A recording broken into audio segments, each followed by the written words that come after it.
Hey everybody. Just decided to do a live on a Friday night. Got a little bored and didn't feel like editing videos any longer, so here we are. I know it's late, but maybe some of you are on and we can do a little hangout here on the stream. Seeing what everybody's up to on a Friday night. Just got back from filming a video actually, and been editing a couple today. Hey Joy, how's it going? Welcome to the Friday Night Live. Friday Night Live, yeah. Don't normally do this, but maybe we'll have a different audience right now. Hey, it's Big Josh Vegan in the house. Good morning. Hey Carrie, hey Lynn. This is completely impromptu. I didn't let anybody know we're doing this, so I didn't shout it out on Instagram or anything like that. But it's nice to see all of you that are still up on this late Friday night. What's everyone doing, by the way? Yeah, we're all night owls here, at least over here on the East Coast. Let's see.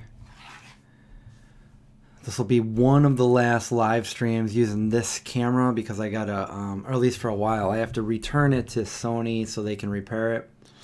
Apparently, the microphone jack hasn't been working, so I think for the last few months the audio has been really bad because of that. And every time I use a different mic, I have a couple different ones right here.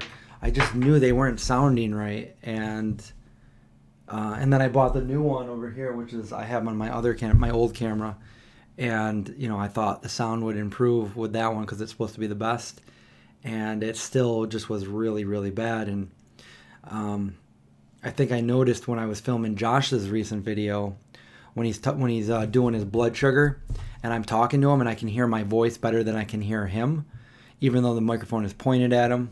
That's when I realized, wait a minute, I don't think this microphone is working at all. So I ruined a couple of videos that way because I just shot some down in Binghamton, and also I shot one in Toronto, which I'm going to have to alter the sound in that a little bit. And it might not be ideal, but I don't think the video is completely unusable, but I'm just really upset with that, especially because this camera that I'm using is it was really expensive. I'm actually still paying it off. I got payments on it, and I bought it less than a year ago. I bought it last summer, and it already has this defect in it. So, and I know that Craig's camera, he's got the same camera. His is in the shop now too. Now, other than that, I love the camera. The quality, the quality right here is way better than any camera that I've ever had. It's a mirrorless camera. But that's where we're at right now. All these microphones I have, and they don't work. The microphones work themselves, but the camera is not allowing them to work. So it's onboard microphone, and that explains it. That explains why the audio has been so bad. I'm thinking to myself, I'm like, why? I feel like I'm failing, and my videos are just really sucking. I'm like, come on, I've been making videos since I was a little kid. Why are they so bad? And then I realized how was I to know? I finally did the test, and here I am thinking the microphones worked, but I would have had way, way better sound if the microphone jack was working. And the way that I realized after I did another test was I pointed the microphone at me and I just scratched it. Now, if you scratch the microphone and it works, you can hear that pretty good. You can hear that scratch. But I scratched it and you couldn't hear anything. So definitely a problem. And it's going to take a while for them to fix the camera because I got to send it out to them. And then it's 7 to 10 business days, and not counting the weekends. And then they got to send it back to me. And who knows, with this whole coronavirus going on, it might even take longer than that. So, doing without a camera, that really sucks, because that's how I make a living. I make videos for this. So that's a bummer. I actually filmed a video tonight completely on my iPhone. Let's see. You know what? Maybe I'll do a little shout out over here on my Instagram account. let people know that we're live over here. If anybody else wants to join us. Oh, look who it is. It's Big Josh Vegan. Big Josh Vegan. Well, he does live here, so if he just walks in, that's not anything uncommon. What's up, man? Oh. What'd you make? I was actually, watching the live stream while I was making my sandwiches. Oh, Inception of sorts. Yeah. How's everybody doing tonight on this rare live 2:00 in the morning, 2:30 in the morning, Yeah. Friday live stream. Now Saturday morning, but for me it's still Friday until you go to sleep. Chris already ate. He had peanut butter and jelly. I did. We had to eat survival food tonight. Yeah. It's just how it was. Let's do this. All right, guys. What are you doing? You know what I'm gonna do? Here's what I'm gonna do. You guys are gonna be part of my little Instagram, letting everybody know. So I'm just gonna point it over here. So first off, hey everybody, I'm with Big Josh Vegan, and we are doing a little Friday night live stream. So swipe on over and come hang out with us while we're live. There we go. So now I'm just gonna do a little swipe up. Did I say swipe up in that? I'm doing really good. Really good. Josh is doing amazing. I'm actually excited for some of his new videos that we're going to be making. Mm-hmm. Swipe up. My Instagram's still not working as far as posting. Oh, you played EverQuest last night? I did. I got level 16, which means I get Feign Death. All right, bam. All right, so it's posted now. Maybe some other people will come on. You guys, lay down. Lay down now. Come on.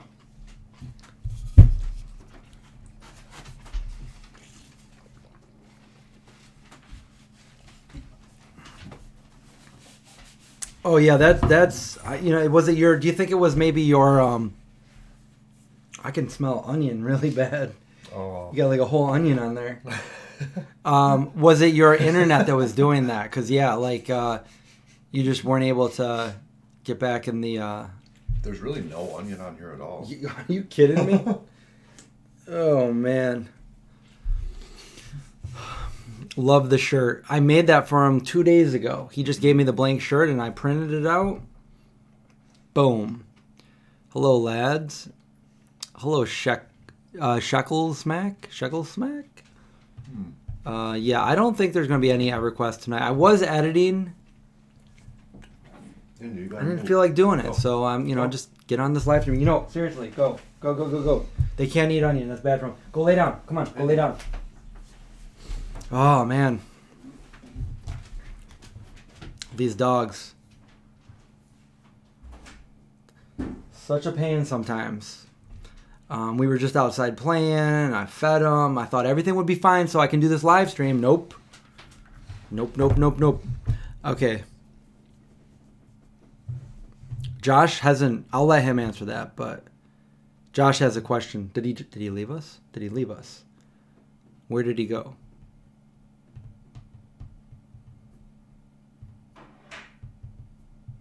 Yeah, last night it took forever, didn't it? It was fun, but I'm excited though that I got level 16. We're talking about my Twitch stream anyway.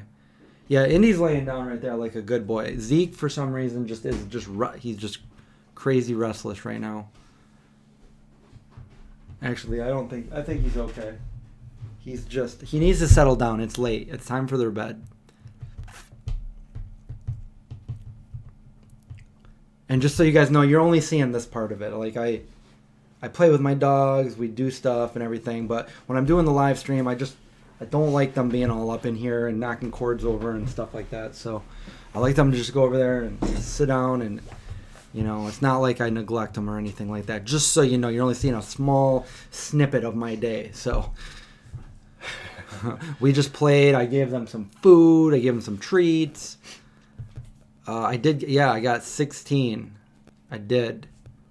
So I need to go get my spells. And I'm very weighted down. I'm very encumbered We're talking EverQuest stuff here. Man, you smell like a whole onion. You know the part in Howard the Duck where he stops and the police are there and he's like, oh man, I got, he doesn't want them to know that he's drunk, so he grabs a whole onion and eats it. No. No, well, that happens. You guys remember Howard the Duck? 1:30 a.m. in Chicago. It's 2:30 a.m. in Syracuse. What are we gonna do? What are we gonna do? What do you mean? Big Josh Vegan got a new hat. Look at that. Yeah. Look at those threads. He's also wearing one too. Mm-hmm. We got the Zombie Crew and the Big Josh. Howard the Duck. Well, I don't know why I came up with that. That was like a very small part in a movie that was, 40 years ago, 30 years ago? You're cuddling with one of your cats and catching up on The Walking Dead. It's so crazy. I saw my friend posted a picture from LA today, and in the middle of the day, there's like no traffic. Like that's crazy. That's crazy. Like you never see that. That's like I don't know if I can. Let me try to find it. Gotta find my friend first.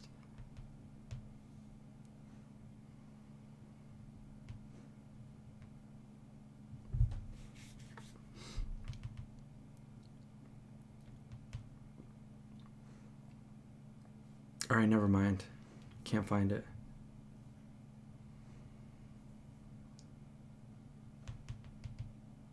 There we go. Boom. Why did it not come up the first time?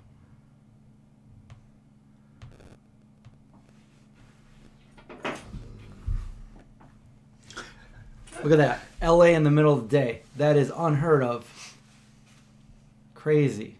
That is nuts. Pay no attention to my dirty fingernails. Let's see. Which season are you on in Walking Dead? I cannot get into the new seasons. I don't know. To be honest, I don't know if I've ever seen any of them. Oh, it's definitely worth watching the first couple of seasons, but start. I mean, once you get to the current ones, it's like, oh, I can't even. Yeah, it's getting crazy out there, guys.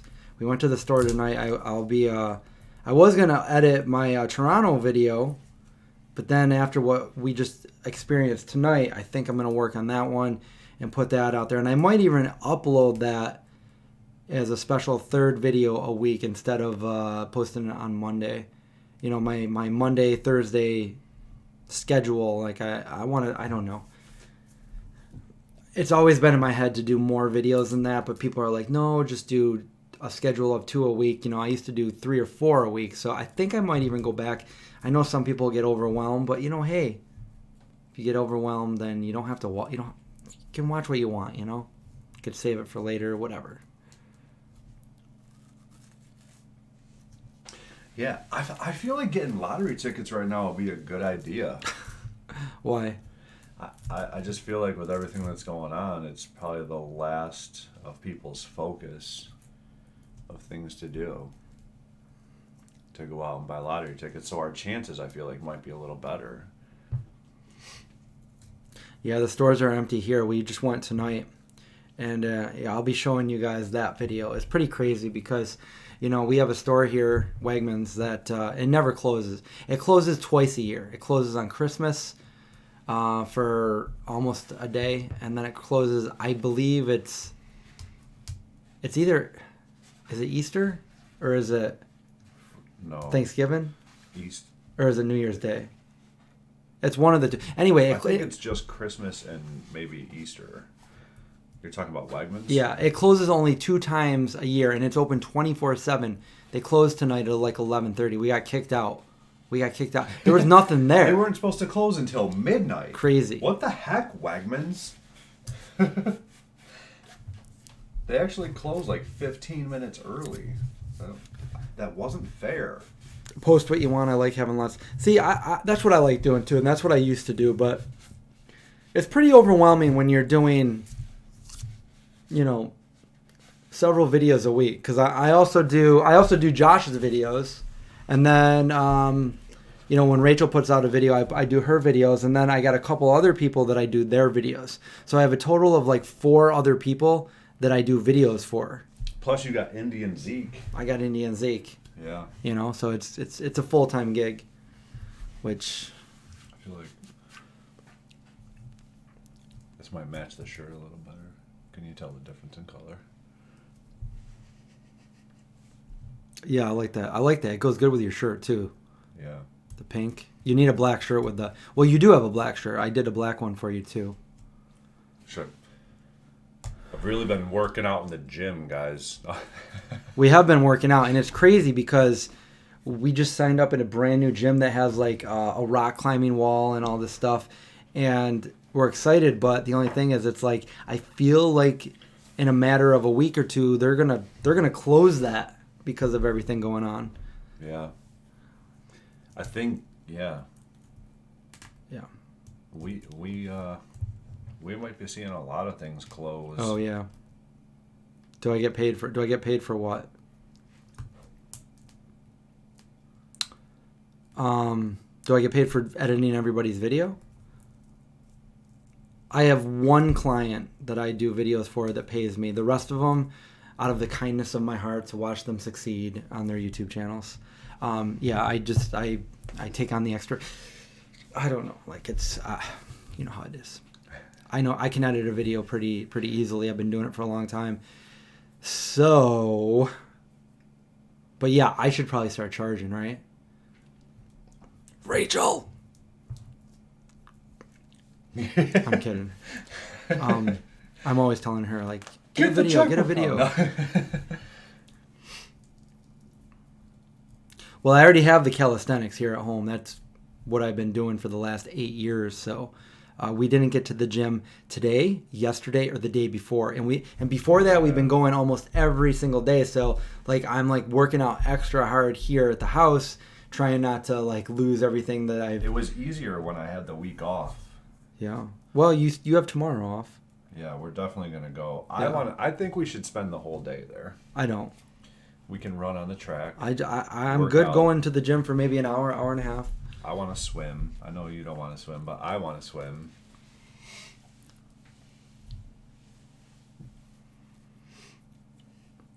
Hi, Sandra. Good morning to Hi, everybody. Sandra. It's so early right now. What else did everyone stock up on? So over here in this house. So I foresaw this coming over a month ago, and I've been telling my friends and family, who, by the way, did not listen to a word I had to say, that this was going to happen. And I said, look, even if the virus itself was mediocre and not really causing any harm, as soon as a case happens in your community or your county or wherever you are, everybody's going to go buy everything out so what you want to do is you want to start slowly stocking up now, because if you don't, everything's gone. Like tonight, for instance, some of the things that I would normally buy when I go to the store are sweet potatoes for the dogs and bananas for... I like to get bananas every single time I go because, they're not always ripe, so I got to let them sit out and ripe, and when the ripe ones are ripe, I freeze them, and then the next day, and I'm always using them as the other ones are getting ripe. Well, no bananas, and I always buy the organic ones, but there were no organic ones, so I look over to the non-organic ones. None. No carrots, which I usually give the pups. Yeah, juice. I can't believe there was no bananas. There was no bananas. There was no... That's insane. Almost all the potatoes were gone. Everything was... So many things were gone. And aisles were cleared out. And I called this. I said this over a month ago. He really did. So he said it to me, and I kind of laughed. Everyone laughed at me. I was like, no way. But I knew this was coming, so I stocked up on like other things. Like, so I do have food here, and surprisingly enough, like even though those certain things that I like to get were gone, they still had quite a bit of produce. Most people didn't go for the produce.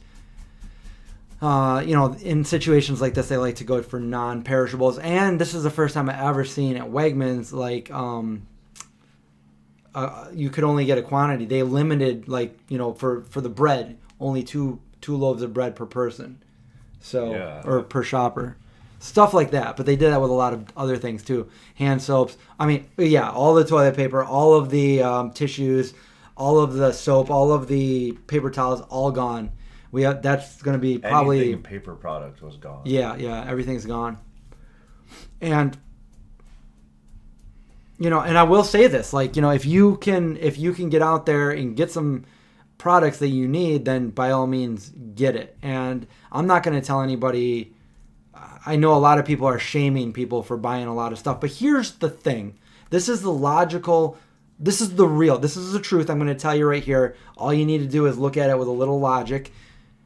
Because of the population of this world, of this country, there's so many people out there that even if 95% of the people said, you know what, we're not going to do that. We're not going to go out there and panic. We're not going to go out there. You still got that other 5% that either aren't going to listen or whatever and still go and do that. So either way, it's going to happen. So by you not doing it, it's basically just saying you're out of luck. This is kind of... we're seeing it for the first time in my lifetime, like a survival situation with like this. And I'm not saying go out there and load your cart up with tons of toilet paper. That's not logical. But go out there and get what you need, because you might not be able to find it later on. Who knows? Like, I'm glad that I've been slowly getting things over the last month, because people think I'm crazy, but like I saw this coming. I knew this was going to happen, and people think, oh, it's never going to happen to us. It's never going to happen in this country. It can't happen to us, that kind of thing. But it is. It's happening now, and it's only going to get worse. It sounds like tofu on toast. It sounds like you're super prepared. So I don't know where you are, but yeah, I think we should go hang out there. Tofu on toast is good too. Home cooked meals. Aloe with alcohol. She's teaching us how to make. Yeah, the big cities are going to be the worst. But are we crazy? Not at all. Not at all.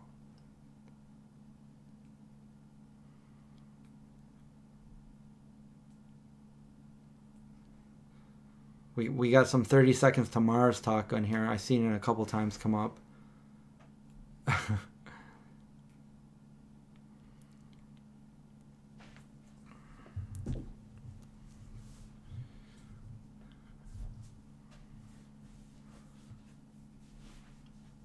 We are not hoarders. Nobody's saying that anybody here is a hoarder, Linda. I think you're getting the wrong idea there.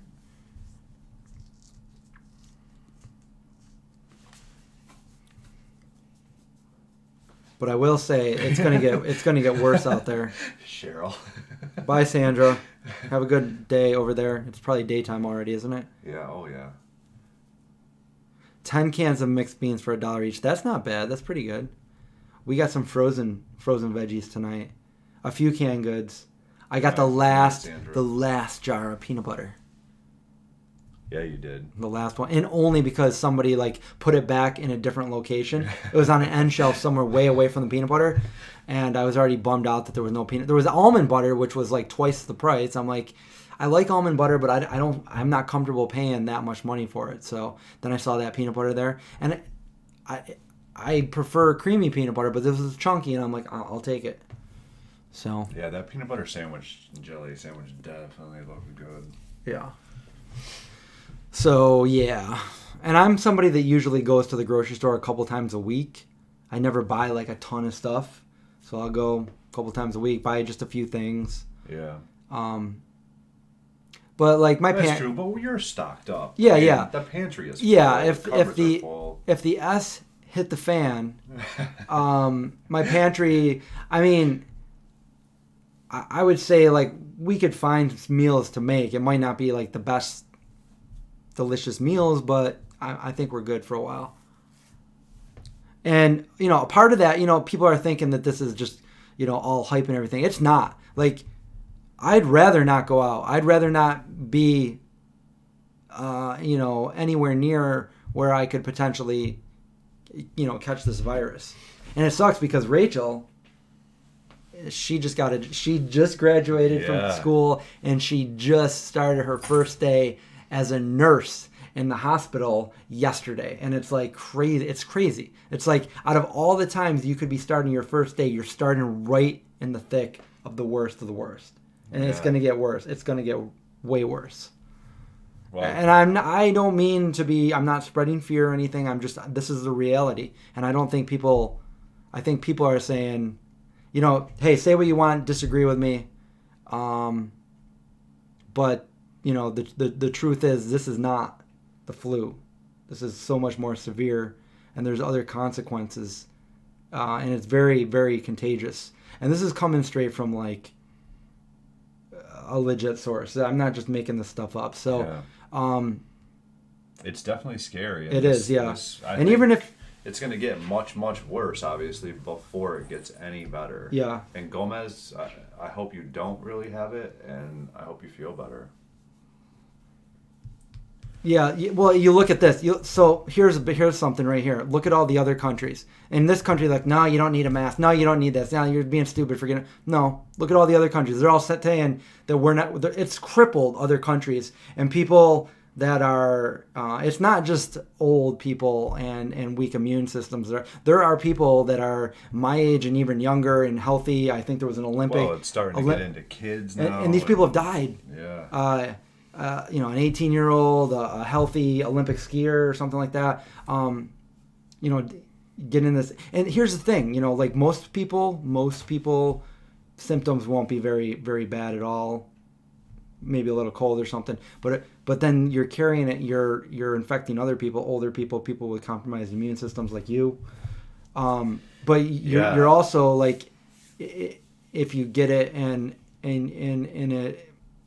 it's like a severe strain of it, and you do survive, it could leave scar tissue on your lungs, It could decrease your lifespan, give you complications. Like, I don't want it. I don't.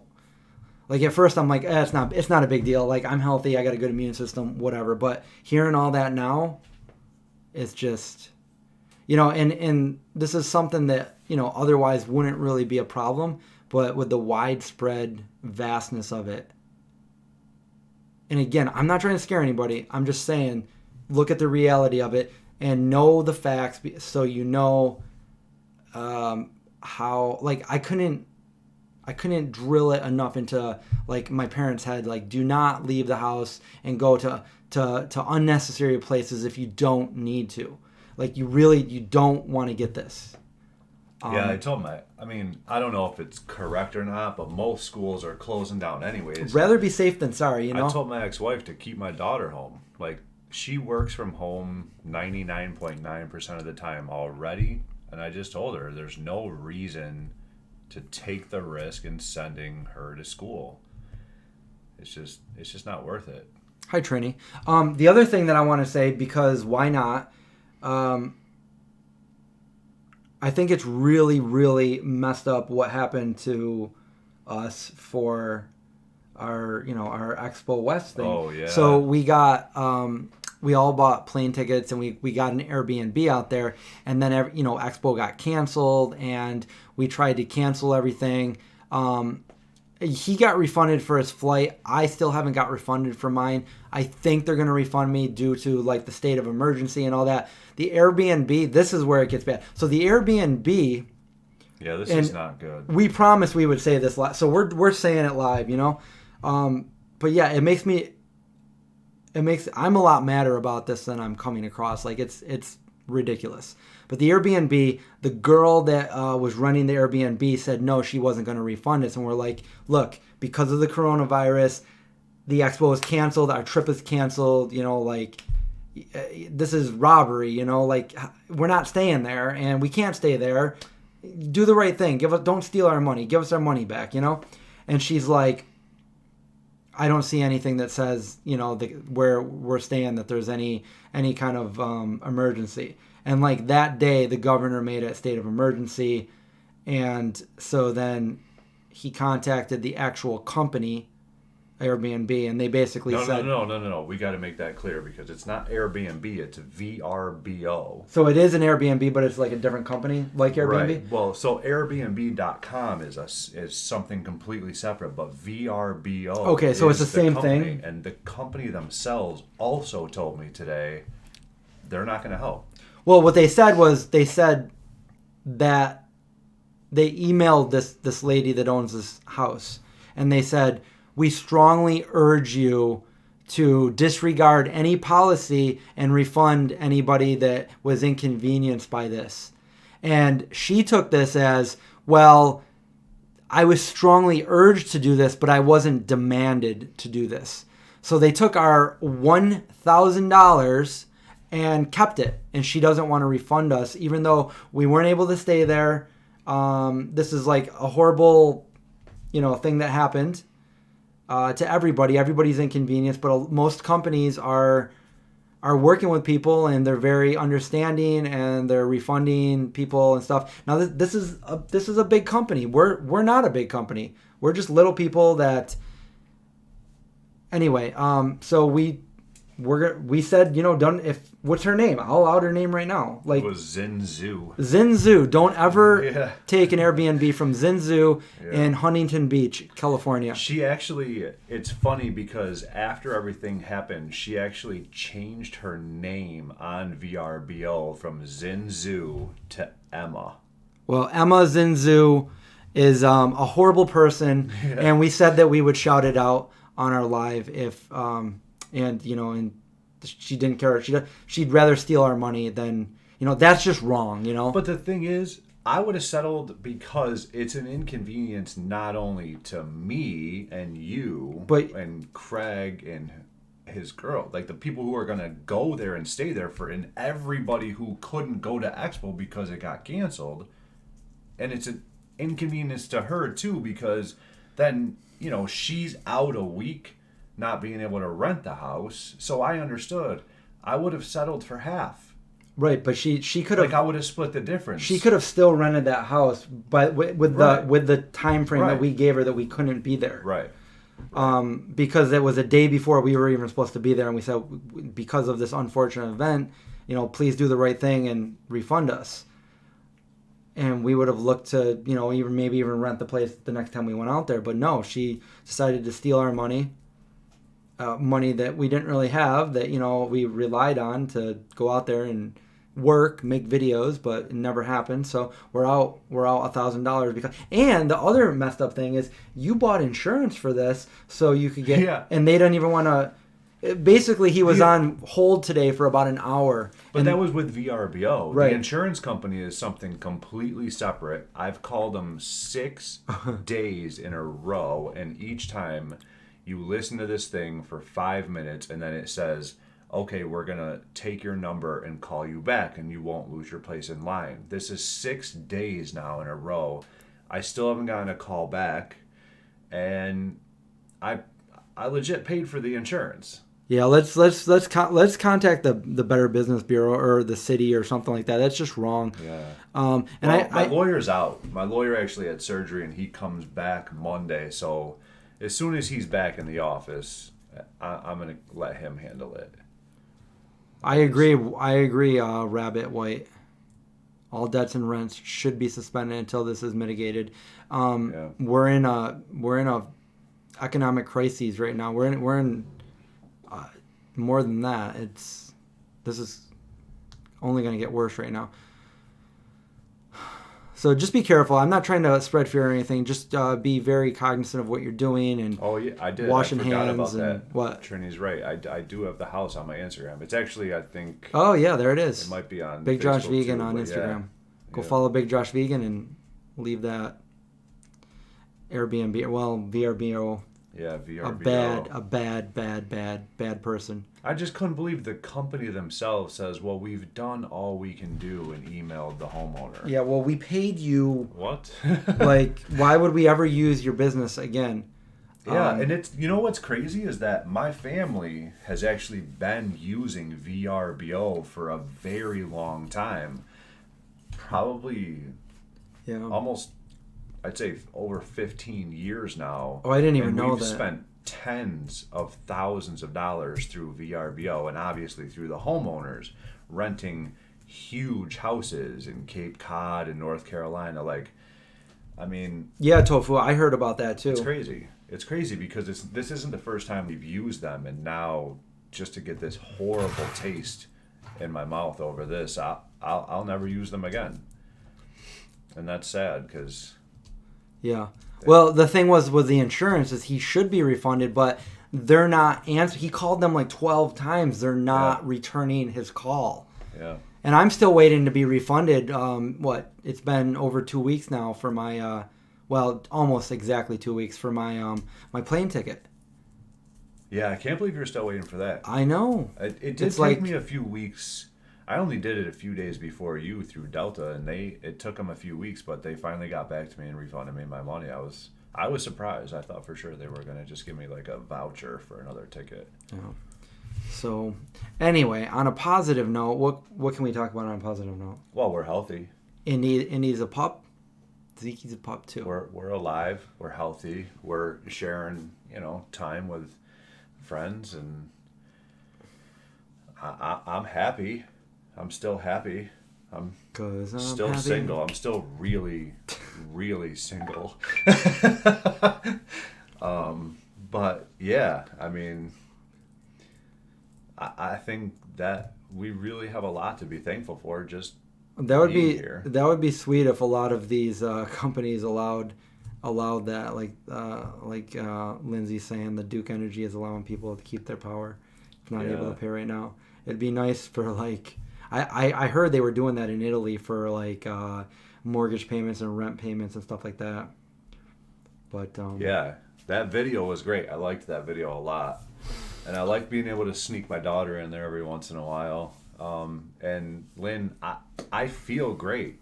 I really do. I feel bad because we haven't been to the gym, like Chris was saying earlier, for 3 days, which is probably a big part in my fault because I'm back to work now. Well, I get it. You hadn't slept. Yeah.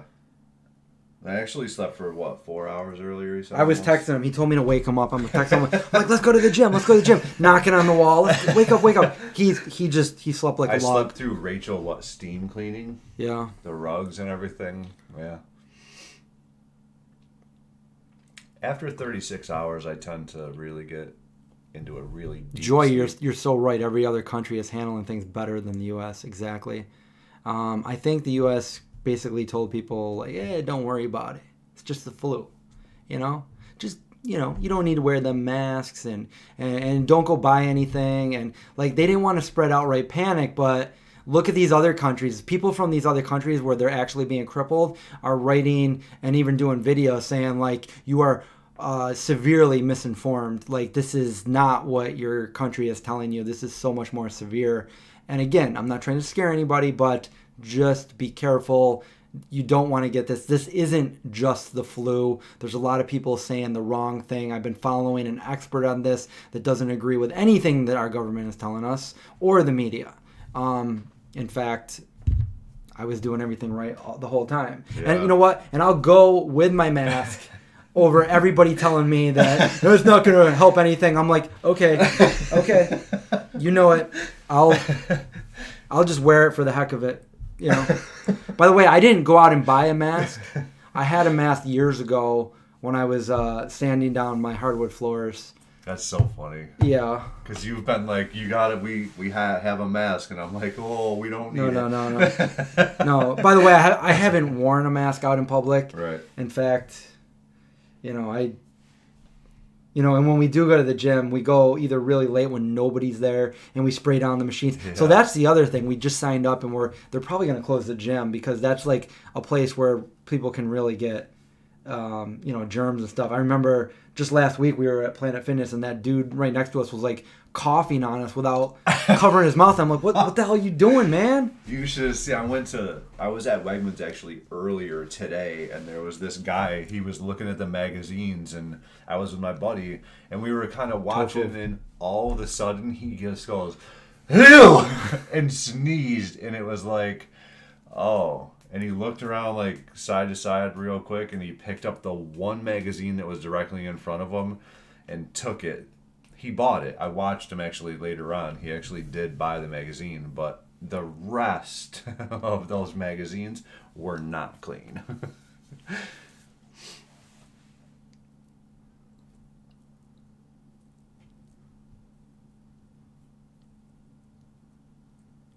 Well, if it was like 2 nights ago, Trump did a speech. It kind of looked like he might have it. He was he could barely breathe, and his eyes looked all puffy. At one point, I think he gurgled. Chris, when will your new designs be available? Very, very good question. They should have been available this early this week. I don't know. So really soon, hopefully. Yeah, Like really, really maybe- soon. It should have already been up there. I need to call my guy again, and hopefully that works. If it doesn't, I need to go somewhere else because it should have been up there. I mean, I'm not out of line saying that. No, this is my. It's your business. Yeah. This is and how you make, there's no reason some why money it can't and- already be yeah. up there. It should have already been up there. Don't be scared and depressed. Just be very careful and aware of what you're doing. Don't go out in big public places if you don't have to. Don't shake people's hands. If somebody's coughing and sneezing, get away. If you touch doorknobs or something, wash your hands really good, at least 20 seconds with soap and water. Hand sanitizer with at least 60 or 70% alcohol in it. Yeah, I don't think there's any reason to be scared. Just be cautious. Pay attention, I mean, in be all safe. reality, this is the first time that we're seeing this in our lifetime. So by telling people, the reality of it is, if you really want to be real and honest, that people are going to be scared because nobody wants to get it, and the majority of the people they say that do get it, it's not a big deal. It's like a cold, but the other people that get it can be very, very severe. So much more severe than the flu. And I'm not making this up. You can look at the statistics. You can look at the numbers from other countries. I think there's already been 47 people here in the United States that have died from it. People try to have an argument, which is ridiculous, by the way, that the flu kills more people than this. Well, obviously the flu's been around for quite a long time and has already been all over the whole world. So yeah, the flu has killed more people, but this is brand new and it's just coming up, and the amount of people that are dying from this, most of them being old and compromised immune systems, but not everybody. And you just want to be careful. Again, be careful, be aware of what you're doing. I'm not trying to scare anybody, and I'm not an expert at this. So, you can find all the information that I found out there. It's all from legit experts talking about this that are basically, I'm going where the science is and where the facts are, not what the government's telling us or what these so-called experts are saying. Well, don't worry about this. And actually looking at the people that are going through this saying, like, that's not true. This is not true. This is what's really happening. Our economy has been crippled.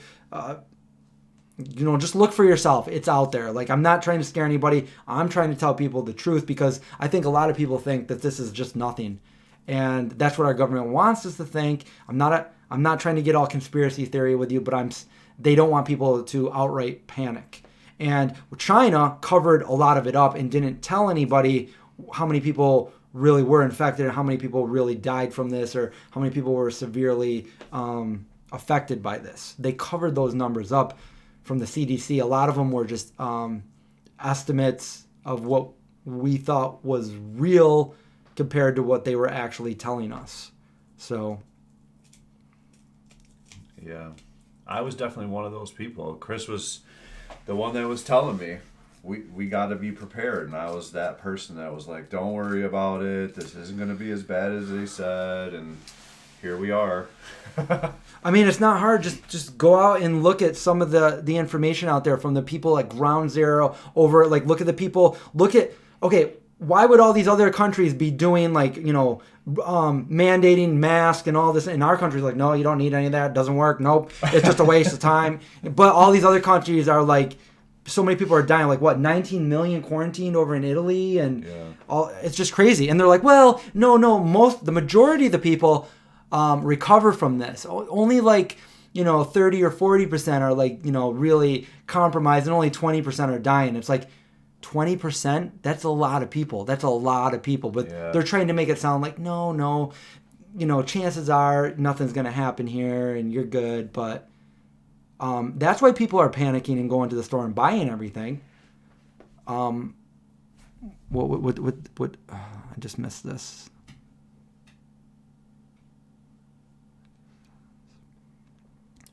Just have your guard up, okay? Just try to be prepared. I like to, I've always thought of this as like, I was saying earlier when we were on our way, I'm like, the doomsday preppers are probably, they're in their glory right now. They've been waiting for this all their lives, and people say it's never going to happen. It's never going to happen. And they're not going to get it because they're sitting away in their like house or their bunker or wherever they are with like 6 months worth of food and all that, and they're just like, yeah, whatever, we're good, we can sit it out. But everybody else that business as usual, that isn't prepared, that doesn't know what the first thing to do. I can't say who, but I just heard tonight that one of my good friends is quarantined right now with a husband and wife is quarantined right now. So that means they can't leave where they are because of what they've been in contact with. And but it's just better to be prepared in something like this. I'm not worried. I'm not panicked. I'm more worried for like my parents, I'm like, Mom, do not leave that house. Because my mom has, she's on medicine and she has a compromised immune system. My dad is, he's old and he's a smoker, and I don't want my parents to get this. So I'm worried for them. I'm not worried for myself, but I am definitely I feel pretty safe about unfortunate, total different situation, but I haven't talked to my dad in a long time, but I feel like he's in a nursing home and they're not letting people in, so. Well, this is going up every day. I took a screenshot of the live tracker. There's a live coronavirus tracker, and total confirmed. This is like yesterday. It's already gone up like way higher than this, but just yesterday, 128,333 total confirmed cases. That means there's a lot more of people that don't even know they have it yet. And in the next coming weeks, it just doubles and doubles and doubles. And chances are, and this comes from a very, very credible source, that if you're in a large group of people, chances are that there's people in the room that have it that don't know they have it yet. So that's scary because it's very contagious. They're treating it as if it were airborne, even though it's not airborne. It's just very contagious. So total recovered from that, 68,000. That's like half. That's only half. And total deaths, 4,700. There we are. That's the tracker. You can look that up on your own. This is just a screenshot right here. That's not my actual battery. No, that's the screenshot. You can look it up. I think you just Google coronavirus live map, and it should be able to come up, and it'll tell you what they have, and that's just live. Now, it's going to be a lot more than that because that's just what they've tracked and confirmed. Chrissy, you've been seeing a bunch of fight videos. People are fighting over toilet paper. Well, you saw it live today. He came back and he's like, it almost like slipped his mind. He wasn't even going to tell me. He goes, oh, by the way, I was at Wegmans earlier today and they didn't have anything on the shelves. Here's a little video I took of it. And this employee was stocking soap and people were taking it. As soon as she would put it down, they were taking it from her, and she turned around. She goes, I'm trying to work. And they were just like, okay. So finally the people turned around and walked away. But it was like she couldn't put like just soap, just regular hand soap down fast enough. Which, again, not to talk about it again and again, but Wegmans closing at midnight is unheard of. Well, let's unless it's one of the big holidays. Well, even a step further than that, they said that they would close at midnight. Now, we got there at about 10 after 11, and as we walked in, there was a guy right there as you walk in Wegmans say, just so you guys know, we're closing in about 20 minutes. And I'm like, wait, I thought they were closing at midnight. That only gives us till 11:30. So we're walking around, and like 5 minutes goes by, and then all of a sudden, a voice on the loudspeaker, which is the first time I've ever heard that in my entire life. Been going to a Wegmans since I was a little kid, saying like, shoppers, get everything ready. We're closing in 5 minutes, and it's like, what? Yeah. Yeah, that's just it's crazy. It's crazy. People are panicking. I don't know why everybody's like so after, like, do you never buy toilet paper? Like, you know what I'm saying? Like, I don't know why people are going good. crazy. Yeah, Josh bought toilet paper before this, like a couple weeks ago, online. It just arrived online. So, yeah. But now you can't even get it online. You can't get it anywhere. It's crazy. I like that though. The subscribe and save through Amazon. I think as long as you keep items, you save 15%. So to me, it just makes sense. I don't know why everybody's so obsessed with toilet paper. It's funny. It's like what? It's like the coronavirus. Does everybody just have diarrhea at the same time? Does your dad still save toilet paper? I feel like he used my to dad. buy, My dad buy is. the case. My dad was so crazy about it that I didn't participate in this, but everybody, my sister, my brother, they all got him like a ton of toilet paper for Christmas. Like big things somebody got him a big roll. I think my sister got him a big roll. And so they're stocked up on toilet paper. So awesome. No, my dad didn't stock up on toilet paper. What my dad did was he would buy one roll of toilet paper at a time. So when they were out at the house, he would go down to Kinney Drugs and buy one roll of toilet paper, and then he'd always go to Kinney Drugs. He'd always have excuses. I gotta go to Kinney. Gotta go to Kinney. Like, they know him there. Like, I wonder what they know him as, a crazy old man. Like, I want to go in there and be like, hey, has my dad been in here today? Oh, the crazy guy? Yeah, no. He's so awesome. This could be my new workout. Oh, are you kidding me, Lynn? I thought there wasn't. Lynn says there's price gouging on Amazon. I know there were with if you were trying to find like a mask, like a nice little $1 or $2 mask was like $30 to $150. Crazy. Amazon's different. I don't think your local stores can do that, but I think Amazon is a lot of independent sellers. Well, we know firsthand they're price gouging my cookbook. Yeah. Actually, I gotta find. I wouldn't put mine's it in a box somewhere. So, what they're up for like $800 right now, right? Yeah, $894. Oh. Yeah, I actually like tofu on toast. I would say that probably will, in some parts of the country, happen. People will start looting at some point. It's already happening. It's yeah, not that people are going it's crazy. People are breaking into hospitals, and I mean, this is crazy. This is basically what this is like the zombie apocalypse. Only it's real. It's like a real. Yeah. $299. Things are changing. This world has changed almost overnight. And when it first was happening over in Wuhan, China, I predicted this. I predicted that this would happen here, and now we're finally there. I kind of wanted to do a video today about my predictions. I didn't really want to say it because a lot of people get mad when, like, I mean, people are saying I'm crazy, or like, you're trying to scare people, or like, this is wrong, you shouldn't be saying this kind of, I think I'm pretty spot on here, but I at least wanted to make a video on what my predictions were, and show the date on my phone, March 14th, all that, and schedule that video to go up in like a year or so when it goes up, people will be like, oh my god, he was so far off, or wow, he was spot on, and nobody wanted to listen. Something like that. I don't know. Maybe I'll do it. A lot of this toilet paper is unavailable, but from what it looks like, I could buy. Oh, only available. Hand sanitizer, $150. Yeah, just make your own. Oh, you're right. She's right. Or whoever said that is right. Well, so listen. I don't want to. No, forget it. It would be too much. It would be too conspiracy stuff. Like, well, I don't want you guys to think I'm crazy or anything. Exactly. People don't want to face reality. Like, this is not how the world has been for all these years. People got so comfortable in like our society, and like everything is just so easy and convenient, and nothing bad really ever happens here. And now all this is happening, and people are like, no, it's just. It's basically the flu. Well, they're saying that, yeah, it's like the flu, like 20 times worse than the flu if you get hospital treatment.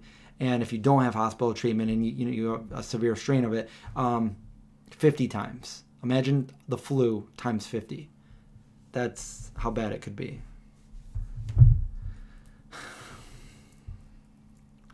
Well, we only have 2 hours and 46 minutes until Wegmans reopens. Oh, really? Yep. They're reopening at 6. 6? Yep. Oh, maybe we should go back over there. I plan Do on it. it. We'll finish our video. Yeah. I'm going to buy toilet paper. But again, the best thing to do is not to worry. Don't panic. I'm not worried. I'm not panicking. I'm just being informed and very careful. But I've always been a germaphobe, so I've always kind of like noted like, I don't really want to touch that. I don't want to touch that. And if I do, I got to go wash my hands.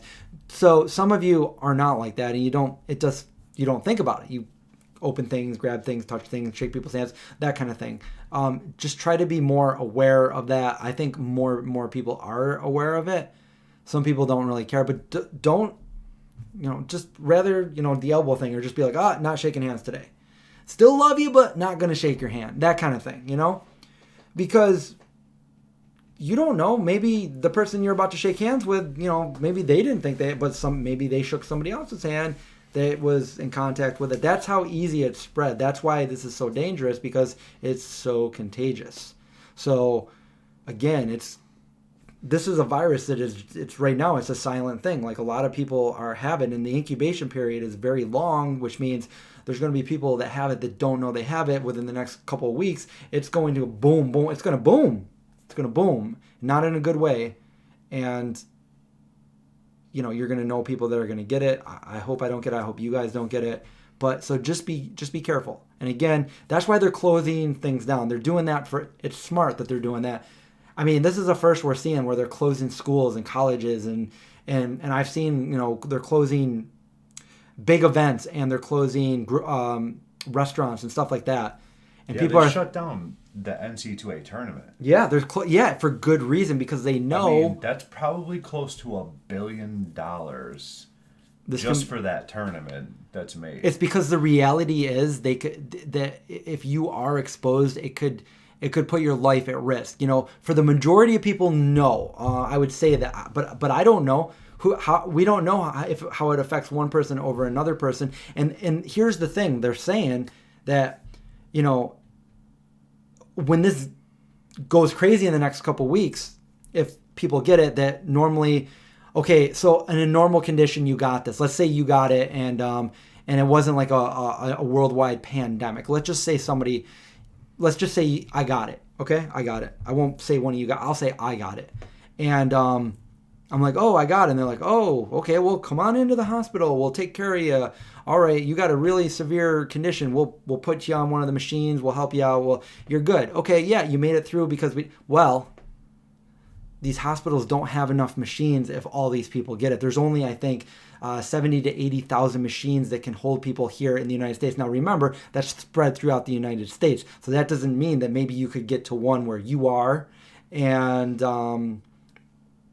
it blows up and everybody's in the hospital, everybody's there. So if you go to the hospital, they're not really looking at you because they're looking at so many other people. Ow. I'm just kidding. Did I hit you? They're looking at so many other people. So that is the danger, that this is, a pandemic. So many people are going to have it that you're not going to be their first, you're kind of like obsolete. Like they're not really looking at you because they got so many other people that they're trying to save. And that's scary, because what do you do in a situation like that? It's like, it's like help, but so many other people are also like help, and that's where it gets scary. Yeah. So stay home. Don't go out to big events. By the time you realized you had it, I would probably have it. It would be through the whole house. Yeah. Well.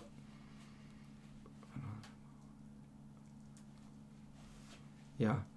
Yeah, and that's the other scary thing. Like, hey, like if I got it and,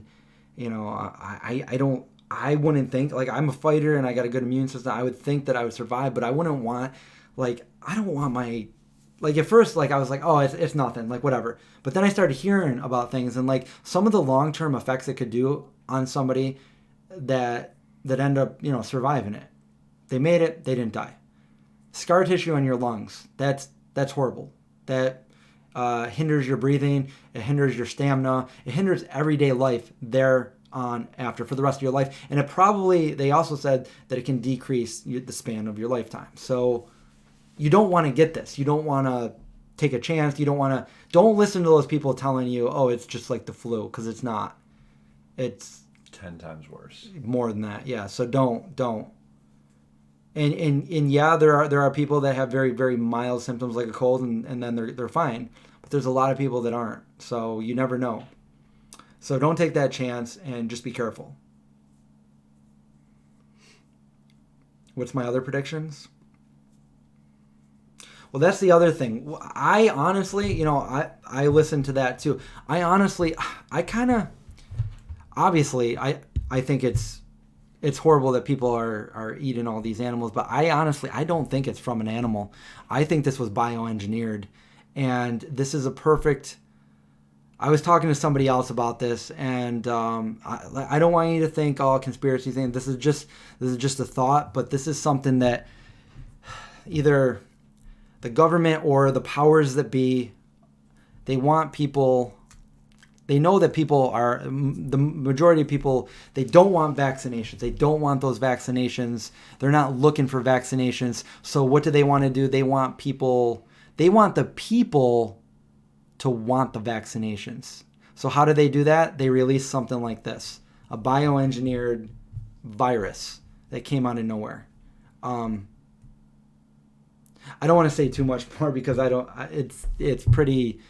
It's almost kind of like not the same. There's a trail. The concept of like Demolition Man, the movie, that there's like a higher power. I don't remember that too much. And it's with Wesley Snipes and Sylvester Stallone. Yeah. I just don't. I saw it in the theaters. It was kind of like there was a man who ran the entire like world, basically, right? Yeah. And like then there was the underworld that fought back or whatever, but. It's kind of like one person wants to make it so that the rest of the world depends, and they thin out the population at the same time.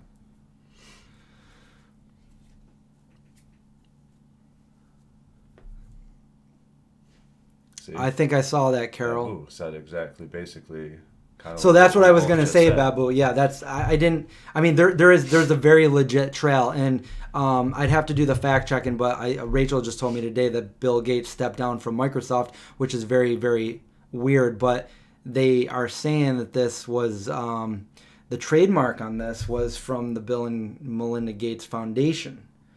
And it's very funny that not funny, but it's very strange that right before this came out.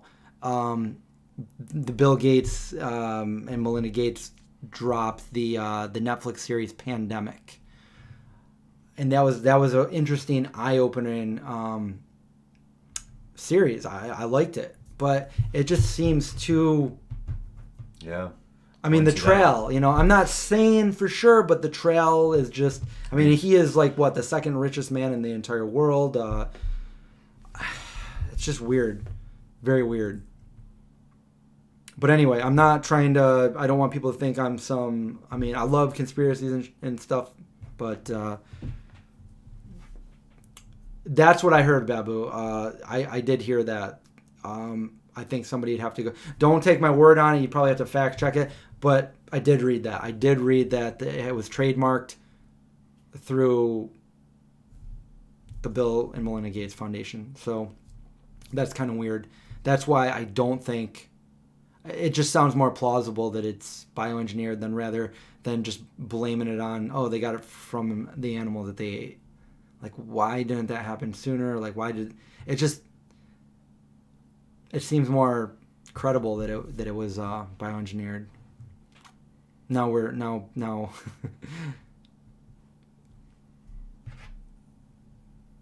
There's a big trail to it, but like it sounds kooky. Like I know a lot more information, or it's not that I know, but I've heard a lot more things that would basically make me sound crazy. But it's not coming from me. It's just what I've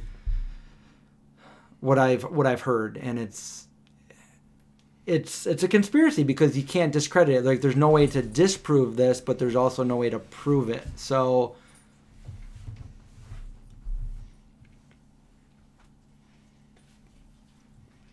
Hey, I didn't say it. I'm just saying what I read. It's on the internet. You guys can look at the trail with the Bill Gates thing. That I didn't want to say it, but Babu brought it up, and I did read that.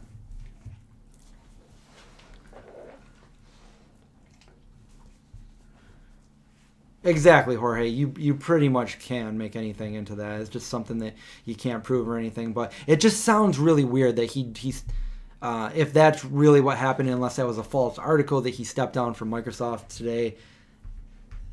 In light of everything that's going on here now in our country, it just right, Indy. Yeah, it just seems. Look at that face. Just look at that face. I keep saying don't panic, then saying a reason. I mean, still, I don't. I guess I think differently than most people. Like for me, I don't feel like panic is going to be. I don't feel like it's useless in any way, because panic isn't going to make anything better. It's only going to make things worse. It's kind of like I don't really stress on anything. I don't panic if it's just going to make things worse. So what's the use of panicking? And I got a really good control on, like mind over matter, and my willpower, my mind. So I don't know. I mean, in some of the most crazy events that I've experienced, I've most of the time not panicked, you know? That's a good boy. Come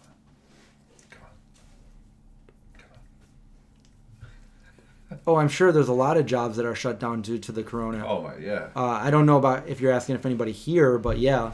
Luckily, I can keep going with YouTube, but I mean, who knows? I mean, if they cut off all, like, if they do martial law and they go into, like, they cut off, like, public transportation and you know, traffic and stuff, then he might be out for a while because he's a transporter. Yeah. Vacation!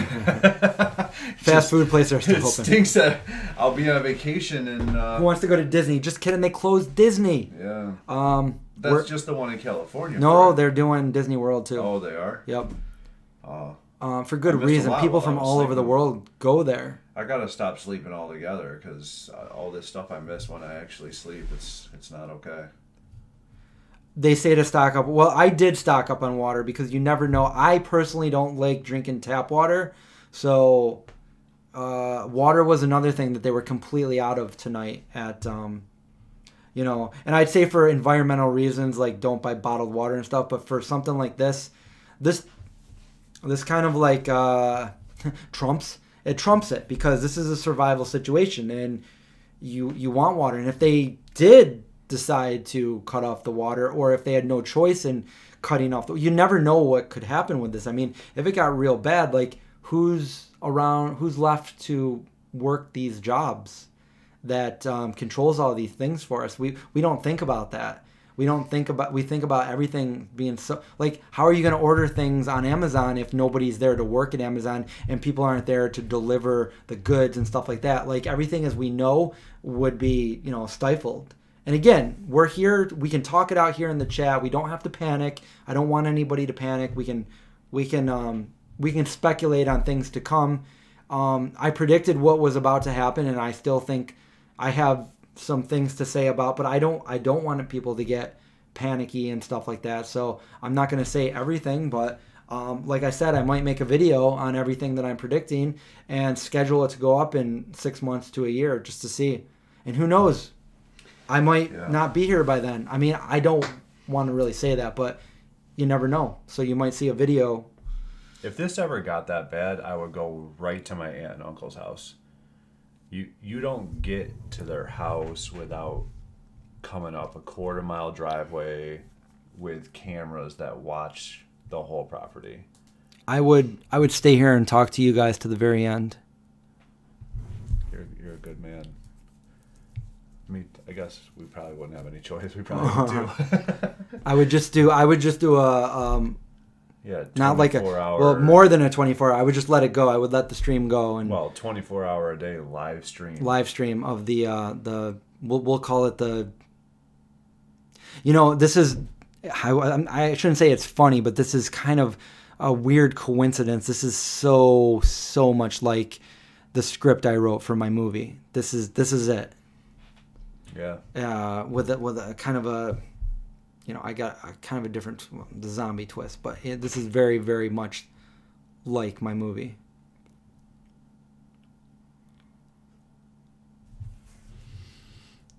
Good night, Joy. Good night, Joy. I agree, Babu. I like to know the facts on what's actually going on.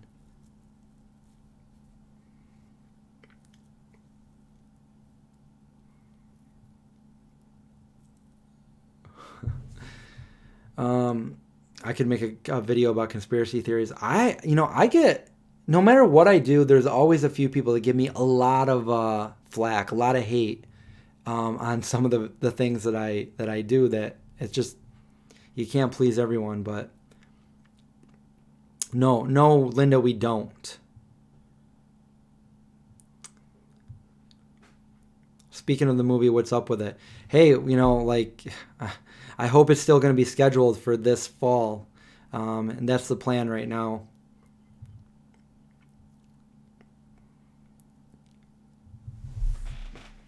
I'd like to do it. Maybe I will do that, what I told you guys. I'll do that scheduled video. So I'll premiere it. I'll premiere it so you guys can put it in your calendar and be like, all right, I'm going to watch this in December 2020. We'll find out what happened then. Yeah, there are. There's I think Taiwan is doing really well. South Korea surviving. But again, China isn't telling us the exact truth of what happened. And from some of the videos that I've seen of the people that leaked the video, by the way, they're not allowed to do that. They live in a communist country. They're not allowed to do the YouTube thing like that, but some of them used a VPN and got it out there, which is very, very brave to do that because the punishment is very severe. But they showed exactly what was actually going on. I mean, public transportation has ceased to exist. People are wearing masks and pretty much hazmat suits to just go out into public. The streets are bare, they're empty. It's just horrible. It's crazy. Hospitals are pretty much. They said they're gonna lock their doors. Yeah, they said it's useless. You go to the hospital, you're just gonna be sitting there waiting to die.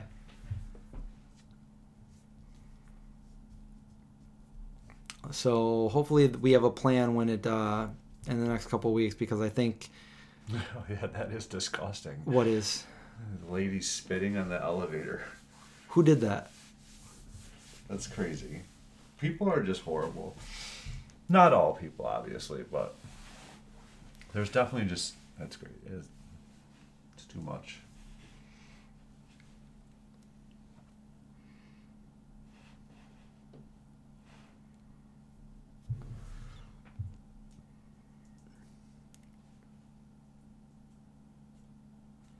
Yeah, that's awful. There's pets, there's animals running all over out there in China, on the streets and stuff. I saw some videos on that too. Spitting on the buttons. Why would they do that? My God. Because there's just those certain people out there that just are, it's almost like they're not human. Yeah.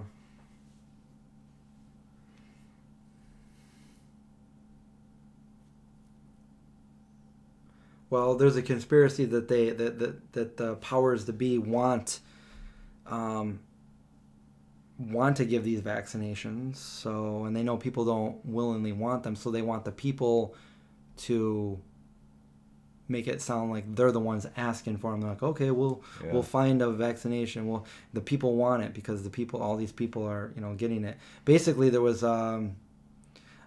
something that one of that I saw somebody shared, and it made sense. Let me see if I can pull it up. It was one of my friends shared this today, but it's not too far from the truth here.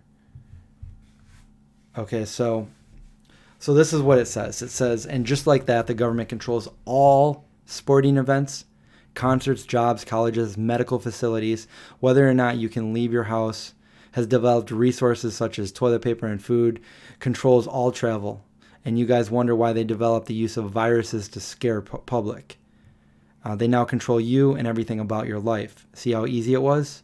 Mass panic, hysteria, complete control of literally the world over a virus. One, that the survival rates are even extremely high. All freedom has been limited overnight. See how easy that was. And it's not far from the truth. I mean, it's all over the media. Different medias are saying different things. They've canceled pretty much every big event. Some people are confined to their homes. Commodities are hard to come by, such as like the water, the food, the toilet paper. And, you know, you're wondering like if some of these businesses are going to stay open. A lot of things are closing. So it just begs the question, like, are we going to be able to, in the next couple of weeks? I mean, I think a lot of people are buying all these products because we don't know, are we going to be able to continue to buy food and stuff at these stores? Meaning, are the transportation going to be shut down? Are employees going to be able to do the work to get supplies to different stores? You know, tractor trailer drivers, distributors, manufacturers, all of these things. It's the stock market has gone down and back up and down. And it really is. It's over a virus. And if this was bioengineered, then look at all they did to the entire world, a pandemic, because of one virus that they bioengineered. People are panicking. People are scared. That's why I'm trying to tell people, don't panic. Just be smart. Again, it's not airborne. It's just, you can't get it if you're not touching things and coming into contact with people, sharing drinks and shaking people's hands, and, you know, going out to public places where like germs could be like really high. So, you know, if you're doing all these things, then you should be good. Yeah. I'm kind of wondering if Rachel's working at the hospital with, like, you know, the ground zero with people. I hope she doesn't get it and bring it back here, and then we all have it, and then we do that last live stream for you guys.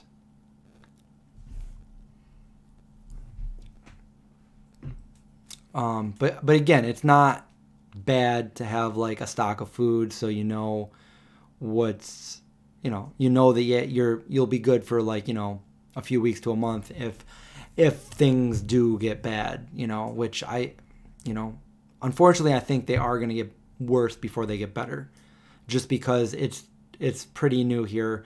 We're getting cases pop up just about in almost every state. There's a couple states that they haven't had anything, and they say for and this is a legit study too. That's not just like, Chris Stubb talking about zombies, but they say in a zombie apocalypse, which also would suffice to something like this, like a viral outbreak or something like that. But they say some of the best places to be would be like, high up in like places like Montana and Colorado and stuff like that, away from the big cities though.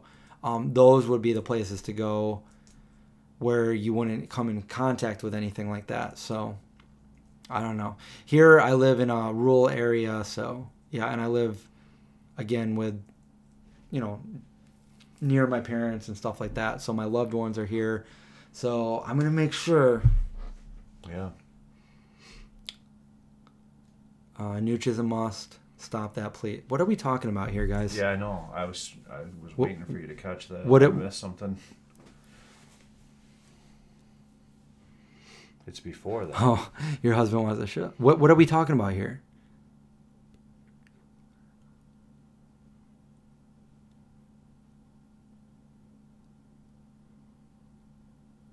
Yeah, I don't know. It's got to be before that.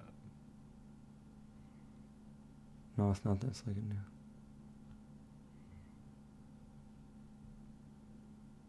I don't see why everybody's saying that.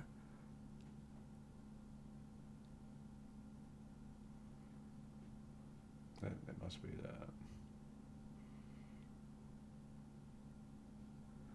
that. Yeah, I'm not sure why people are. I have no idea what's going on here.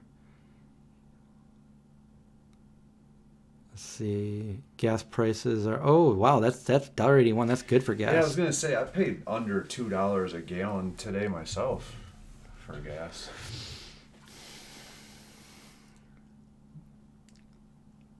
Scroll up just a little more.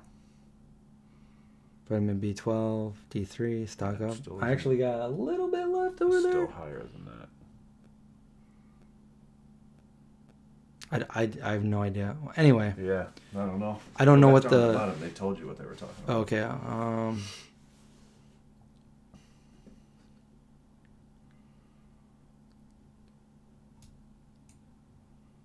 Do you think this is too over? I don't. I think some people are getting the wrong information. Yeah, I think it's actually probably underhyped. Yeah, people are saying, well, and I'm not gonna lie, I was one of those people that Yeah. definitely underhyped it. Yeah, I was talking about Rachel. Yeah, that's what I meant. You got to keep going. I had no idea. Sorry, guys. I'm just trying to figure out what's going on here. I'm lost. Did I go up too far? Oh, I don't know. Maybe it was something they're talking about. Yeah, all right. Oh. I think we said something. Oh, okay, sorry. I was lost for a second there. Anyway, I'm back down here. If I missed any of your comments, just write them again.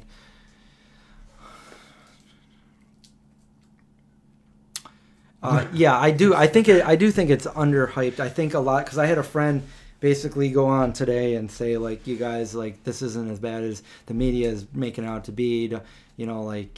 Just show compassion and stuff like that. I'm like, that's not the right message. It's not gonna, yeah, compassion is great, but that's not gonna save you from what's about to happen here. Like, this is, all you really have to do is look at these other countries. These aren't third world countries we're talking about. Like, China is not a third world country. Neither is Italy. And all these countries, like, they are being crippled right now. Like, millions of people in quarantine and thousands of people dying and hundreds of thousands of people coming down with confirmed cases. Like, this is not something, and over here, like, it's just the media overhyping it. It's not.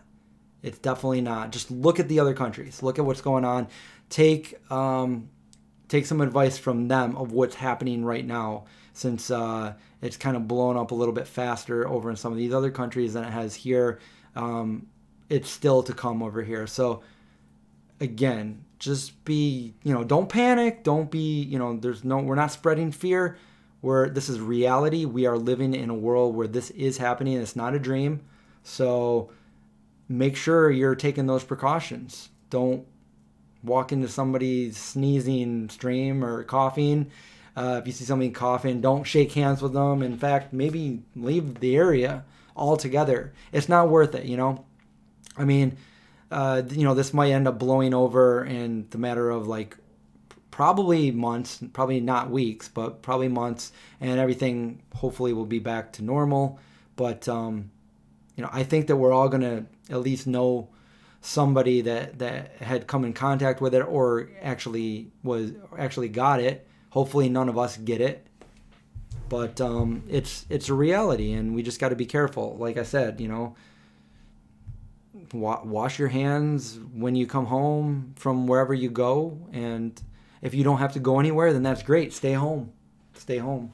There's no reason not to right now. There's no reason really to go out and travel anywhere. Did you see we touched on this earlier, but you got to touch on that again. All right, I'll say it again. Yeah, a lot of people are saying that the flu causes more deaths. Heart disease cancer causes more disease. And obviously that's a given. These things have all been around for a long time, and they're worldwide. This is one virus that started in China and has already made it around the world in like just a couple months, and it's a pandemic, and people everywhere in every part of the world pretty much are coming down as confirmed cases, and it's killing people. So I think that's comparing oranges to apples, because obviously the flu has been around for a very long time and it's worldwide. So yes, it's had more time to kill people, but this is something completely different. This isn't the flu. This is so much more dangerous than the flu. And again, don't think that oh, I'm healthy. If I get this, I'll be fine. This can definitely impact your health. It can give you scar tissue on your lungs.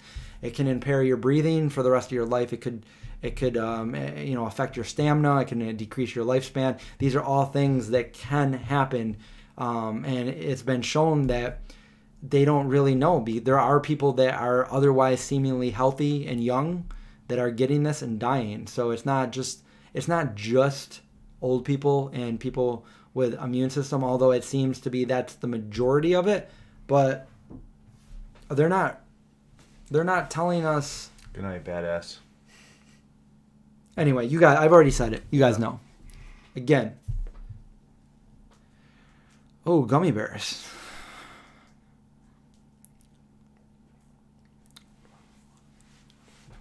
And my friend is about to travel to Thailand for a few months. And I'm like, good night, Chrissy. Don't do it. Yeah. Chrissy, good night. Good night, badass vegan girl. The whole thing, I think that... We don't have a vaccine. Say it again, but like the whole thing about the flu compared to this or anything compared to this is uncomparable. Those things have been around for our entire lives. So over many decades, it's had plenty of time to kill people. This, in a matter of months, right, has killed a ton of people. Right. Hi, Sally from Sydney.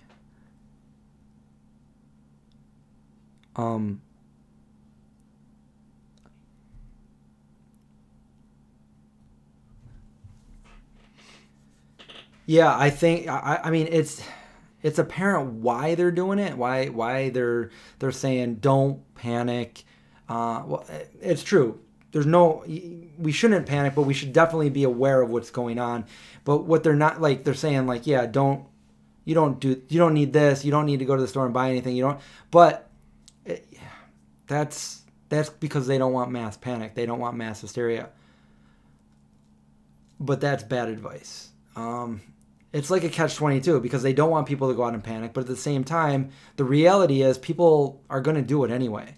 And that leaves other people that decided to listen to them with nothing. So the people that were like, I'm not going to panic. I'm listening to them. You guys are stupid for doing that. But those people that were stupid for doing that, they have all the food. They have all the water. They have all the necessities. They have all the sanitizers. And the people that are telling people that they're stupid for doing that, they have nothing. So the reality is kind of messed up. But what do you do?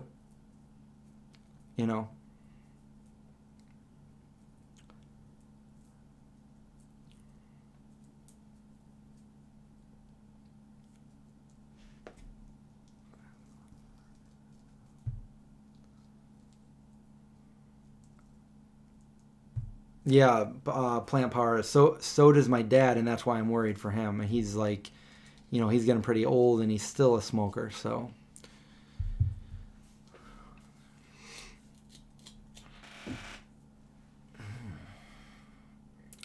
I don't know if I've ever actually had the flu.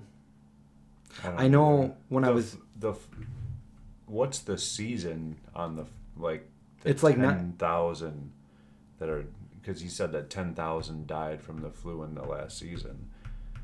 We're already halfway in 2 months. Well, the thing is like I said, the flu is been around for a very long time, and it's all over the world. It's all over the world. This is doing a lot of damage very quickly as a brand new introduced virus to the world. So. And I believe this is way more contagious than the actual flu. And they don't have any. There's no vaccination for this. There's really, you just got to wait it out. Yeah. Let's just not get it. Yeah. Let's go get some plastic wrap. Seal up the house. Put an air filter in. What else do you guys want to... I feel like everybody wants to talk about this. But what else do you guys want to talk about? I'm hungry. You just ate like a huge... No, I didn't, onion. because I couldn't finish my sandwich because you were complaining about the onion. No, you did, didn't you? No, I took it in the other room. You did, really? I'm saving it for later. I wasn't complaining about it. I was You just were saying I smell onion. He was so mad. Oh, did Andy come back? Yeah, Sally, exactly. The Spanish flu. Like, we haven't had anything like this since 100 years ago. Let's talk about Josh is hungry. Yeah, what can I eat, folks? We need to eat some food. Yeah, Gomez, I was actually We need going to to eat say some that. food. When I was younger, I had very bad strep throat. Yeah, why don't you go grab your sandwich? Andy's hungry. No, Indy already ate. When I get up, I want to make ramen. What? I want ramen. Did you do it again? What did he do? He just... Did he? Yeah, he did. Gross. Oh, Zeke. I want to know if you are interested in a crowd sharing to republish your cookbook. No, I think we woke Zeke up. I think that was like a mistake last time because I did crowdfunding. Well? I can't. Don't we wake you up? I like got so bad ADD. I can't listen to two different conversations at once. What are we talking about? I don't know. Crowd sharing. No, I want to try to get an actual publisher to publish it the right way. Because we didn't do that last time. We did it all the wrong. I tried to do everything right, but, not knowing what I was doing, we did it wrong.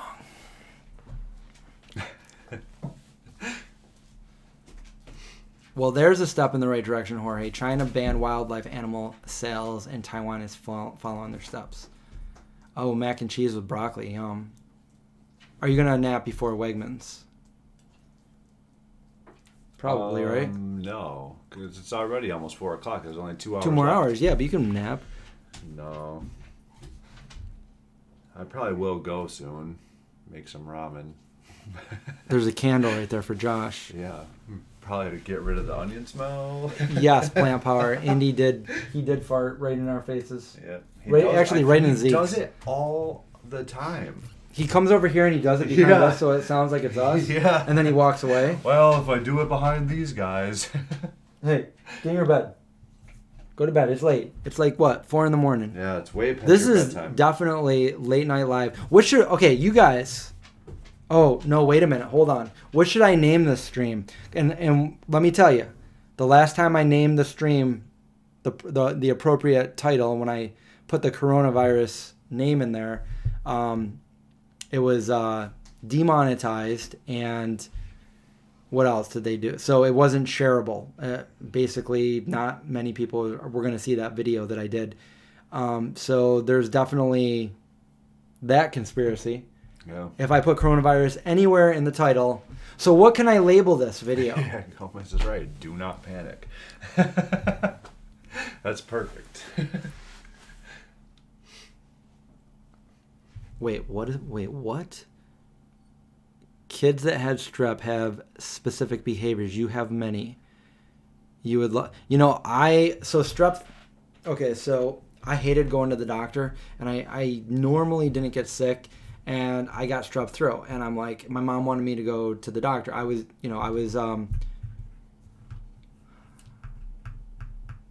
a teenager, but I was like an older teenager, I guess. And I was like, no, I don't need to go.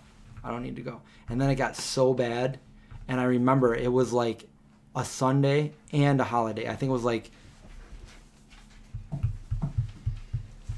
I don't know, it was like Memorial Day or Labor Day or one of those days, but it was a Sunday, so whatever one is can be a Sunday. Anyway, I'm like, Mom, I need to go to the doctor. I couldn't swallow. I couldn't do anything. You need to get away from the cords. Yeah, you gotta back up. Back it up. Get in trouble. I'm getting you in trouble. And I went. Go lay down. To the doctor, to the emergency room. It seems like any time I had to do that in the past, that's what happened. I had to go to the emergency room. And I had really, really, really bad strep throat. And then I haven't really got sick since going vegan, 25 years. I've not had a headache in 30 years since I went vegetarian. And, you know, with the exception of like a cold every couple years that lasts maybe a day, I other than that, I don't get sick very, very, very, very infrequently. Wait, what's going on here? Every time I talk, I miss Vegan Zombie Pandemic. Coronas and chill. Yeah, that's a good one. Yeah. Vegan Zombie Pandemic. Ah, that could be. You know what? Let's do it. Late night live. Vegan. You know what? I feel like if I put pandemic, I'll also be flagged. Anything. Vegan zombie.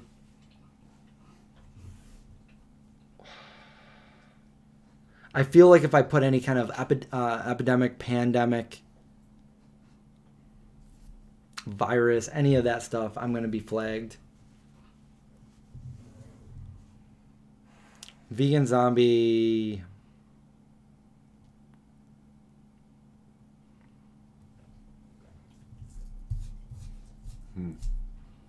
Precaution. Vegan zombie. I don't know. Prepare or die. No, that would cause fear. No. Friday the 13th live stream. Vegan zombie. Oh, sorry for that. That probably hurt everybody's ears. Friday the 13th. Bam. Boom. There it is. What time do you guys usually go to bed? Yeah, lately. We don't have a bedtime. Yeah, lately I've been going to bed like at 6 a.m. Most of the time I'm up Cancel, all night, says all Trini. day. So far I slept 4 hours maybe after we go the to vegan Wegmans. zombie apocalypse. Yeah. Yeah. That's what it could be. Vegan zombie Friday the 13th apocalypse. Yeah, I know that I don't have a bedtime that is normal. My mom usually tells me I got to go to bed by at least.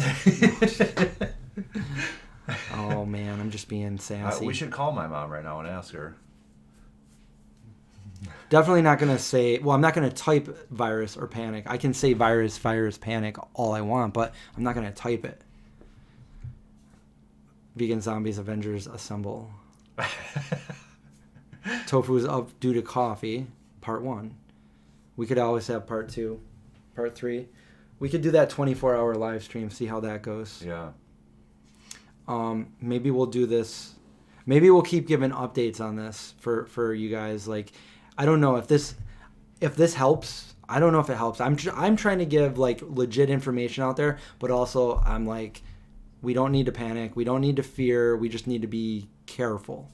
Just be careful. Because we're living in a changed world right now. It's different than it was, just very recently. So,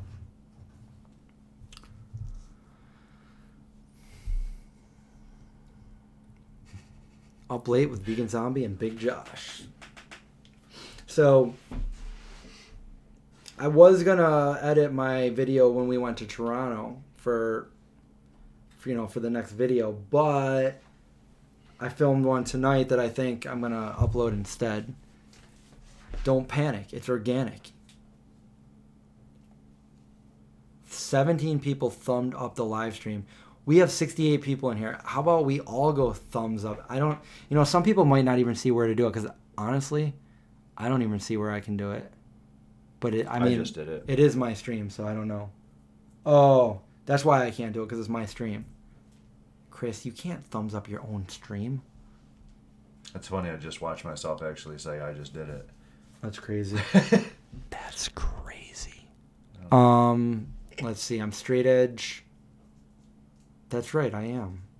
That's why I don't get. That definitely I think has a lot to do it with the being straight edge and also being vegan and also being health conscious, because we all know you don't need to be health conscious to be vegan.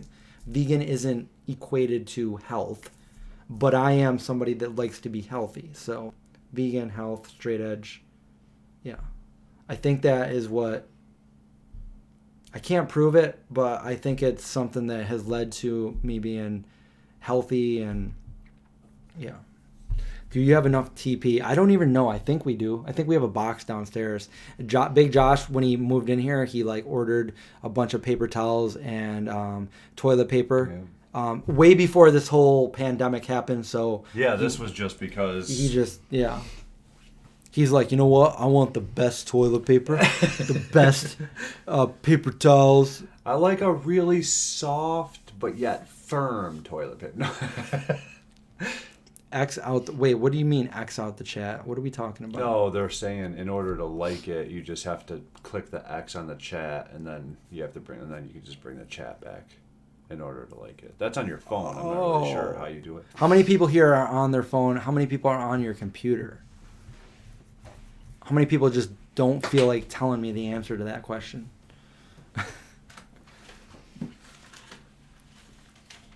That's right, Misty. Everybody needs a bidet. Yeah. I've never used one. Let's go buy one today, and we'll get it installed. Oh, we got one laptop. We got a bunch of phones. We got an El Telefono. Let's see. A computadora. TV. Ooh, we got the big TV. Yo, how big is your TV? We got a lot of phones here. 65. We Apple TV for Mike. Wow. So our mugs are way up on somebody's TV right now. That's cool. Is it a good sound system too? I mean, can you hear this? Can you hear this really good on your TV? It's March 14th, guys. It's Pi Day. 3.14159.265. That might be wrong. I think it's right though. Happy Pi Day, guys. Yeah, Indy said. Oh, that was Zeke. That was Zeke. Indy's over here. Indy's laying on Zeke's butt. Well, he was. Ooh, a 55-inch TV. Indy, I wasn't calling you. I was just saying that you were. He's like, okay. Yeah, go to bed. Go to bed. Bye. Cool. I don't know what's going on. 3.14159. I was right. Ah.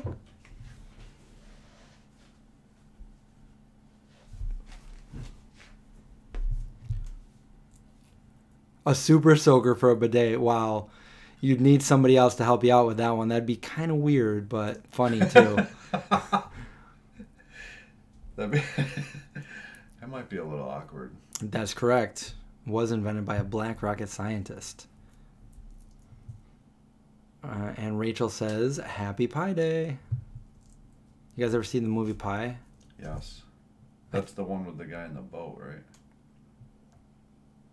Am I thinking in of the right boat? Movie? Yeah, isn't he out in the ocean in a boat, or is that a different movie that I'm thinking of? I don't remember that part. But I think the same guy made Memento, which is another good movie. I don't think I've ever seen that. How about just a squirt bottle? Okay, it's your last chance for pie. What movie is that from? I say that a lot. I think I've said that like 5 times now. And the chorus of the Vegan Zombie live streams. Say it again. It's your last chance for pie. And then the knife comes into the screen. He says, okay, time is almost up. It's your last chance for pie. I have no idea. I'll tell you guys in a minute. I want to see if anyone gets it right, though.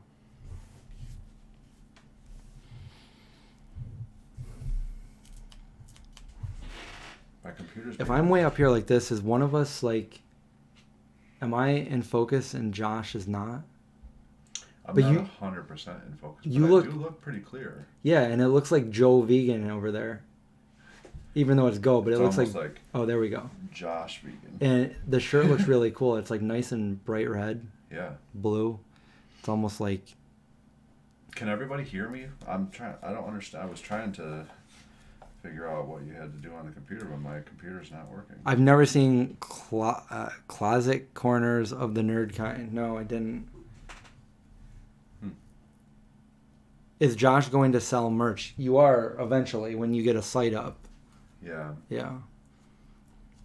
So we'll release his new merch when he has a site It's here. I know, but I don't think you should show it No, until they can we'll actually wait. go. We'll Because wait. when you release it, you should have your site up. I haven't made up my mind. The T-shirts and the Big Josh Vegan stuff, absolutely. I don't know about these hats though. I didn't do it a week ago, but you're totally right. The movie was Monster Squad. So D-Bro got it right. Monster Squad, you win the prize of the night, which is Nope. awesome 80s movies guesser for the night. Merch with Josh's face. I swear you should have like merch with your face on it. Yeah. Well, Josh isn't. This is like gonna have a to cardioid take microphone. this Oh yeah, Josh, you should sell specialized toilet paper, Big Josh vegan toilet paper, where each sheet is about that tall. And like this wide Yeah. at least. You only need one Yeah. sheet of Big Josh vegan toilet paper with Josh's face on it. It's like the size of 4 Selecta size paper towels.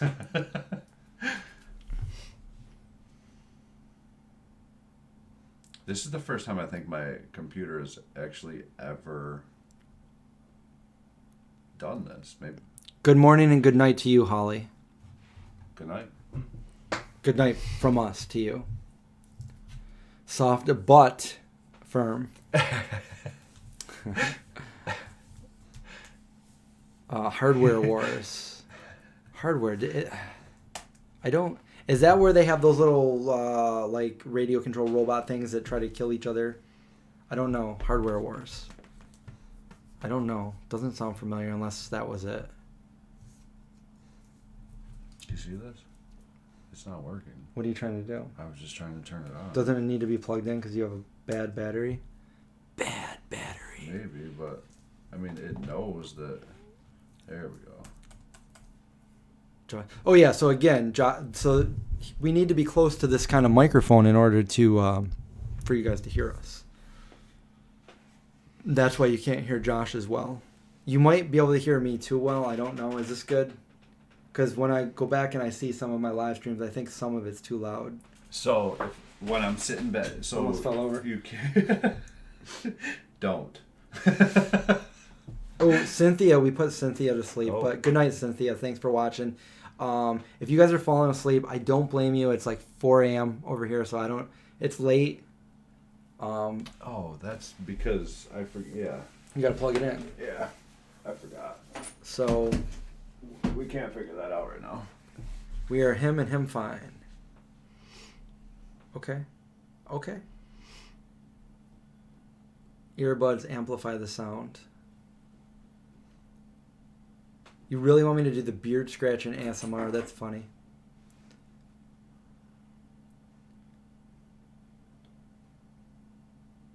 A rag, soap, and water. A shower. Yeah, I guess if you live alone. It's 4. So in case everybody doesn't know, it's 4:07 a.m. here. But less than 2 hours until Wegmans 4:07. opens up. That was the area code for when I lived down in Florida. I think for Orlando.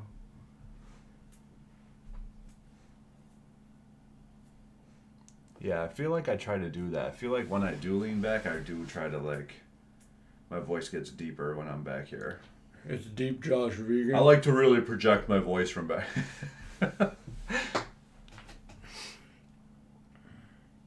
Man, look how nasty my hair looks. I haven't washed it in about a week. I gotta wash it. What are we getting at Wegmans? What are we getting at Wegmans? Oh, they were out of a lot of Video. things. They didn't. Footage. Video footage. No, we need bananas. We need Yeah. sweet potatoes. We need carrots. They were out of need all of bananas. that stuff. We make smoothies 2 to 3 times a day, I feel like. I picked up the very last Oatly, but it wasn't the one that I normally get. It was like the extra fat one, and I normally get the original white carton one, the one with no oil. But in times like these, I had to grab that one because it was the last Oatly. So Yeah. I feel like we should go live on my channel when we go to Wegmans. Like a live walk through Wegmans? Yep. Yeah. Yeah, I'll hold the camera and you can... yeah, it'll be the first time Big Josh. in days that Wegmans might actually have things on their shelves. Shelf-stable Oatly. Yeah. I think I saw some of those too. And they have... Not over here in the U.S. that I've seen at least, but I've had their strawberry Oatly too, which my they have friend... a strawberry one? They don't here. My friend sent it to me from Iceland. Well, call your friend and I want some strawberry. I know you probably would like it. I'm not like a fan of strawberry. Oh man, I love strawberry milk. So Gomez actually, needs we to got talk that to me. strawberry. I don't know if you have Instagram or Facebook or whatever, but if you don't, you can on the About Me section here on YouTube. There's a contact form. You can contact me there, or go to my website and contact me there and just tell me, hey, it's Gomez. Send me an email that way.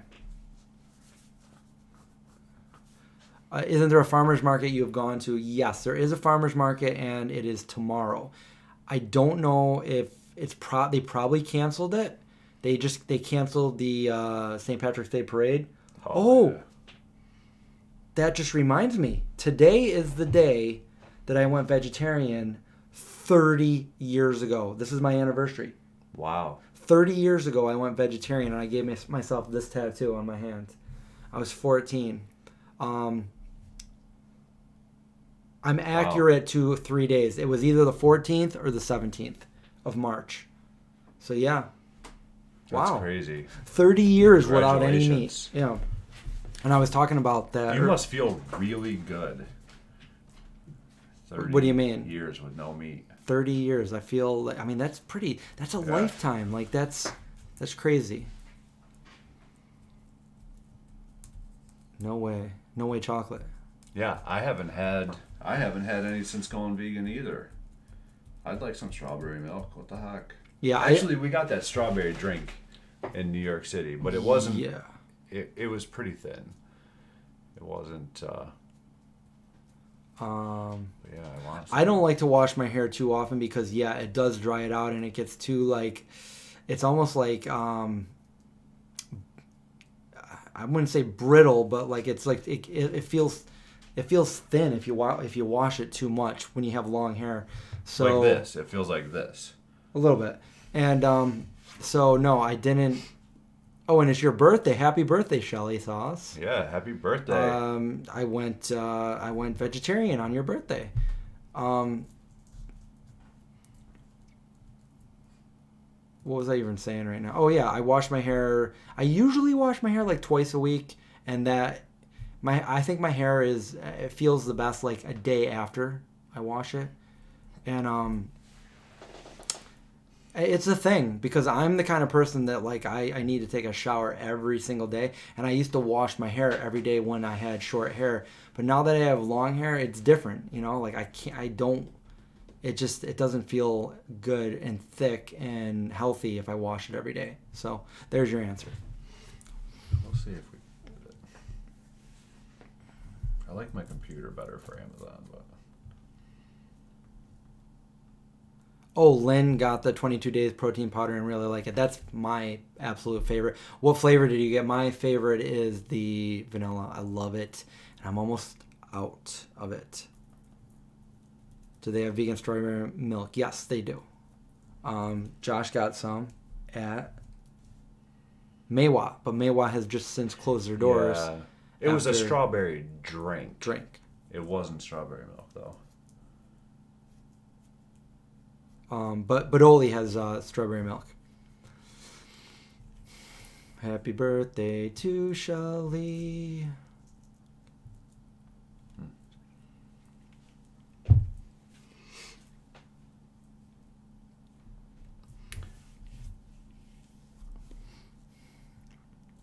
Do another live stream tonight. We'll be doing. We might, Yeah. I mean, this wasn't planned. I was kind of bored. I didn't feel like editing my video, and I'm like, you know what? I'm just gonna go live. I have no idea what we're gonna talk about, but this is what happens when you go live. We just start talking. You guys ask a question. We start talking about vanilla or Milli Vanilli, We were talking about Milli Vanilli last night, actually, on the Twitch stream. But Twitch is fun because I'm playing the game, but there's definitely not 63 people watching. There's more like 7. So Yeah, I feel like maybe I should get on there with you one day. I need to figure out how to log into my EverQuest account. oh yeah, I'll show you how. Ted says, I saw your meme about someone telling you to quit vegan. Yeah, that was an epic burn.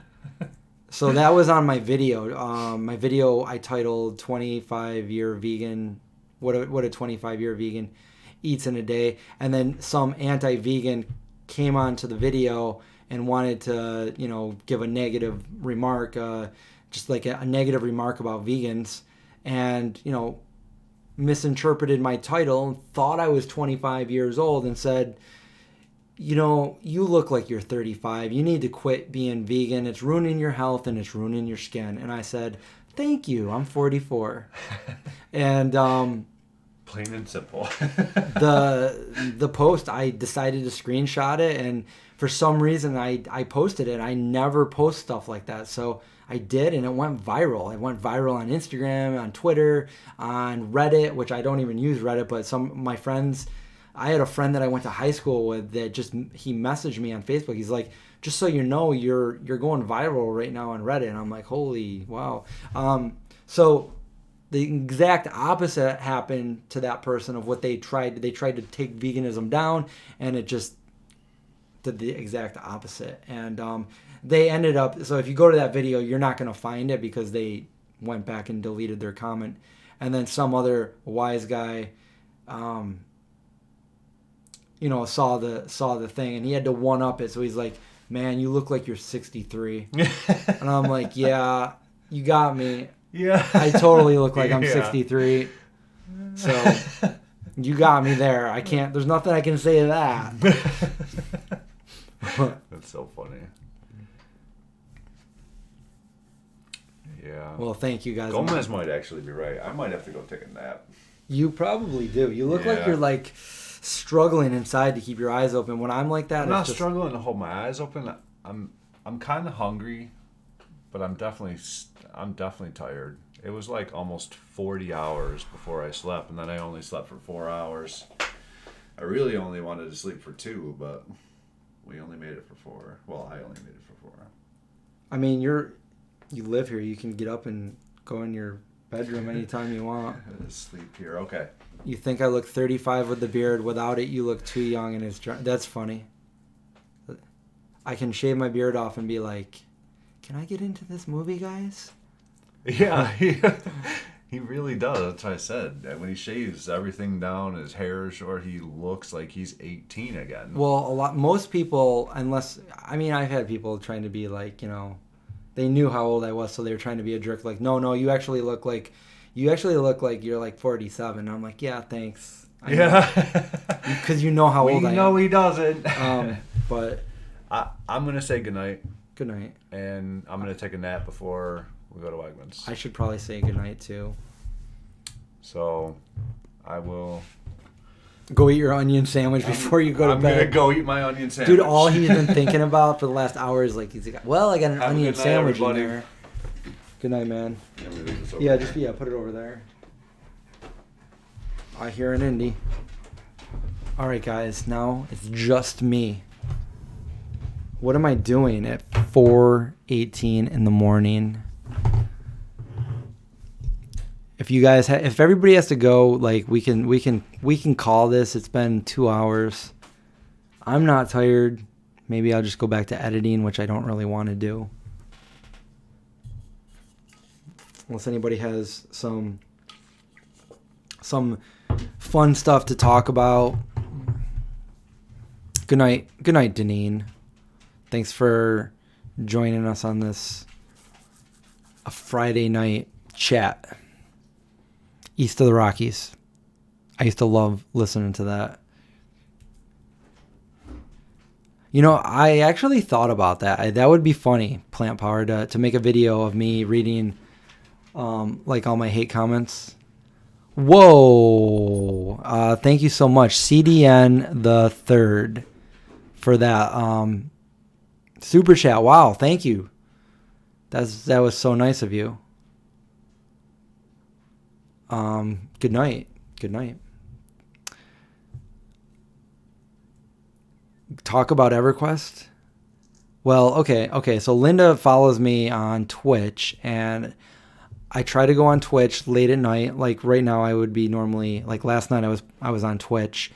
And if you don't know what Twitch is just like a streaming thing.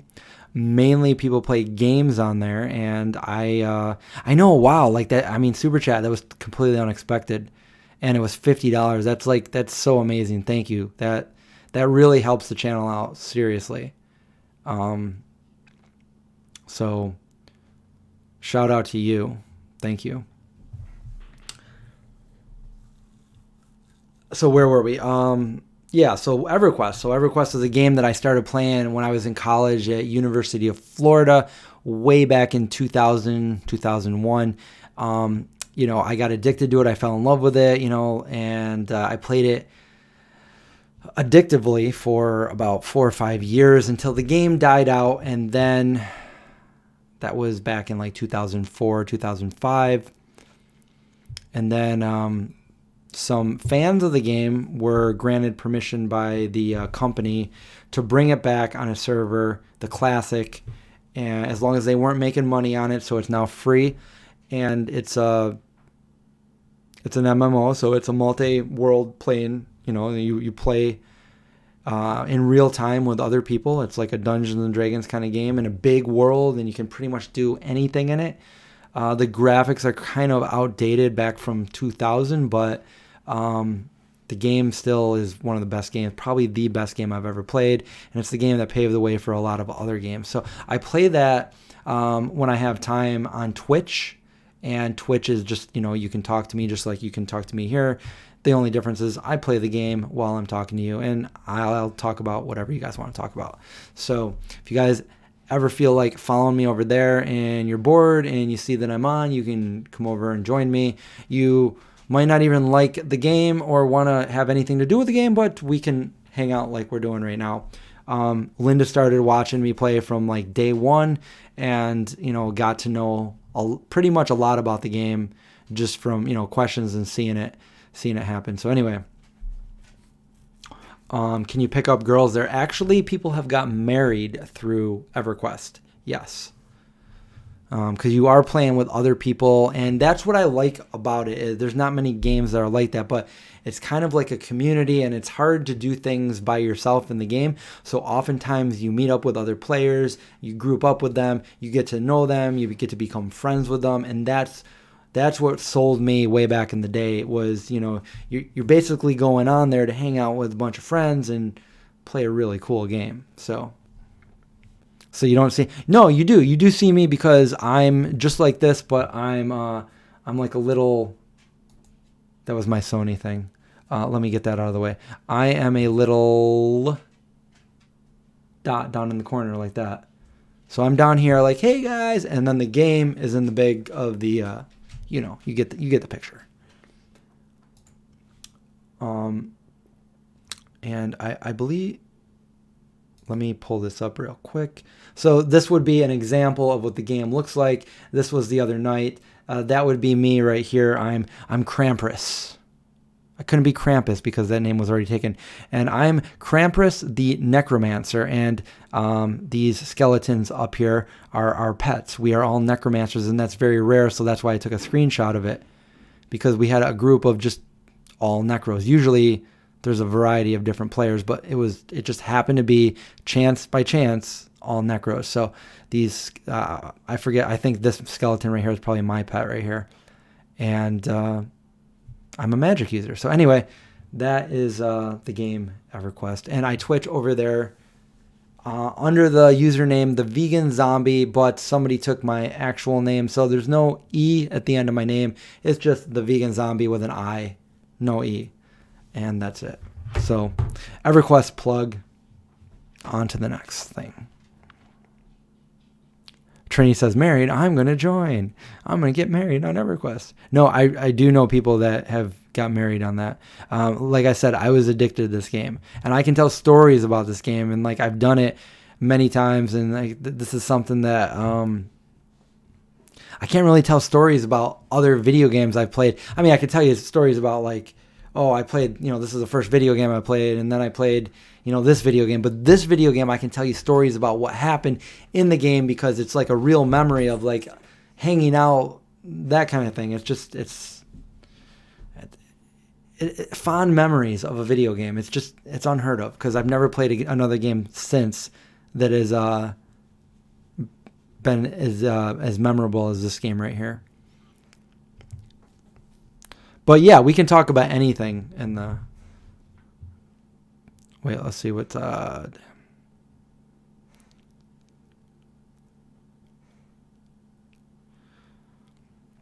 Oh yeah, Gomez, I hope you feel better. Get that temperature down. And stay safe.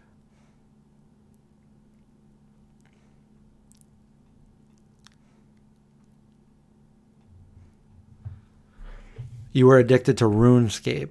So that was around the same, a little bit after, I think. I never played RuneScape, though. We could talk about scary movies since it's Friday the 13th. Does anybody follow me here on Instagram? Did you see the post the picture I posted today on my Instagram? Let me pull it up here. I know some of you, I see some of you that are familiar that have seen it. Where is it? I can't even find it. That's not it. I usually go to these Scaricon conventions. So when I was at one of them, I got a picture with Jason Voorhees. That's me and Jason. Friday the 13th. Friday the 13th. I wasn't allowed to watch it when it came out when I was little, but I would go over to my friend's house and we would watch it. And I used to like going over there because there was no supervision. On the other hand, my mom was like extra supervision, so I was not allowed to watch it, but I got to watch it. Loved that stuff when I loved scary movies ever since I was a little kid. And I know I've told my scary stories stories many times on the stream, so I don't know if I should. I don't know how many of you here have never heard my scary stories, or how many of Chris, we don't need to hear that one again because you've already told it a million times or anything like that. But if you guys really want to hear it, I will tell them. But I watched scary movies starting in 5. Yeah, same here, Carrie. I was very young. Yeah, I've tried Sweet Earth, and they do have a lot of good products. They have what is it? The Awesome Burger? It's actually really good.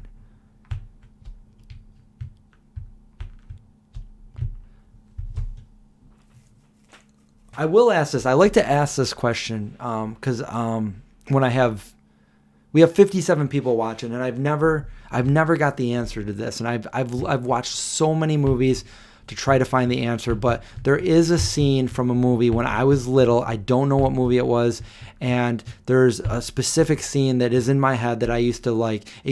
When I was little, I would always be like, oh, I gotta walk home from my friend's house and it's dark out. Don't think of anything scary. And as soon as I would say that, like, why would I say that? But as soon as I say that, I think of something scary, and this voice would go in my head from this scene. And I just want to know if anybody knows what movie this is. There's a lot of people that have commented so many different movies I've watched, and I cannot find what movie it's from, but it is a real movie. I'm not making this up. So when I was little, it was a black and white movie, and it was they were in either like a castle or like a mansion with like, I think, stone walls or whatever, but there was like a winding staircase. Now, it wasn't winding to the point where it was like a circle like that, but it just kind of went like a little bit curved on the outside of the wall. And there was a lady, and she was wearing like, I think like a white nightgown, and she was kind of running down the stairs or maybe walking really fast with her hand on the banister. And then there was a voice, just like an omniscient voice that spoke out from like, was a hidden voice. And it said, leave while you still can.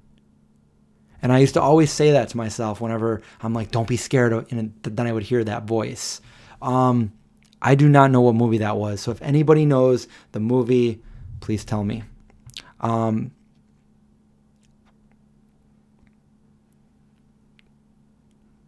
I did watch Tales from the Dark Side. Monsters TV shows. Is that like a specific show? I used to watch everything, so there's not too many things I didn't see, but I really want to know what that movie was. You are referring to Dark Shadows, Tales from the Dark Side, or Night Gallery, Chris.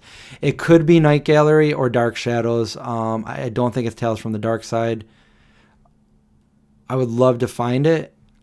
Now, I watched... It could be something from Monster Movie Matinee, because I used to watch that when I was little.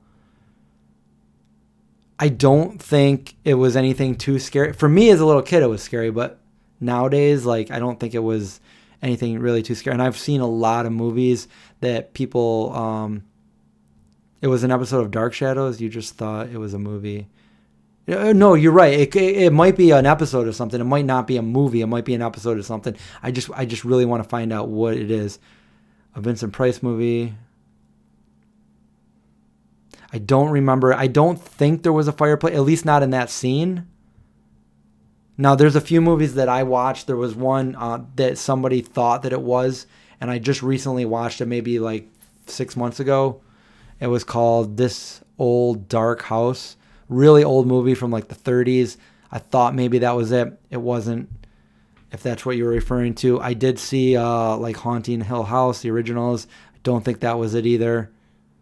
But I think you might be right with the Night Gallery. My dad used to watch Night Gallery, and so it could be there.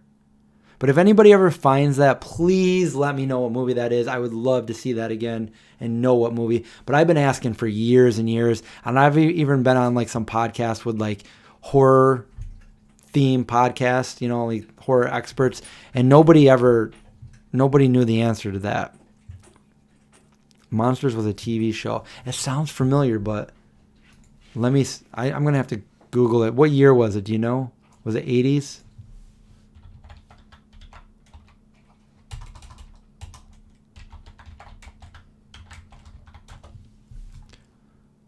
Uh, 88.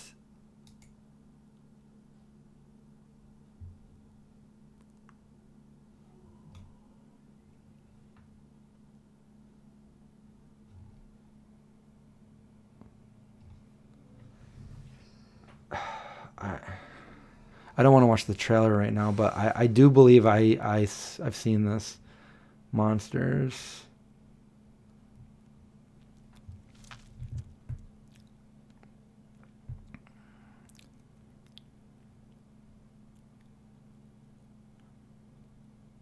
Oh, it's not a ring. It's the little band that goes around my microphone cord. It was just laying here because I opened it today, and I just had it around my face. I don't wear rings. I just had I have not found the answer. It's not Tales from the Crypt.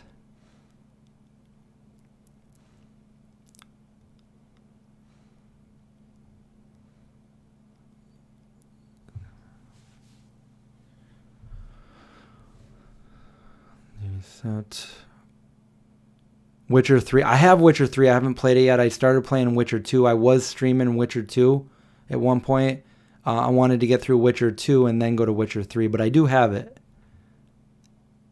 Yeah, I just looked it up. Monsters was late. It was 88, 89.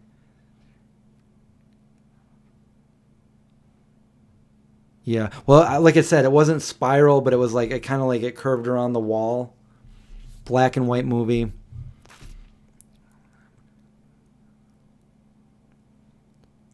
But if anybody ever does find out a scene like that where that happens, let me know. That'd be awesome. Right, The Hitchhiker. Man, 80s shows. Does anybody... What else? What else did I loved The Twilight Zone. The Twilight Zone, the movie. Rod Serling is from here in Syracuse, born on Christmas Day.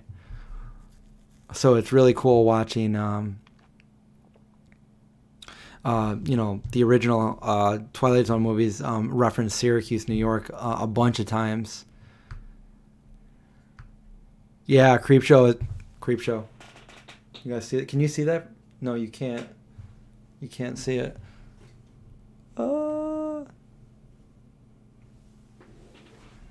I got that right there. We got Creep Show. Creep Show is awesome. You know who drew this? The original drawing. Greg Nicotero.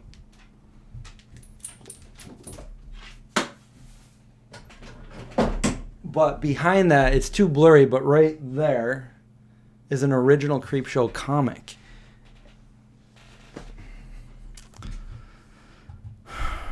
Creep Show, yeah, Creep Show's the best. I am a little bit behind on the chat, yeah, sorry guys. But now I'm caught up. I'm caught up to Big Show. All right, guys. So, do you all know the first?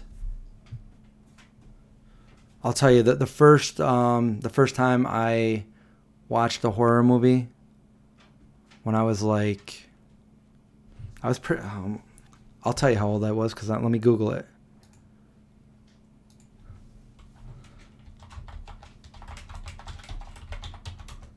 If you guys want me to tell this story, I've told it many times. That's why I'm wondering if you. Okay, so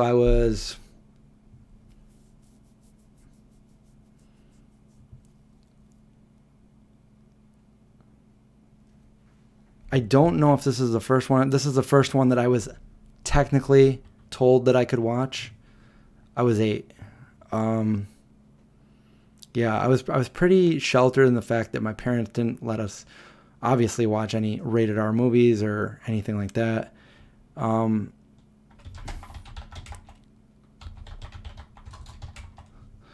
me see what year this one came out. I think. Okay, so I definitely saw parts of this one without being told that I could. And I was only like 5 or 6 on this one. But anyway.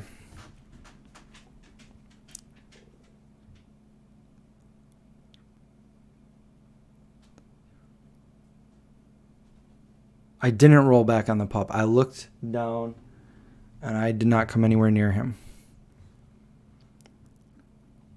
Okay, I'm going to tell the story of when I watched Children of the Corn. Okay, so 1984, 1985-ish, I was looking through the TV guide. Just looking through it, looking at the pictures, looking at the names of the movies and stuff like that. And I said, Mom, because she was sitting right there next to me. I go, Mom, can I watch Children of the Corn? And she looked at the TV guide and she goes, no, you can't watch that. It's rated R. It's a scary movie. And I'm like, oh, come on, please. Because I was one of those kids. I never took no for an answer. I'm like, please, please, please. And I was probably really annoying too. And she goes, no, Chris, you're not watching. I'm like, but look, it says it's on at 4 a.m. She goes, I'm like, can I please watch? And she goes, sure. You can watch it at 4 a.m. And I'm like, cool. So obviously she was being sarcastic. But how can you be sarcastic with a little kid? Because little kids don't understand that. So that night I went in my room and I had a little alarm clock, one of those wind-up alarm clocks, and I set it for like 3:50 a.m. And I have a little brother, and we slept in the same bedroom, and the alarm clock goes off, and I stopped it, and I got up, and I grabbed my blanket. It was still dark out. I'm like, Pat, come on, let's go watch Children of the Corn. And he's like, okay. So we were really quiet, and we went downstairs in the family room, and we turned on the TV. And we started watching Children of the Corn. And not even like 5 or 10 minutes into it, my mom starts coming downstairs, and she peeks her head through the little railing thing to look down, and she goes, what are you guys doing? And we're like, oh, we're watching TV. She goes, what time is it? What are you watching? I'm like, it's 4 a.m. We're watching Children of the Corn. And she goes, you get, and she runs down there and she turns the TV off. She goes, you guys get in bed now. And we got in trouble. And I'm like, but you said we could watch it. And she loves telling people this story because she did not think that I was actually going to watch it. She was being sarcastic. And I never did watch Children of the Corn from that day on all the way until like 5 years ago. And then I watched Children of the Corn for the first time all those years, and I'm like, wow, like, I mean, obviously it's not like, if you've ever seen Children of the Corn, the first 10 minutes are probably one of the worst. And I'm like, I can't believe I watched this as a little kid with my little brother, my younger brother. So if I was 8, he was 5. So that was really funny. Children of the Corn, Malachi. Did my video freeze? Did my battery die? Oh. Well, we could finish the stream this way. You just see my my profile. See that Zombie Crew beanie? You can go to my website and buy that for, I don't even know how much it is. Let me go change the battery here.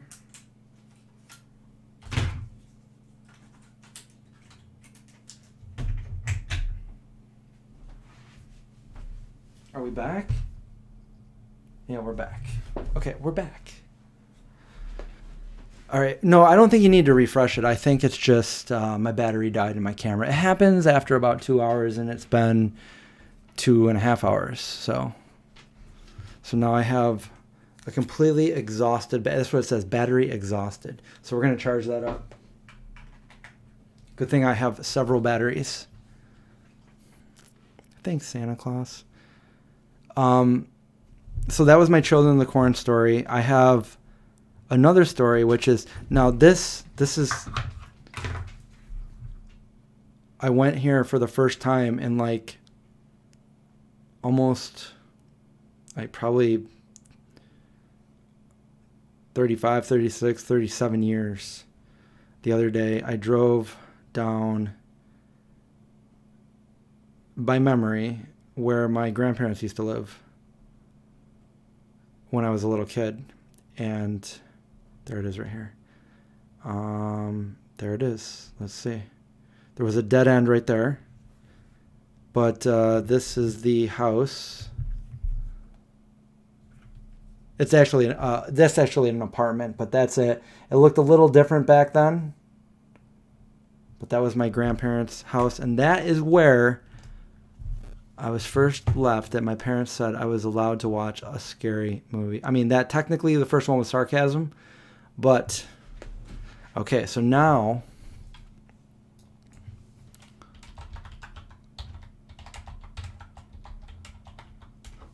I'm about 9 or 10 years old. Maybe even a little bit younger than that, and I was being babysat by my grandparents.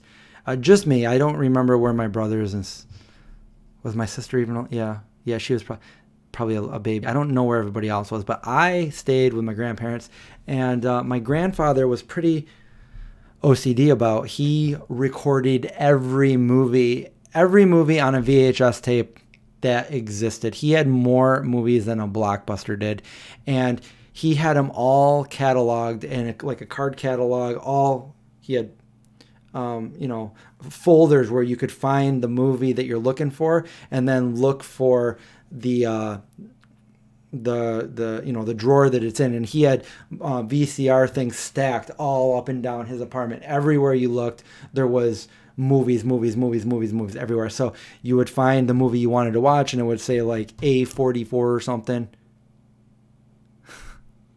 And that was random. That's funny. And then you would go over and you would open up and you'd find the VHS tape you wanted, and there you go. You'd have your movie. And he had thousands, like literally. He was like obsessed with recording every movie there was. So, and I knew this. I knew I could watch whatever movie I wanted back then, and it was, that was kind of new back then, having VCRs and all that kind of stuff. So we went over there, and my mom dropped me off over there, and I'm like, and she's like, here, have your grandfather, put a movie on for you or something. I'm like, can I watch anything? She's like, well, within restrictions. And I'm like, can I please watch Nightmare on Elm Street? Because my friends were talking about it. It had, it was a scary movie. I wanted to see it so badly, and I didn't know what it was about, and I loved horror. And she's like, no, you can't. I'm like, come on, please. And then my grandfather goes, just let him watch it, Kath. And I'm like, yeah. She's like, all right, but if you have nightmares, don't come crying to me. And I'm like, no problem. So there I was. He put Nightmare on Elm Street on for me. I sat down on the couch, and he completely left the room. And I'm like, uh-oh, what have I just got myself into? There's nobody here. I'm all alone. I'm a little kid, and I'm watching Nightmare on Elm Street for the first time. And I start watching Nightmare on Elm Street, and I'm like, this will be good. I'll watch it by myself. And I get to the end of the movie, and I'm like, it's time for me to go to bed. And they put me in a room to go to bed, and and I'm laying in the room, and I'm like, oh my God, Freddy only kills little kids, and he does it when they sleep, and I'm a little kid, and I gotta go to sleep. I guess I asked for this. I was so scared going to sleep that night. That was probably one of the scariest nights, trying to go to sleep as a kid, thinking Freddy was gonna get me. So I remember that. So that was the other time. And does anybody remember The Hand? So The Hand, I probably saw clips of The Hand before that the time when I watched Children of the Corn. So even when I was younger. And I used to scare my little brother because The Hand was a movie with Michael Caine where, his hand gets chopped off pretty much like in a car accident, and that hand comes to life, and it's just like it walks around like like in the Addams Family, but and it kills people. And me and my little brother were afraid of it, and would scare my little brother. I'm like, oh Pat, I'm just gonna go upstairs real quick, and I'd go upstairs to that the banister that my mom looked down, and I'd look down and I go, hey Pat, don't look now, but right behind you, the hand. And I'd run as fast as I could, and he'd be like, ah. Stupid, but back in the 80s, that was a scary thing. Oh man. But then I got another. So here's this movie's not really. I mean, I guess there are kind of scary parts to it, but it's not a scary movie. I loved it. It was just like the Beastmaster, part one, the Beastmaster with Mark Singer. I love that movie, and yes, they say this is true. And yes, as a kid, I had an unreal fear of quicksand because of movies like this. Quicksand. Oh, don't get caught in quicksand, But anyway, if you've never seen Beastmaster, I was talking about the A44 vegan zombie movie. So back to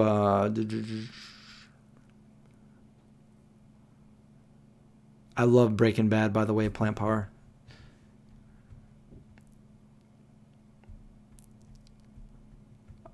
Okay, so yeah, Beastmaster. So Beastmaster, it was just a really cool, born in either like a medieval kind of Dungeon and Dragon era, or even before that, like Egyptian era. I'm not really sure. It was a long time ago, and he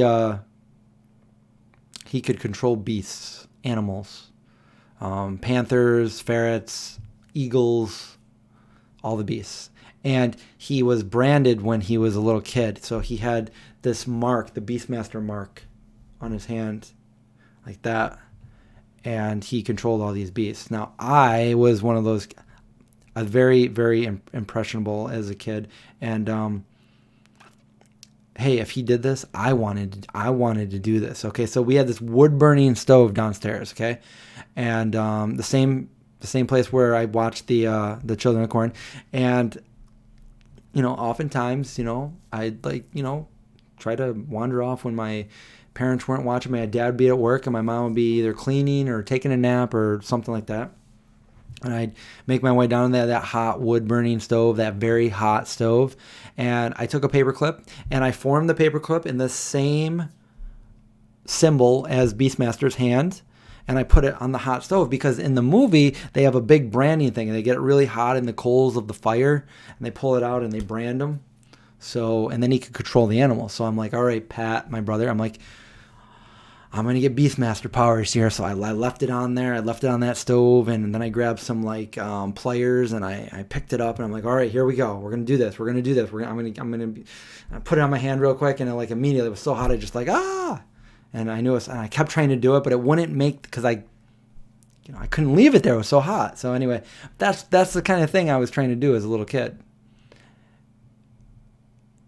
It was pretty cool though. So, I mean, I didn't kill myself. I didn't lose a hand, and I don't have any brands. It didn't work. So I'm okay.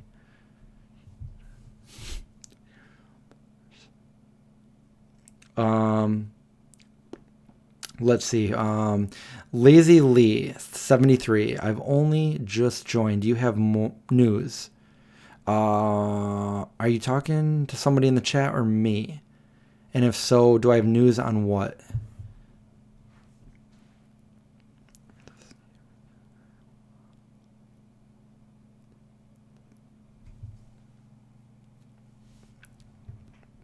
I think we all have like some pretty funny and interesting stories from when we were little kids.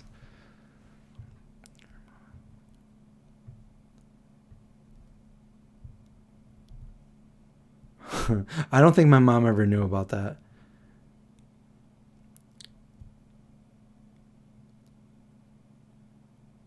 Oh yeah, the creatures. They had these like a bat wing thing, and they'd go like this, and they'd turn you to bones. Or the part where they like held those things down, those people down, and they put that little worm thing in their ear, and I was like, oh my god, like. The Shining is, of course, like a classic, really good movie. I have seen Better Call Saul, but I haven't seen all the seasons. So yeah, another great spin-off of Breaking Bad. And did you guys see what is it? Now I forget the name of it already, but the Netflix original that they just put out, which was after Breaking Bad with Jesse. That was really good too.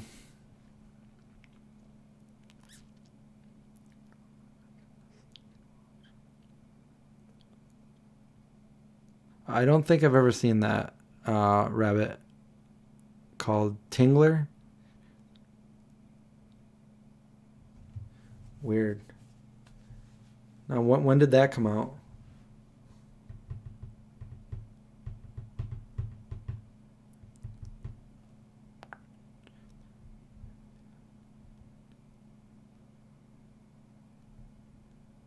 I didn't see Doctor Sleep. Doctor Sleep. That was what somebody told me. So they said if you like. Was that connected to The Shining? I was told. Yeah. Oh, it's Danny Torrance when he's all grown up. Red Rum.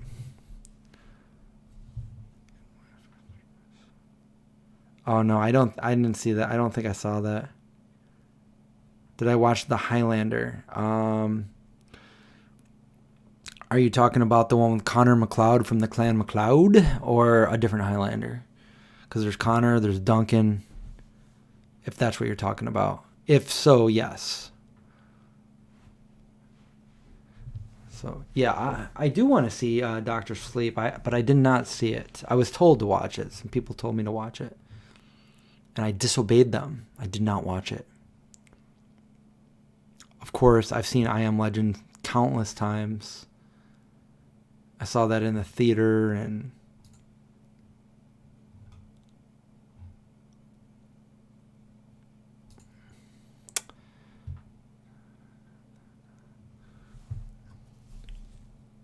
you're so tired the chat is a blur.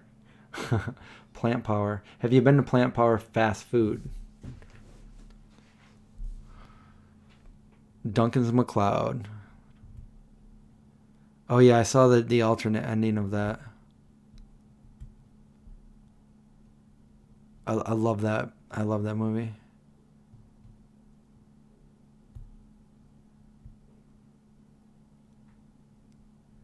Okay, so you're talking about the movie. Yes. When we have more of a date set that we're gonna be shooting the movie, which is projected the fall of this year, and I'm talking to the producer now.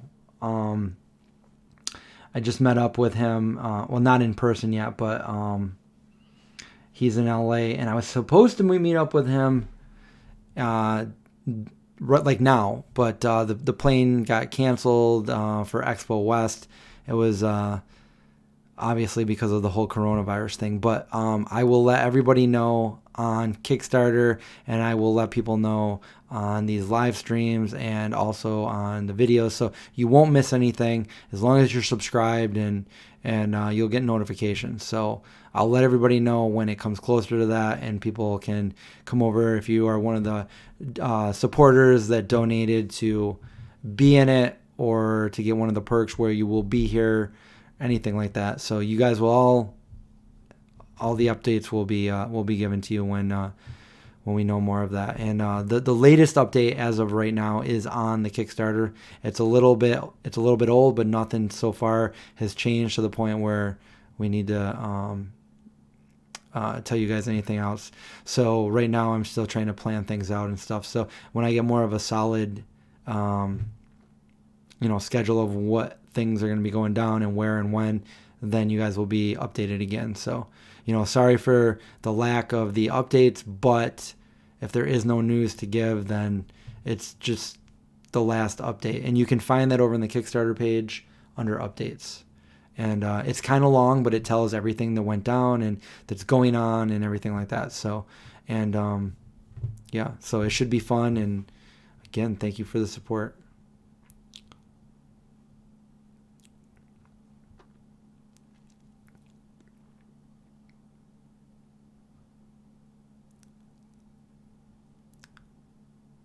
Have you seen both endings of 28 Days Later? Alternate ending. That's a good one too.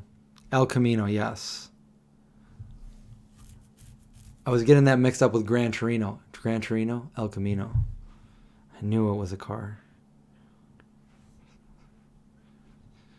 Trini's going to sleep, so you didn't want to stay up past 5 in the morning. No, everybody, I'm sorry for keeping everybody up. I'm just like a night owl, and this is a night owl stream. I know we're losing a little bit of people, but we still got 51 people watching. I don't know where everybody is located, but if you're on my time zone, it's pretty late. Dracula left you sleeping in your tub when you were little. So it probably wasn't the Bram Stoker's Dracula, which is that would be my favorite all-time horror movie.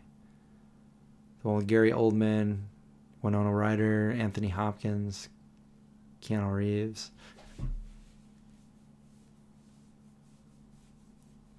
The Night Stalker. It's not the Richard Ramirez, is it?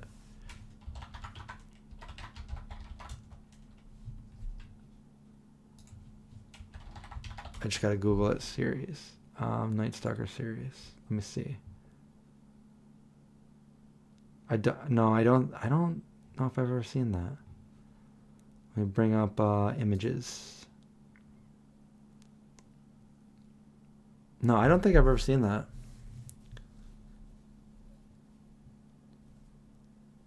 If I start saying your name while you are sleeping, you'll have odd dreams. That's interesting.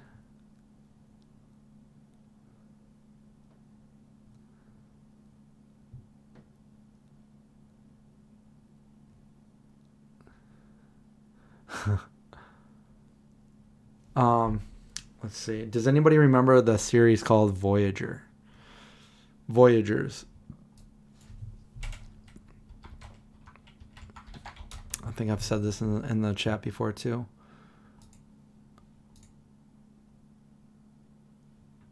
1982, 1983. Voyagers.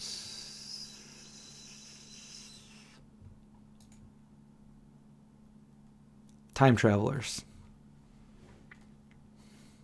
I used to watch that when I was little. I really liked it.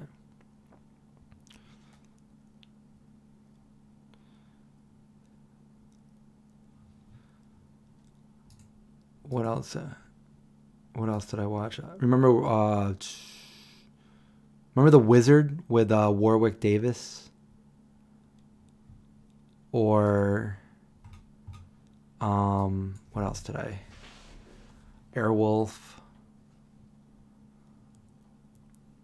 Deneen remembers Voyagers. Not many people do. That's cool that you remember that.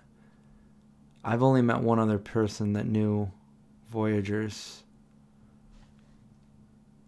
And you might know her as a cookbook author, Isa Moskowitz. Willow, yes, Warwick Davis. I almost said Willow, but then I'm like, no, it's not Willow, it's Wizard. No, it's not. It's not. I didn't know that I couldn't stray away from the horror movies. I got to go back to the horror movies. All right. Amazing Stories. Was just talking about that the other day. I used to love watching that. Used to watch that with my brother and my dad. Amazing Stories. Such a good. You remember the one where I think Kevin Costner's in it before anybody knew who he was, and it was that World War II fighter jet, and they needed to land, and one of the wheels weren't. I probably shouldn't give it away, but anyway, you guys, that was one of my favorites. Or the one where the old people in the nursing home at nighttime, they all went out into the yard outside, and they all turned into little kids and they played around.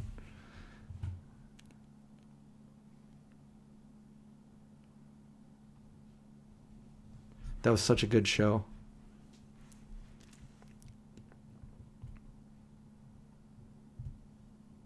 And they're remaking it too. So I saw that. Those were some good episodes. What else? There's so many. Let's see. What else? What other horror movies did I like? I used to like werewolf movies too.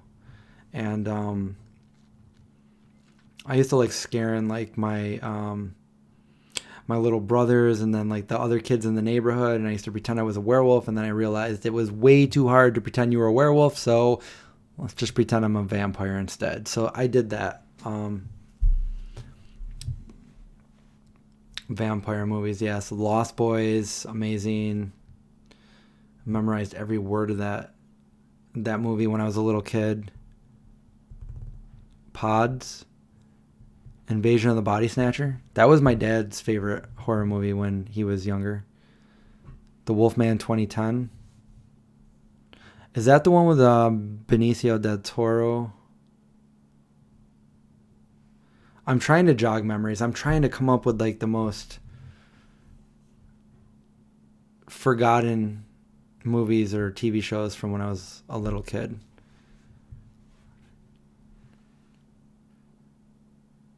I don't doubt that, Linda. You were chased by giant spiders when you fell asleep in my EverQuest.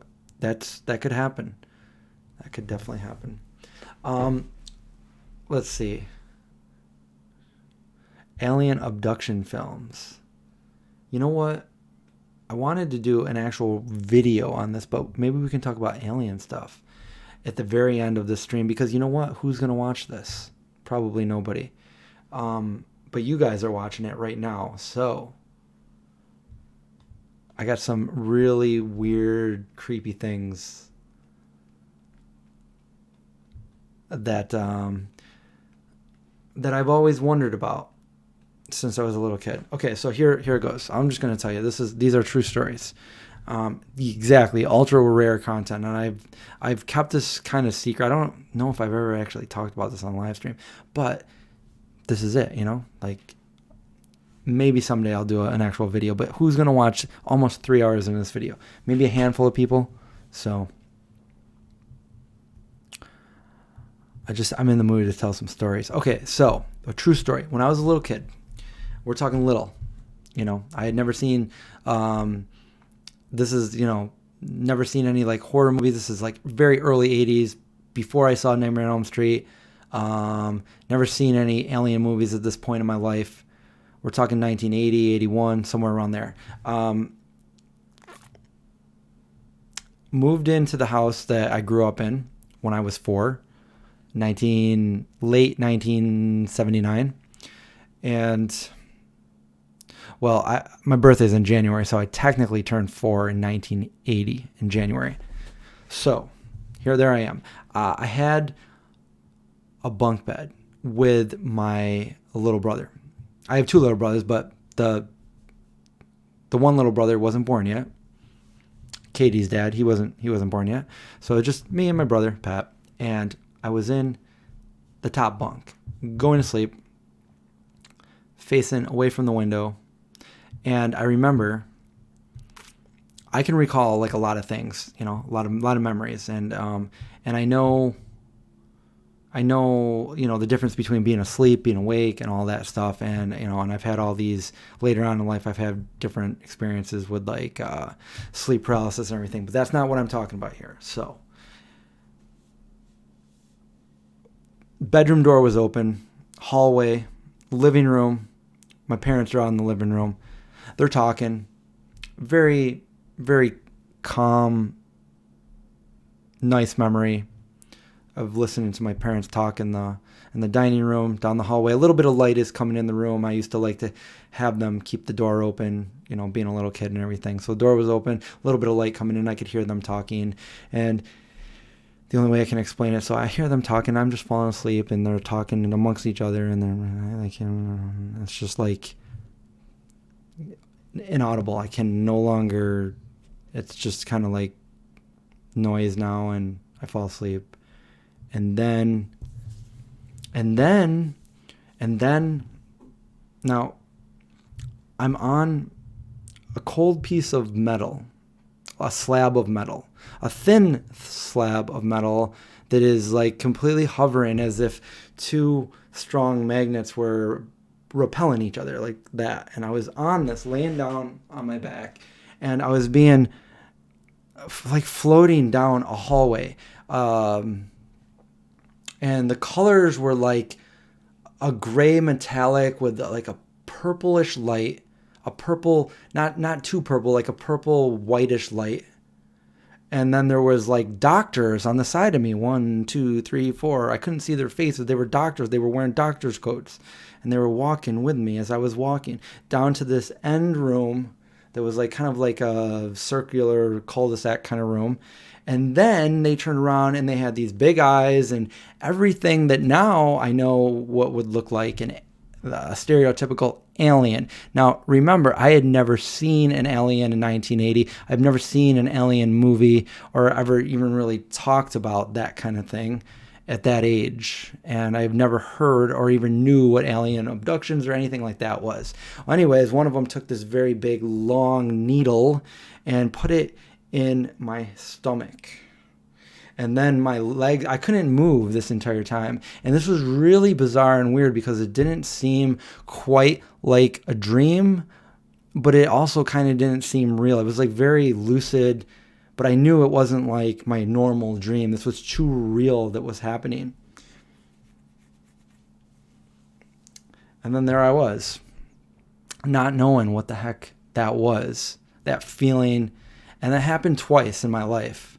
And I never said anything about it. And then as I got older, I was like 18 or 19, and I had I was on my internet, America Online, dial-up modem and everything. And on the news, there was this guy that was talking about aliens and stuff. Like, send me your emails, because email is a new thing back then. Like, this is early 90s or mid 90s. And he's like, if you have any kind of alien stories or anything, send me your email, send me your story. And I'm like, I don't really. It never really occurred to me. I'm like, was that an alien story? Did this really happen? Like, now that I'm an adult and I'm thinking about it, like, that is exactly what everybody says happened to them, and people think they're crazy. And you might think I'm crazy, but this is 100% true. This really freaking happened.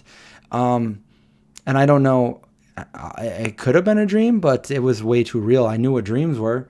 It was way too real to be a dream to me. And it felt real. Everything felt real and seemed real. And it just, I don't know. So anyways, I wrote to this guy. He never wrote me back. He probably thought I was crazy. But anyways, that really happened. And I think now as an adult, knowing everything that I know, that is really weird, really bizarre that somebody, myself as a kid back in 1980, had this weird occurrence experience, not knowing anything about like, later on the movie Communion came out and all these other things, or A Fire in the Sky and all that stuff. But I didn't know any of that stuff. And that was before any of that came out. And I didn't read any of those books. I don't know when those books were written. I don't know when they came out or anything. I was only 4 years old. So like, how was I going to know any of that stuff? But anyway, I never said anything to my parents or anything. I wasn't hurt. I wasn't nothing. So it's just like, that was really weird. So that happened. And now it gets even weirder. Let me read some of the comments here. Does everybody think I'm crazy yet? Okay, so it gets crazier. We're talking about the spiders. Okay, so far it doesn't look like anybody thinks I'm that crazy, but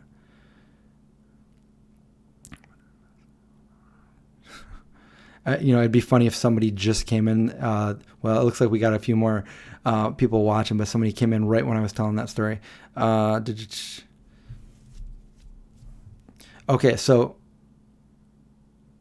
the next part of this story where it gets weird. Okay, so now, so this is kind of, and I actually have pictures, but I have no idea. Did I say idea? I meant idea. Where they are in my phone because it was about 2 years ago. Okay, so here's this. This is crazy. And yes, I'm a huge X-Files fan and all that stuff too. So like, I know this kind of things to look for and whatever. All right, so here's another.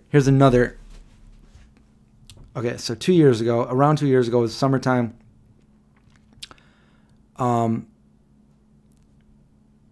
come back to my house.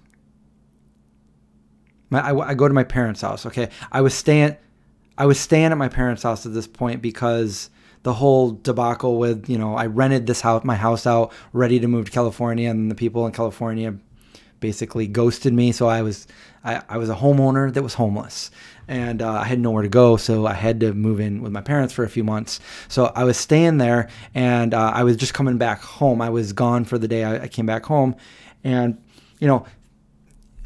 living with my parents, even when I was younger, like I know certain habits, certain things. And so I go to walk in the house and, I would assume that because this is one night that my mom did not stay home. She actually went over to my brother's house to watch the baby. So she decided, she wasn't going to be there. And this is like, I think like one of the first times like in my life I can remember that, she wasn't staying in the same house as my father because they're always together.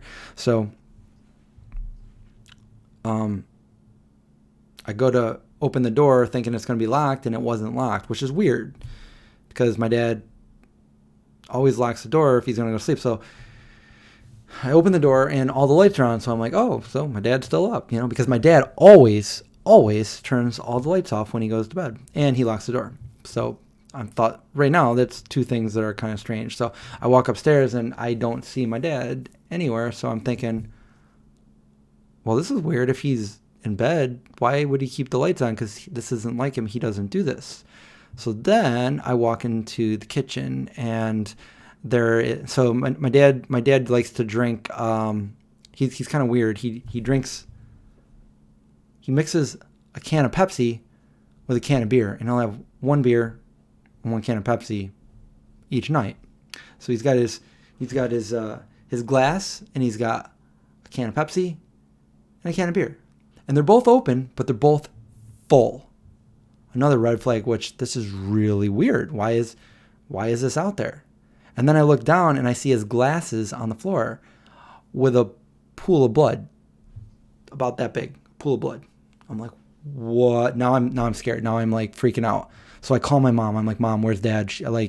So I go over to his bedroom and I'm like, I didn't want to just like open it, but I know I probably should have. And I'm like, she's like, just open the door and look. So I open the door and he's like curled up, laying on his bed. And I'm just like waiting to see him breathe. Like, you breathe. And then he's breathing. So I'm like, oh, okay. He's sleeping. This is weird. He's sleeping. And I say, Dad, and he's like snoring. So I close the door and I'm like, this is really weird. This is really weird. Whatever. So the next day, so I end up turning the lights off and I went to bed. My mom said, yeah, just, I don't know what that was like, but whatever. So I went to bed, and the next day I got up, and my dad gets up really early, so he was already up and everything. And I go, what happened last night? And he's like, what do you mean?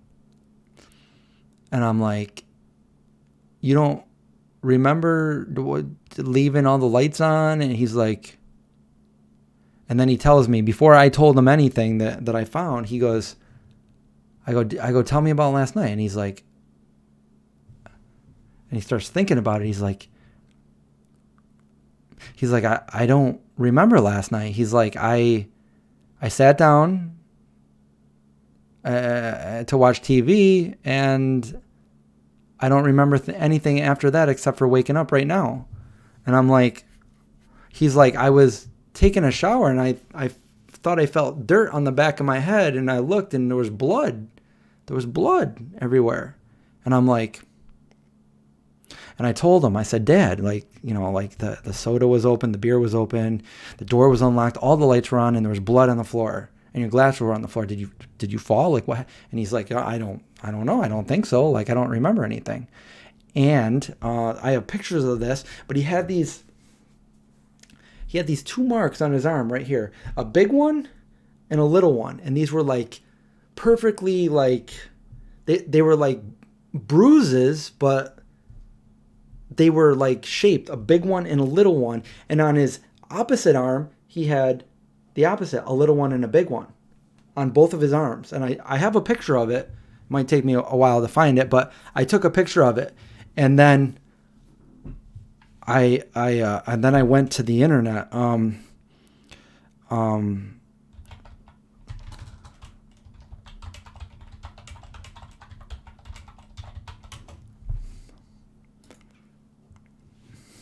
I went to the internet, and I just decided, for the heck of it, to Google alien marks on human skin. And sure enough, I see the same kind of marks that my dad had on his arms. Just thinking, like, for the heck of it, just Google it. Not saying that that's what it was, but it just was weird that happened. And then, so my dad actually has the UFO story, like the most legit one I've ever heard, and I have a video on that. He was actually in the military. He was a military police guarding a nuclear missile in Montana in '67, and it's a well-known documented case that the government did release in the Project Blue Book. And a lot of alien or UFOs have been sighted around nuclear missiles, nuclear power, nuclear. And I was wondering if something that he was involved with back in '67 had followed his family, and maybe this is really pushing it like the conspiracy, but maybe I had a weird kind of experience when I was a little kid, and then later on my dad did. Now, that doesn't stop there, because it happened to him one more time where he lost memory, and it was, again, my mom wasn't at the house, and again, same thing happened, and he had marks again. And I'm thinking, like, what is going on here? Like, he doesn't think anything of it. And I'm like, something happened. Something really happened here. Like, I don't know how to explain this, but it just sounds pretty crazy. It's true. I don't know what it was, but this really did happen. And I don't know if I saved it in my favorites. If I favorited it, then maybe I could find you that picture really, really quick, just so I could show you guys real quick. But It does sound like something from the X-Files. I'm not making this up. If you guys want to see that video, check that out later. We did it last summer, I think. UFO. My dad tells a UFO story. So let me just look real quick here. I know that I'm a very skeptical person, and I know personally that I'd have to find it another time for you guys. I don't have it saved in a quick place to find it. But I know personally I probably wouldn't believe somebody if they told me that story. I'm the kind of person that I have to have something happen in order to believe something. I'm very skeptical.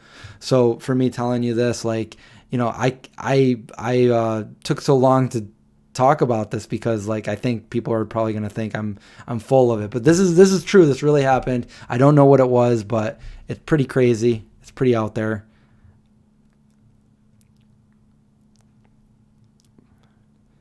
Okay, so yeah, Ted. So anyway, if you remember that video that my dad did about the military thing, the guy that I actually used footage of, that was the commander of that base during that thing, he reached out to my dad. He reached out to me, and he ended up talking to my dad, because there's not many people. I think my dad's the only other person that he's heard of that that were there at that time that remember that incident that he has talked to since.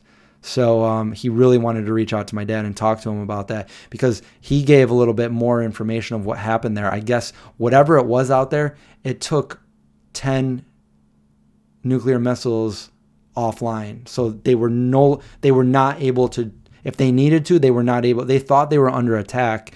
They weren't able to do this. And I guess it happened a week before too, where whatever it was, it disabled their whole thing. So pretty crazy.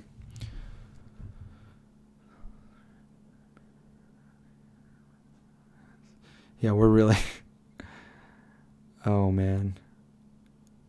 I could make a video of, I don't know, like, I don't think many people will watch 3 hours into this. So, but you guys were here at the right time, and you guys got to hear it. True story. So I don't know if that means anything. I don't know if I just had a weird, realistic dream when I was a little kid. It's just kind of weird to me thinking about it, like knowing that I had some experience like that with something that turned out to be like as I got older, lots of people were talking about, and I had no experience with that. And that was legit what I saw, what happened to me, way before I knew anything about any kind of like alien movies or alien sightings or abduction any of that. So it's just, I mean, logic tells me that there's something more to it, but I don't know.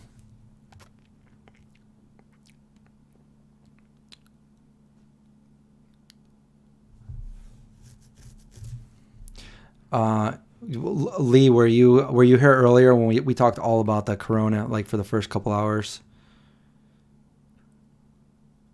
I'm definitely not a lying kind of guy. I'm not gonna lie to. I'm a very genuine. I'm not gonna lie. I'm not a liar.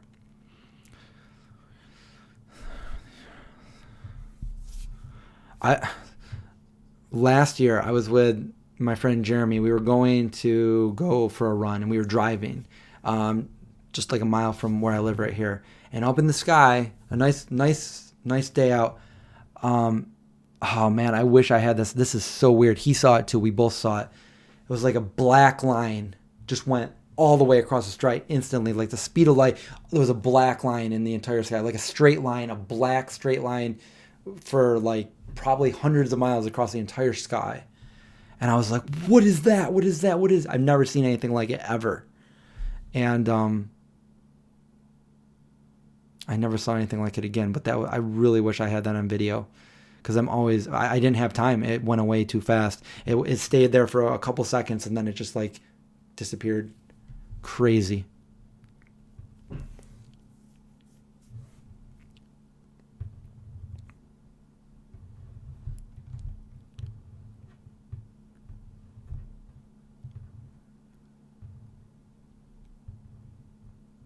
Ted, I completely agree with you. I completely agree with that statement. I do too.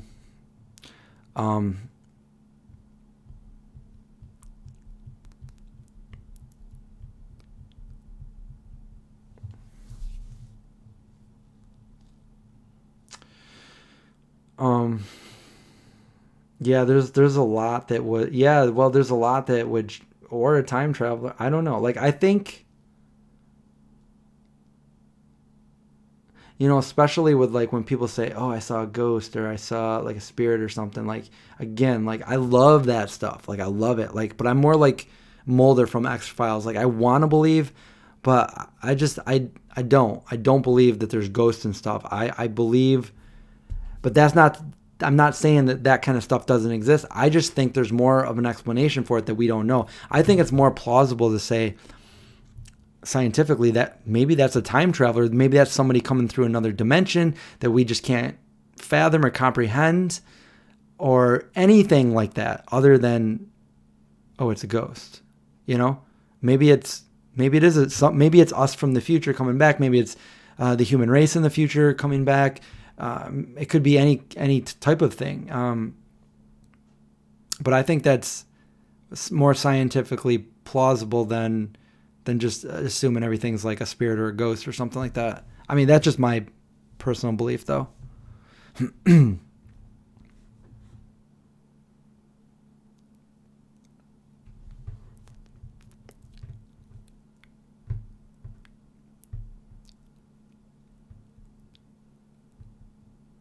Mind games. Oh, I'd like to see that. Janine, that's another story. I did a whole video on that one. The girl without a face. Yeah, that was that was pretty. I don't know. That could be somebody trying to get through another dimension. I don't know. That was crazy.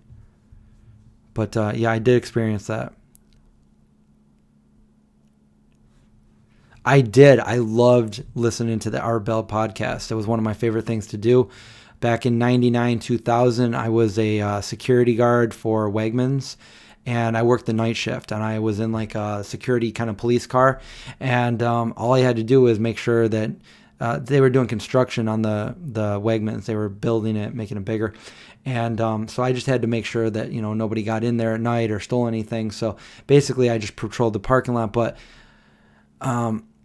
it was a good time because I was getting paid to basically do my homework for college. And during those late hours, I would listen to Art Bell, and it was very interesting listening to those. And I remember listening to like the Y2K thing. I remember, does anybody ring a bell when you say John Titor? That was that's pretty cool. Like, he was the time traveler.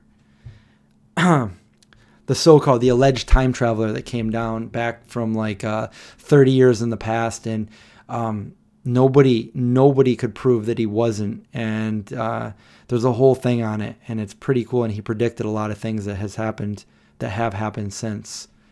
So, but yeah, I loved Art Bell.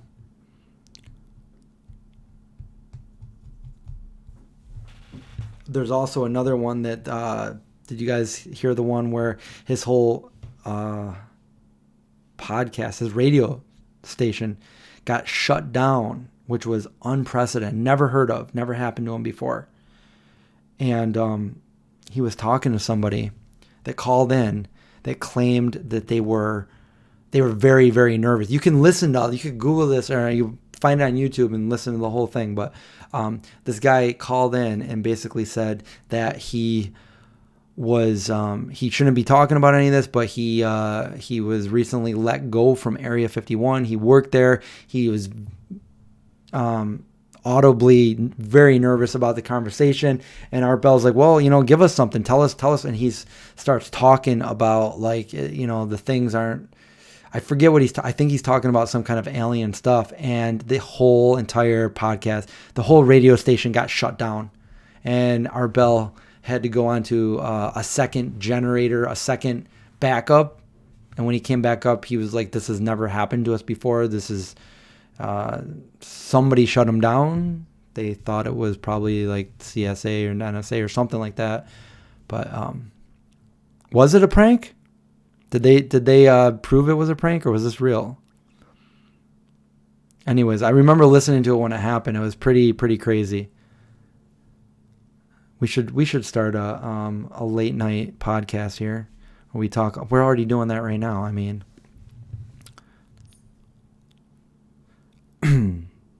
Heather, I must not have. So I didn't listen to it till at the end, but I listened to it 99, 2000, and then I moved. I didn't listen to it as much after that. I would listen to it every once in a while, but 99, 2000 were the years that I really listened to it. So.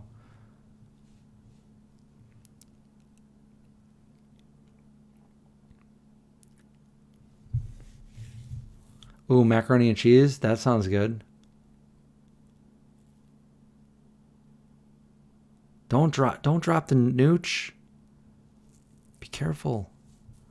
I'm sure you can probably save some of it. Hopefully. Yeah, nooch is expensive.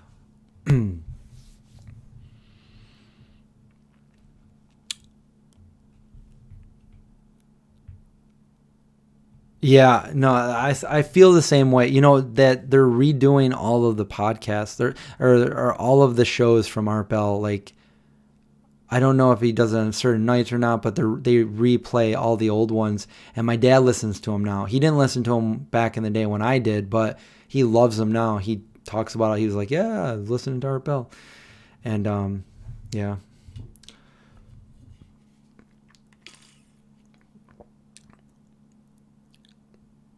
Clap some alien cheeks. So you need all the Area 51 info. Yeah.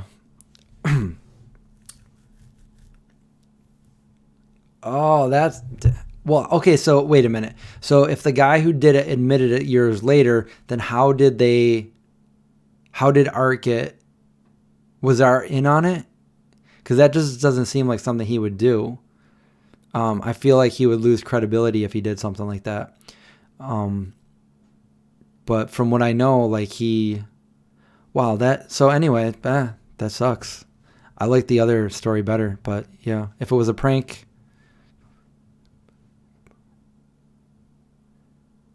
sorry for keeping everybody up. I didn't mean to keep it's almost 6 a.m. Wow. You don't think it was a prank either? Yeah, I don't know how his radio station would be knocked off air if it was a prank, unless he was in on it. But because you can still look that up, and it doesn't. I haven't seen anything where it says it. But if it is, point us in the direction. I wanna see if it's either debunked or if it's real. And unfortunately, we can't find out through Art, because rest in peace, Art.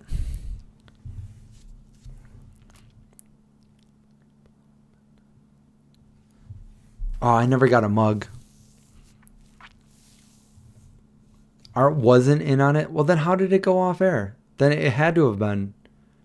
It had to have been real.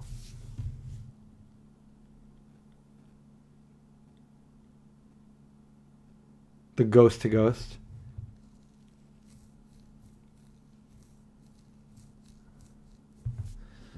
Yeah. I mean, I know I have a crazy alien story. I really want to find. I don't know. Was it 2017 or 18? Hey Siri, show me pictures from August 2017. I'll try to look through some pictures while we're talking here. I don't know what month it was, but this is just a guess, and I believe it was 2017. Oh wait, boom, found them. Okay. Hopefully my dad won't get mad if I'm. He didn't want to talk about this when we did the UFO thing. All right, so this is one of my dad's arms. Notice down towards the wrist and then up there. Now that was one arm, and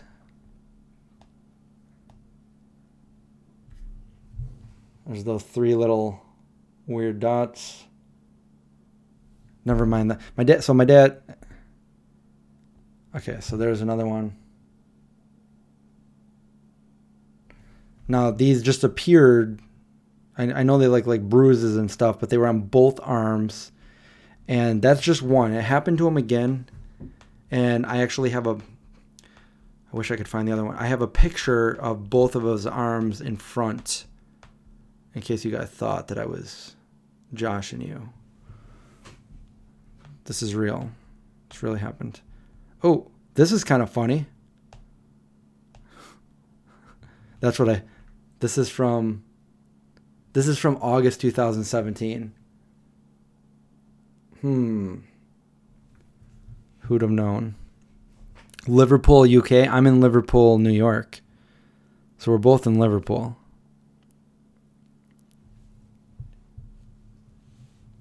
Oh, Siri's in my home, yeah. They can't mess with a vegan zombie, though. There's nothing they can do. Well, Ted, to be fair, my dad does have skin cancer, so. But that was like night and day. Like that happened that night. It wasn't there before. It happened shortly after again too. I just don't know what month it was, so I don't.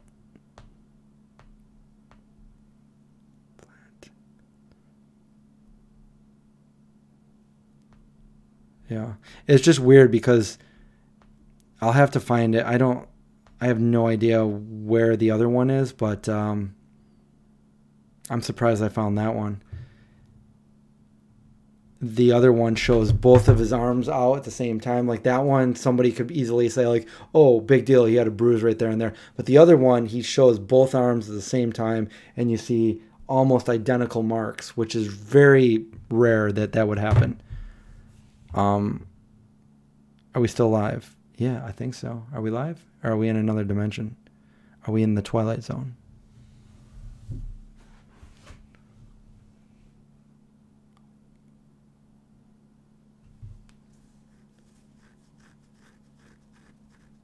Hello, Ash. What time is it where you are anyway?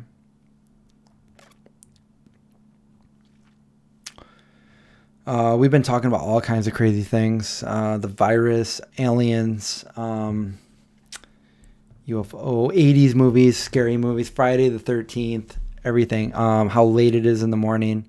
I'm glad you guys, we still have a steady amount watching, which is crazy.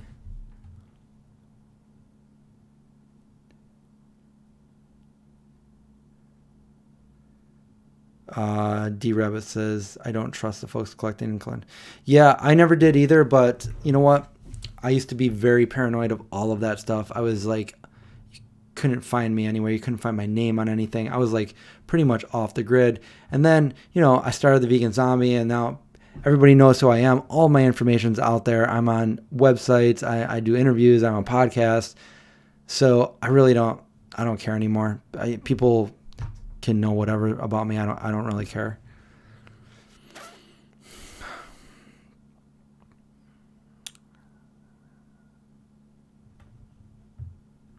I never worked in Times Square. No. The only job I had in New York City was I was an extra. I was in movies and TV shows. 5 a.m. pasta?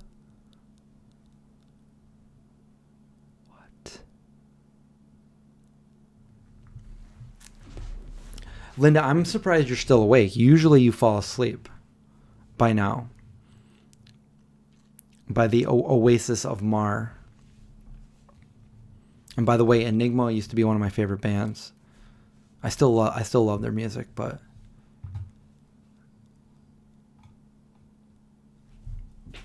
oh, we're going on 3:18. I'll have to do a video about Again, I think today is my 30-year anniversary for going vegetarian. Back all those years ago. It's Pi Day.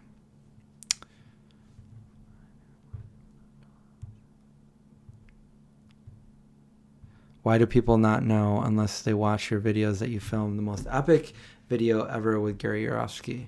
I don't know. Gary Yourofsky's best speech ever. I filmed it. We hung out with Gary. We filmed it in Harlem, New York, at a community college. I also did the Q&A. So there's a second video with Q&A with Gary. Then we went out to lunch, Candle Cafe, and then we drove home.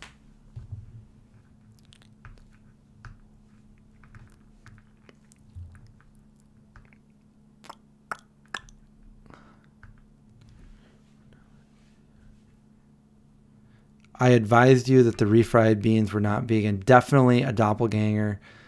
Wasn't me.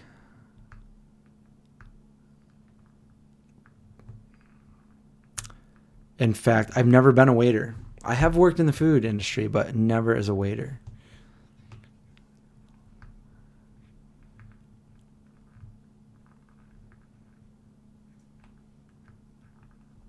Have I ever been to a concert?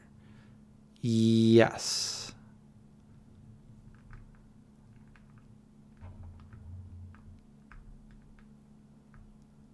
I stopped eating meat when your dad was about 8 years old. That's funny. Oh, man. So, wait a minute. So I'm older than your dad? Because I was 14. Wow. 46 years old here. That sounds old, but like that's my age. I'm like almost 40. Yeah. Ted, we're like almost the same age there. But looking at it, doesn't it just it just seems old. But I don't feel like that. Yes, Wahita, I'm older than your dad. As a vampire, we don't age. I'm actually 348. No, I'm just kidding. I'm 349.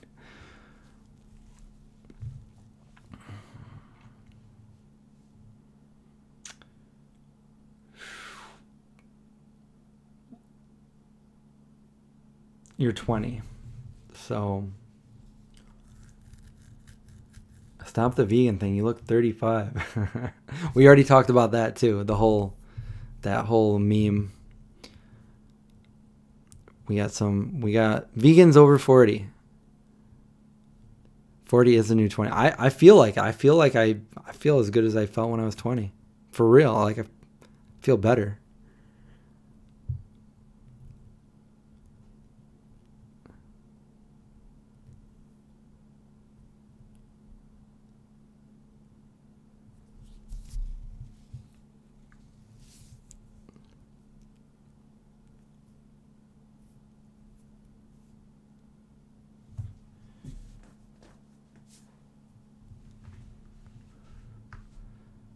We got to start a group, vegans over 40.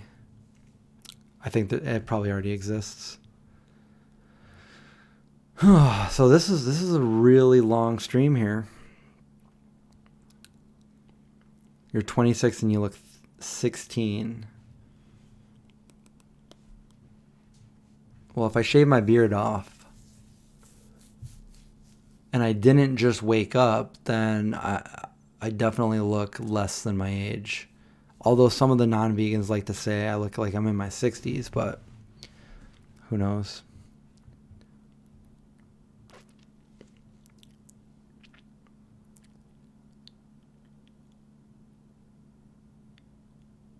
Buy vegan 2011. What?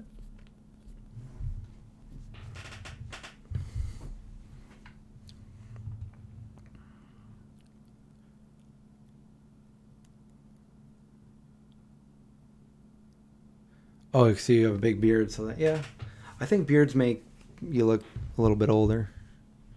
When I have my big beard and then I shave it off and people are like, who are you?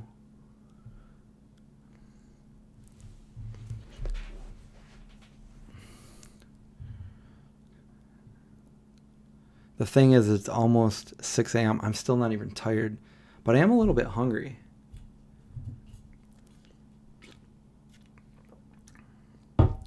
Yeah, I don't really even care. Like I used to care, but like I don't care what my age is because I don't. As long as I feel good and everything, then it doesn't really matter. But time is one thing that it's so profound. Like I always feel like there's not enough. Like I'm like so nostalgic and sentimental and want to know things. And, you know, I guess I didn't really care too much when I was growing up, but then as I started to realize, and it just was like, I remember the first time I was like, I wanted to talk to my grandma about all this stuff and ask her all these questions, but like, I wish I did that a little sooner, because I was, she was born in 1912, like right after the Titanic. So, I just wanted to ask her everything, and same with my grandfather, but it didn't work, because the same grandfather that let me watch, Nightmare on Elm Street. If you were in the chat a couple hours ago, we talked about him. He had some crazy stories that, for when he was in the war, that I had only heard through my mom, and I wanted to ask him one day, like, maybe he'll tell me, because I just wanted to know all these things about history and about his experience. But it sucked, because by the time I was old enough to want to know these things, he was too far in with Alzheimer's, so he didn't really know anything that I was asking him. So that sucked. I hear a phone ringing. Oh, it's probably Josh's alarm clock, so we can go to Wegmans.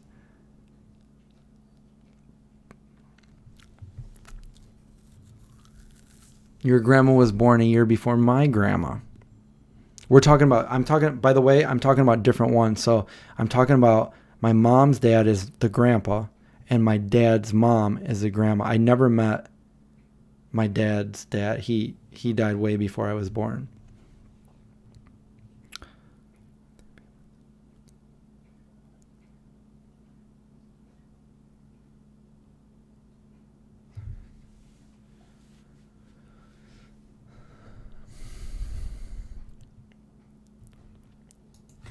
I'm gonna put aliens in the title too. Aliens, because we talked about aliens. This is gonna be a long title. Late Night Live Q&A, Vegan Zombie, Friday the 13th, Apocalypse, and Aliens. We did talk about the coronavirus, but I can't write that in there because my video will be flagged, because YouTube, for some reason, will demonetize you if you say anything about the coronavirus.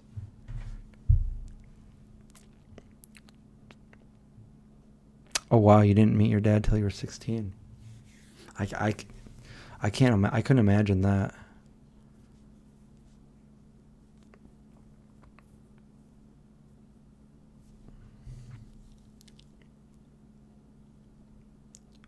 Talking about things and stuff. I like that. Did you see the and stuff thing that I found when I was in Toronto? There was graffiti on the side of a wall, and it just said "in stuff." I took a picture of it.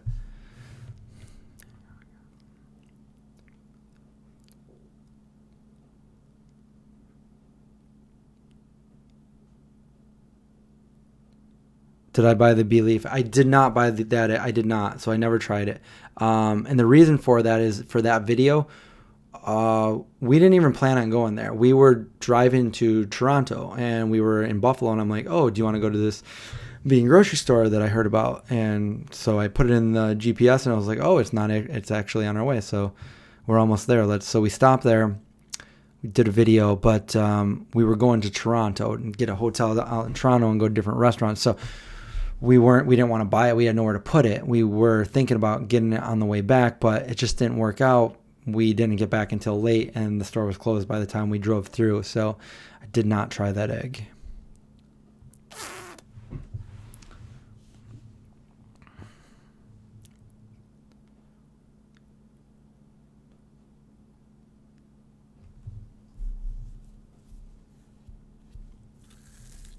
You're envious of mine and Craig's family as they appear in our videos.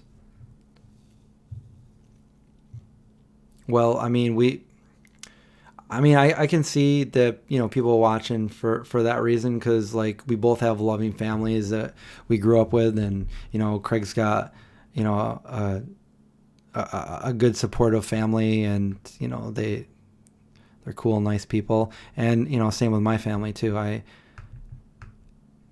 have a supportive family, and it's My family used to be big when I was little, and then it just dwindled down to almost nothing. And then my siblings all got married and had kids and in-laws and all that. Now it's big again. It seems really big again. So yeah, it's kind of crazy how that happened. But at one point, it was just mom, dad, 2 brothers and a sister, aunt, uncle.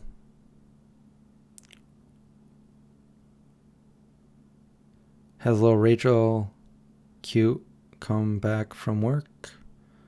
Or she has she come back from work? No, she's she doesn't. I don't think does she have to. I don't know if she has to work today. 30 veg anniversary. Thank you. Again, it's either today or the 17th, the 14th or the 17th. You know, I kept the calendar. I kept the calendar of when I went vegetarian. It's somewhere packed away in my like old stuff, but I put like a check on the day. So I know it was like March either 14th or the 17th. It's one of those 2 days, which is crazy. You've been to a lot of heavy metal concerts. So I've definitely been to concerts. They're not really my thing because I don't like being in big crowds and stuff like that. So, but I have been to some concerts, and unless I really like the band, if I don't really like the band, I generally don't want to be there, and I find myself just being like, I hope this song ends soon. I hope this song ends soon. I hope we can go soon. But I have been to some really good concerts where I really liked it, and I videotaped a few of them. One of them is Coheed and Cambria. I've seen them like 3 times live.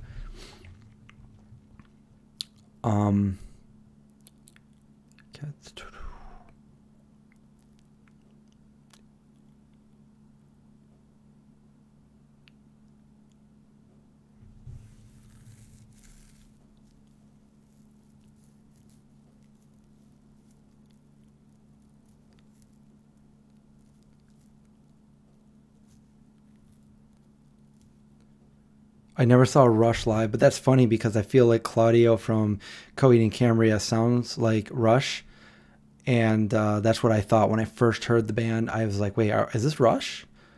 No, it wasn't.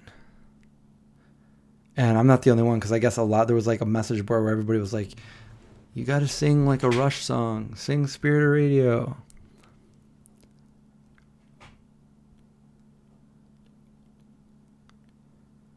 A Ninja Sex Party concert.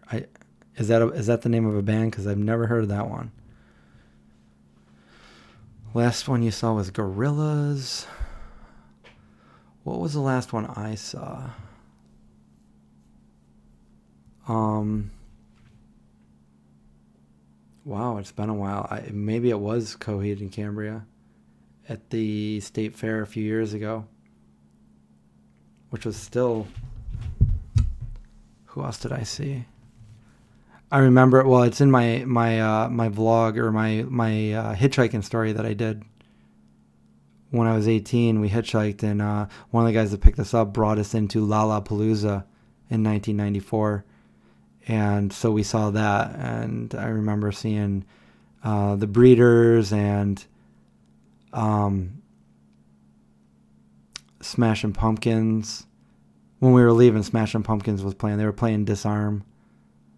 I still remember. I can still see it as we were leaving the place. That was pretty cool. Who else played? I think the Beastie Boys play, and George Clinton. Crazy, long time ago.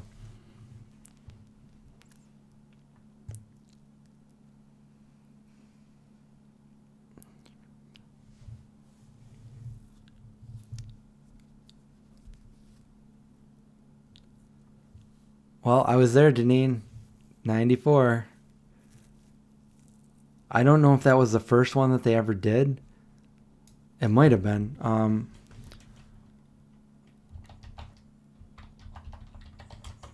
Was I at the first one? It's still going on. There's one July 30th this year. When did it start? Yeah, I know Perry Farrell was the founder, Jane's Addiction. But when did it start? Lollapalooza right here. Okay.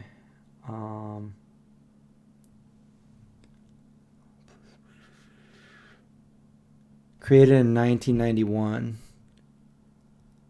So 3 years and I went. Who else was on there? I remember I wouldn't go down there in the crowd. I just kind of sat up. I didn't like being in crowds and stuff. Lollapalooza 1994. Let's see who played.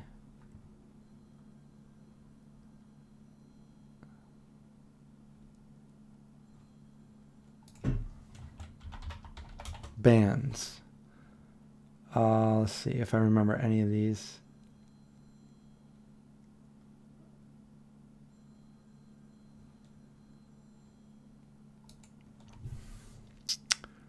Your first one was Pantera. I didn't see Kurt. I never saw Kurt Cobain. But I remember the first day I ever heard Nirvana. And I also remember the day he died.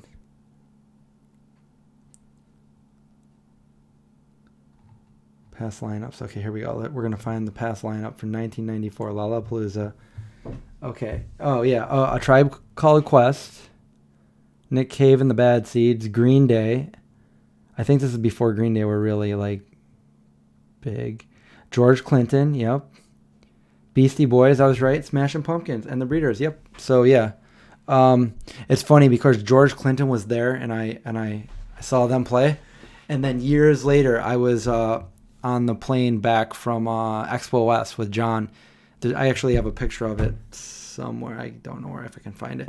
Anyway, we're sitting next to this dude and he starts talking to us and I was like, I think I saw George Clinton in the airport lobby. We're on the plane now and he's like, oh yeah, that's my uncle. He was like, I'm the drummer. And I'm like, oh my God, I saw you guys back in 94. He goes, oh yeah, I was a little kid back then, but like, yeah, now I'm the drummer. So yeah, I became friends with him. Benzelmore. Yeah. So that was pretty cool. And by the way, George Clinton was sitting behind us. Would I actually do a 24-hour? Yeah, Josh and I were actually talking about doing that. Oh, Produce. You're a little late, Produce. You're usually the first one, but I understand you were probably sleeping. Bon Jovi was one of my... That was the first record first album I got was the Bon Jovi, Slippery When Wet.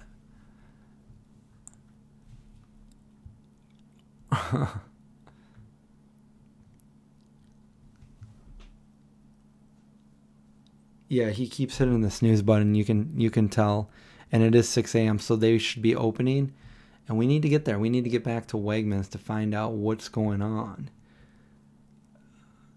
So 1994 September. Wait, Sunday September 4th, Monday September 5th. July, August. So August to September. Wait, is that right? It had to have been. I thought we went hitchhiking in June or July, but yeah, maybe it was September. That was my hitchhiking story. If you guys are interested in that, there was something that I remembered from the hitchhiking story. Oh yeah, I know. So I think there was something that I forgot to add to that actual story, so I'll just add it right here. I was actually telling Josh about it the other day. So one of the people that... I don't think I said it, but if you guys watch that... So in a nutshell, I told an entire story. It took a while to tell the whole story from what I remember, but a whole story about how when I was 14, me and two friends decided we were going to hitchhike to Florida, and one of the places we ended up was Lollapalooza. But if you want to hear that story, you gotta watch that video. But we didn't make it all the way, hitchhiking at least. But one of the stops that we got picked up that I forgot to talk about was a tractor trailer stopped for us. This big tractor trailer, 18-wheeler. He stopped for us, and we were pretty surprised that he came to a complete stop, this huge tractor trailer, like, to pick us up. So he picked us up, and we get in. Big, nice tractor trailer. A lot of room in there. I was really tired, so I was like, I'm totally going to fall asleep. And we start driving, and he says, oh, by the way, I can't really say exactly what I'm carrying, but I'm a military contractor carrying military missiles is all I can say. So if we get in an accident, if we crash, we die. And he's like, so if you guys want to get out, you're free to get out. And we were so tired. We're like, no, we're cool.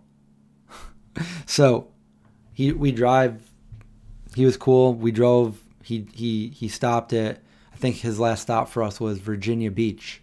We stopped there, and I was sleeping. I totally passed out. And I remember him coming back in, opening the door, and he's like, here, I got some food for you guys. He bought us some burgers from Burger King. And we're like, oh, thank you. But we're vegetarian, because this is right before I went vegan. I was vegetarian. I'm like, we're vegetarian, but thanks so much for. He's like, all right, I'll keep them.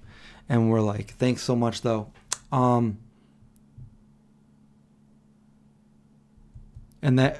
were on a military base. We stopped at a military base, and he unloaded stuff and put more stuff on it. We weren't allowed to really come out. Oh, and he told us a story. He's like, so because he had some kind of, I think he was bragging a little bit now that I think about it, but he had these qualifications that he's like, if I do get pulled over by troopers or something, I just stop and I can pull the curtain. They're not allowed to open the door. They're not allowed to come in. They can't do anything. So, I just call my supervisors and I just ignore them or whatever. I'm like, yeah, that sounds kind of crazy. That's the end of the story. Yes. Yeah, so if you missed the hitchhiking story, go. It's a whole video. It's on this channel, not my main channel. It's on this channel, and it's my hitchhiking story. So check it out. It's pretty interesting. I did it when I was 18.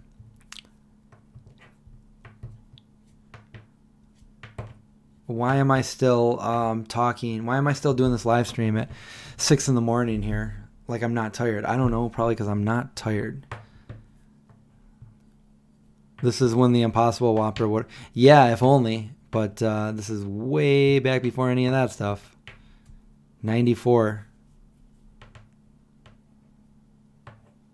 I'm good. How are you? How are you, Produce?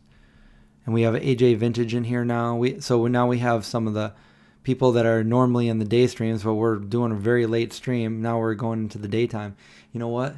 The sun's going to be coming up soon, and I need to get back into my my bed and conclude this at another time.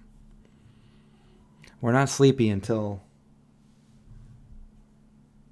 the sun comes up. I don't remember what he said when we said we were vegetarian. I just think he was like okay with it. Like it was always weird for me back then to say anything like that. And I'm pretty sure we were just like, thanks so much, because we didn't want to take it.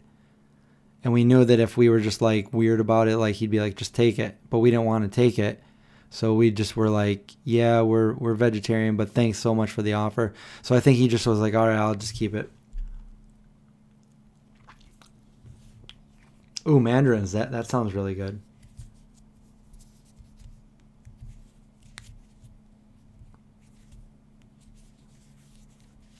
Yes, Deneen.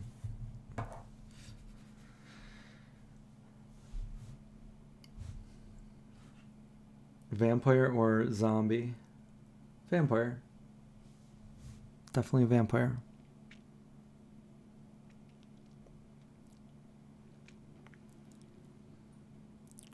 If Mickey's a mouse and Pluto's a dog, then what's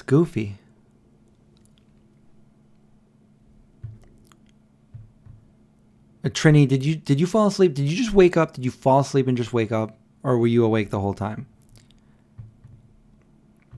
Sergio wants to know what my favorite metal bands are. I'm not really into metal. Like, I'm not really into metal. I like certain songs from certain bands that might be considered metal. Some of the stuff I don't even really know if it's metal. I don't really like genres. I just like what I like. So it's kind of weird. I think the first metal song that I can really think about when I was little, Iron Maiden, and my favorite song by Iron Maiden was Wasted Years. Was it Wasted Years or Golden Years? One of those. From the coast of Gaul. So I like that.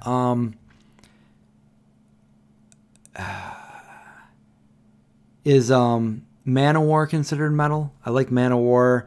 I like some In Flames. I guess I'm not too good when it comes to metal.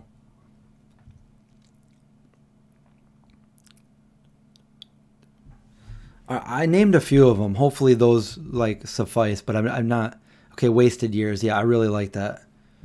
I like that ever since I was like since it came out. You know, I had posters of Eddie on my wall, and my friend had a bunch of them. The seventh son of a seventh son. Led Zeppelin. I'm not really into Led Zeppelin. There are a few songs I liked by Led Zeppelin. I ended up liking like a lot of songs that were in skate videos, and I know that Led Zeppelin had. I think it was, who was it? It was what's his name? A skater. Not Danny Way, but I forget his name. But he had. I think he was skating to "Fool in the Rain." Is that the name of the song? See, I'm so bad with that.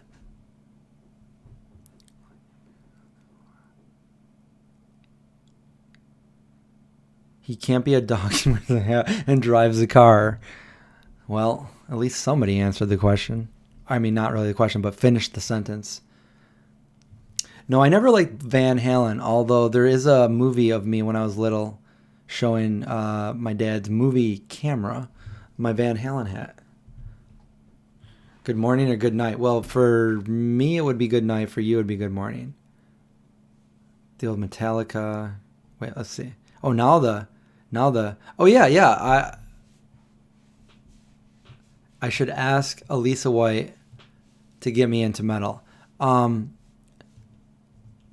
So I met her in Montreal. I went to her show, Arch Enemy, and I like Arch Enemy. So there's one.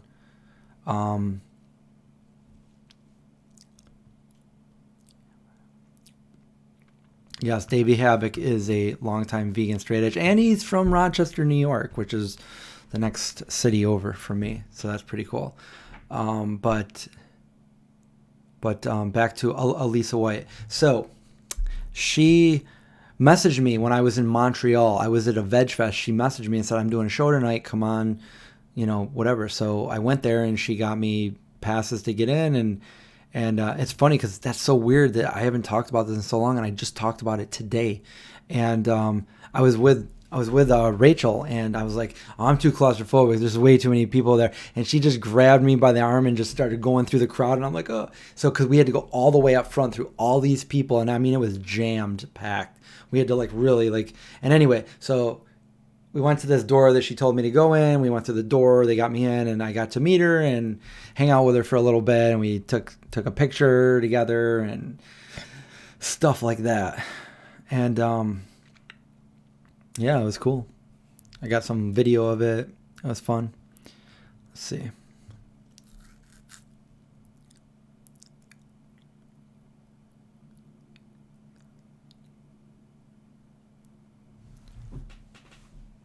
And then I went and met Doyle and saw his band play. Beard, can you even hear that? Can you hear that? Beard. Any other vegan drummers here? Travis Barker, please stand up. No, I have a friend that is an amazing vegan drummer, and he's really good. He was in John's band for a while, and he does it professionally now out in LA, and he's been on like the Tonight Show, which is weird because David Letterman would never really talk to or acknowledge like the other band members, but he went right up to him and shook his hand and all kinds of stuff. But let me try to find him really quick here. Here he is.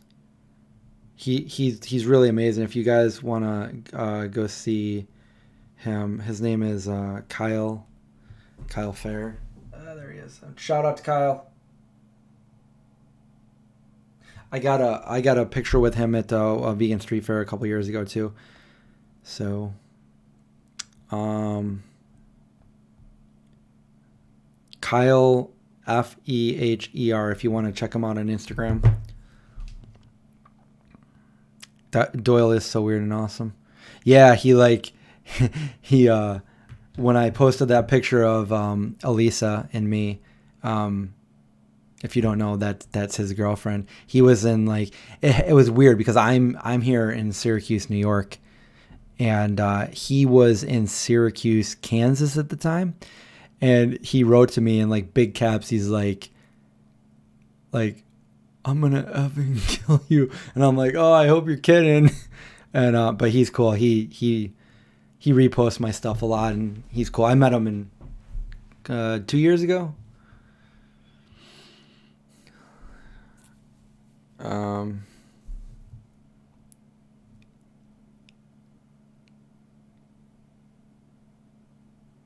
You can hear me scratch my well, then I won't do that anymore. Letterman had a drum solo week.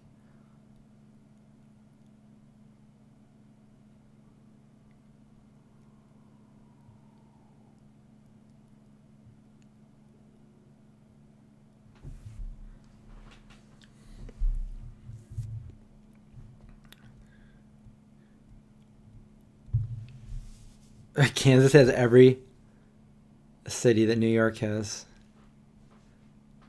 No, more beard scratching. For a second there,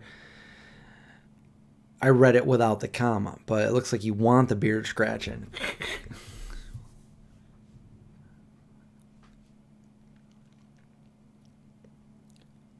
What other famous vegan musicians? Well, I've met Moby several times. I guess we're kind of friends. Moby and me, the Mobster. And who else? I'm not even gonna be able to remember. I'll like a week from now, I'll be like, oh, I forgot about this one, or I forgot about this one. So one of my favorite singers ever. I don't know if anybody knows the band, but I'll tell you. And I did go to this guy's concert, and I was amazed at every single song he played, which is very, very rare for me. But he started a band called Mineral, and then he became the Gloria record. And I went there and I filmed him in New York City back in 2000. And one of my favorite bands ever. The Cure being my all-time favorite, but Gloria record, Mineral. And, a lot of his songs are very nostalgic about when he was younger and we're like the same age. And we got the same name. And, his songs aren't like a lot of people do, love songs and breaking up and, all that kind of stuff. His are about his childhood with his mother and his father and his aunt and his little brother and stuff like that. And it's so nostalgic, like some of the lyrics that he has. I just fell in love with like the band and the music, and like it meant something because I related so much. We same name and everything. One of the songs says something like his mother saying like, Christopher, I'm crazy about you, and then he talks about his other, but anything like it's really, really awesome. He's got this one song that I really, really love. It's about his little brother, or no, maybe it's his older brother, and he starts off in present day, like driving to go meet. And all these years, I'm trying to decipher who's he talking about. Is he meeting, he's going to meet his brother, and either his brother's new girlfriend or fiance or wife. That's what I was always wondering, like, who's he going to go meet right now? But I think it might be his brother's baby daughter. Like, I think. So it's present day, and then they go back to when they were little kids, like Halloween time, when they were just little tiny kids. And I'm like, I can relate to that. And then it goes all through that, and it shows how much his brother loved him and like sacrificed things for him. And like for instance, like they dressed up on Halloween as Batman and Robin, and his older brother let him be Batman, even though Batman would be the taller one and all that. So then it gets to the very end of the song, and it goes back to the present day. And just the lyrics, it just brings chills to me. He says something like, "You're my brother, my friend, my superior to the end." So he says, "So take this as my blessing, wrapped up with all the love that I can give, because you are my brother and my friend, my superior to the end." And it's just incredible. Anyway, I saw him perform. I videotaped it. It's on my YouTube channel, my personal one. And then I went down afterwards to go buy merchandise. And I had no idea because he's very like, up until like last year when they decided to play again, like you could not find this guy anywhere. He wasn't on social media. I knew nothing about it. I knew nothing about the songs. And then, so I didn't know even really what he looked like, but it turns out he looked a lot like me. And I had a big beard at the time, and kind of like a little bit long hair, but not too long, not like it is now. And I went down there, and he had the beard, he looked just like me, okay? So I'm going through the crowd to go buy something, and here I am face to face with him, and he's like, "Oh, hi," you know? And I'm like, he's like, I'm like, "Can I get a shirt and a CD?" Like, I just was so shy, I didn't say anything to him. I was like, "Hi, I'm big." That's all I said to him. Like, so I met him. One of my favorite singers, but yeah, go check it out if you want. And then, so anyway, this is what's amazing to me now is like he does have an Instagram now, and he does have that. And you know what? He put up all these nostalgic things that he talked about. He's like, "This is the big great house that I talk about in this song, and here it is. Here's the actual picture of it." Like, that's what I want. I want to talk about all these things from my childhood nostalgia and post them like, "Hey, you guys, I've told you about this so many times. Well, here it is," you know? And that's what he did with all these things. And it's just like, he's got the actual picture. One of them reminded me of my uncle that just passed away, you know, recently. And there's a song, and I posted those lyrics when he passed away this past summer. And it reminded me of him. And anyway, who else did I meet?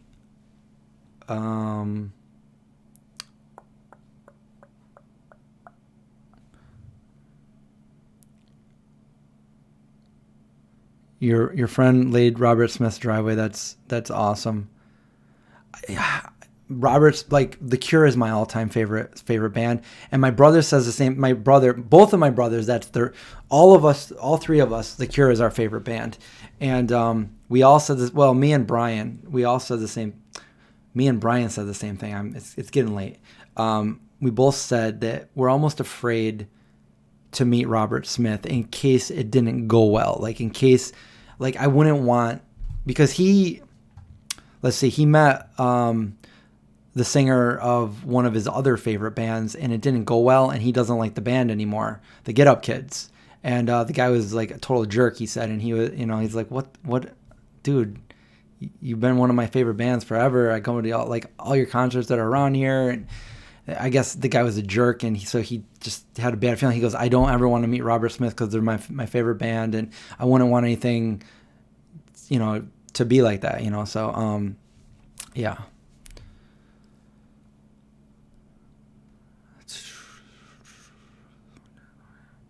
What else? I probably missed some of your comments here while I'm rambling over here about stuff you guys probably don't care about.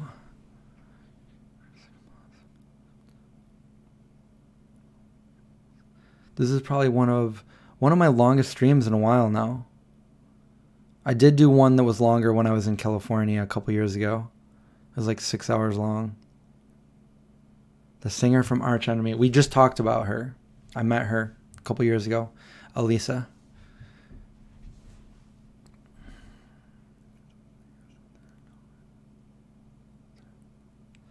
I know I've met other ones, but I just can't think right now who else I met. Who else have I met? Good night, Mel.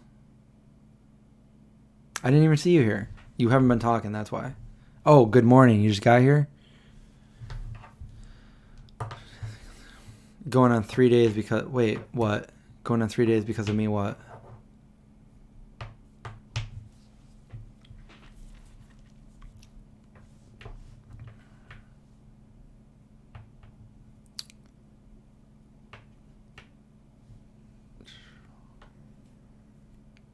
You gotta ask John that question, because John's probably met more musicians than me. John's open for a bunch of musicians, too. Let's see. He opened for Amberlin and Boys Like Girls. And he can tell you the rest of them, too. But, yeah, those were...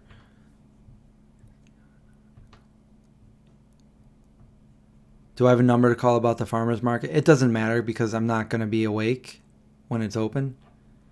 But, yeah. Your longest stream was a solid 2 minutes. Crazy. You were holding it for a few hours. That's a pretty long stream. It's like Zeke.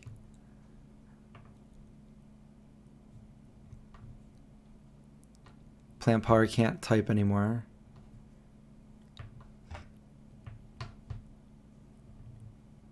You saw Bob Dylan? Is porn vegan? Can you eat it?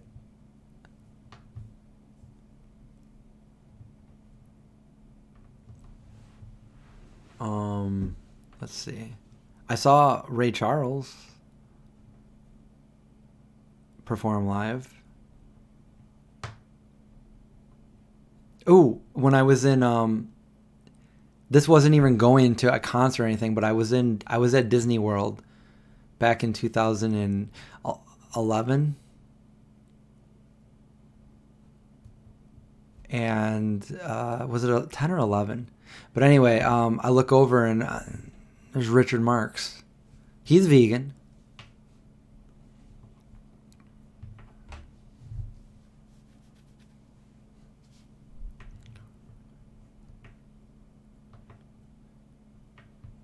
Wait, why are we talking about porn?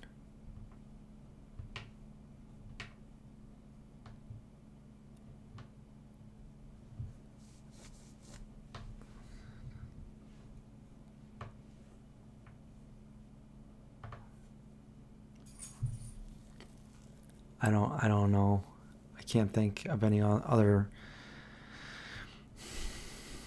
musicians that I met. You know who else is from here? Post Malone. There's quite a few people from here, from Syracuse. Tom Cruise.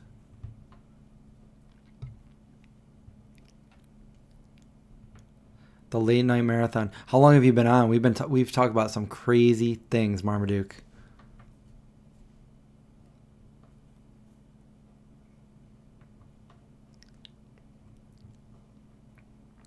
Didn't see Annie DeFranco. No, they're not snoring. They're, I think, on their bed. They're tired. They're definitely tired. I know Post Malone used to be a YouTuber. He might have been a Minecraft YouTuber. Oh yeah, I think she's. I had a friend that used to always go see her, so she might have been, but I don't know for sure if she's from here. But yeah. Oh, you came in when I referenced him. That is so weird that you came in at that time.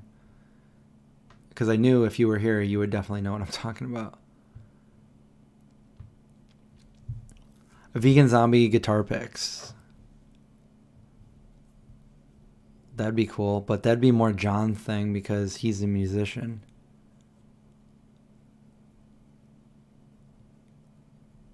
Charles Marlowe Craig used to hang out with him. Does he still even YouTube? Do I still wear a retainer? Like every 3 nights I put it in. It's the Invisalign retainer.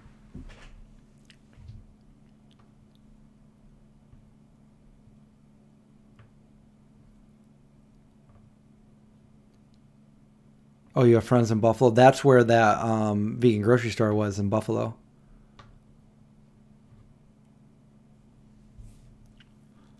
I think he turned his ringer off for good because I haven't heard it in a while. No, I've never met Edgy Veg. He lost his mind.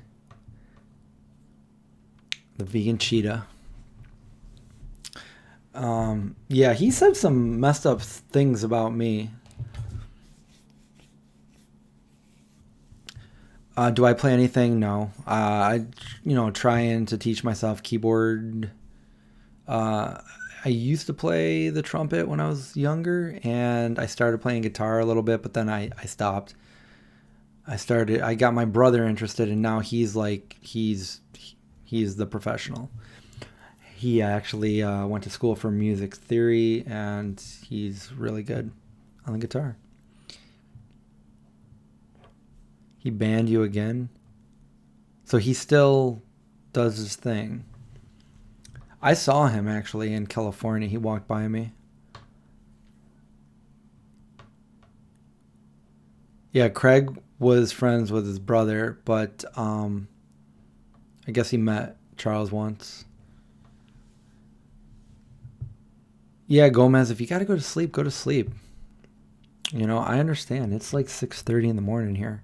I feel like I probably should have went to sleep a long time ago. I'm just not tired.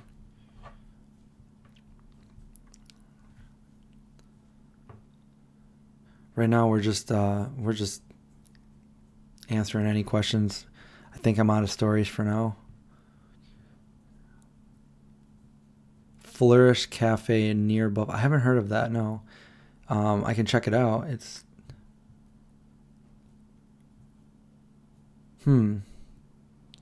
that sounds cool.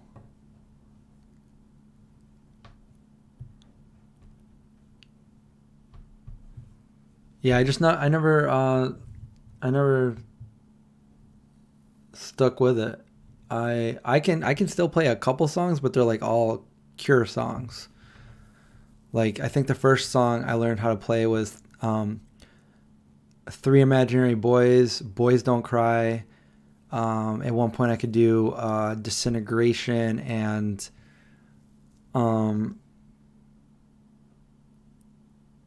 what's that other song?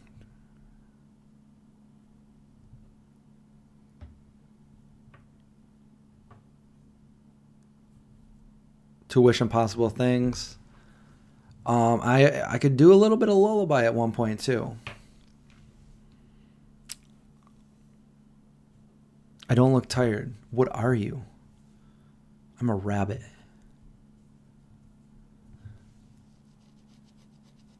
They just opened the cafe. Well, yeah, that looks cool. So how can I find them? You know what? Do you have Instagram? Do you follow me on Instagram or anything? If you do, send me a message. Show me, tag them for me.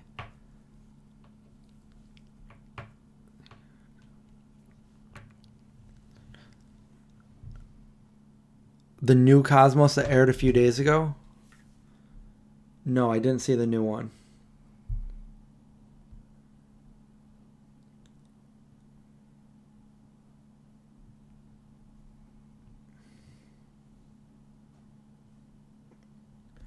But I did see that Andrean has a new book here, Cosmos, and that was posted by Seth MacFarlane.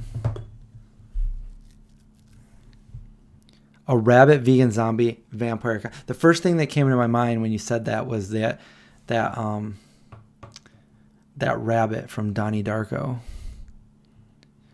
Can I still play those songs? I can play bits of those songs. That's how I remember, 3 minutes. Yeah, a little bit. I still know a little bit of it. I probably can't play the whole song, but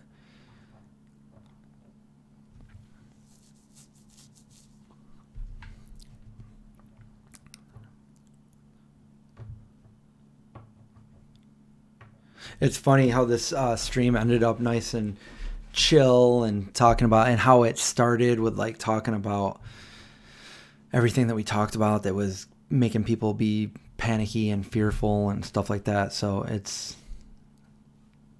close those out.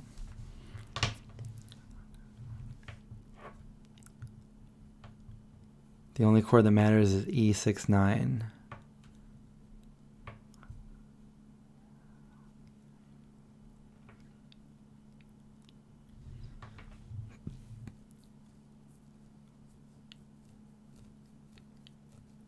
Oh yeah, that's how it is here. That's why we were going to go to Wegmans right now at 6 in the morning because they closed.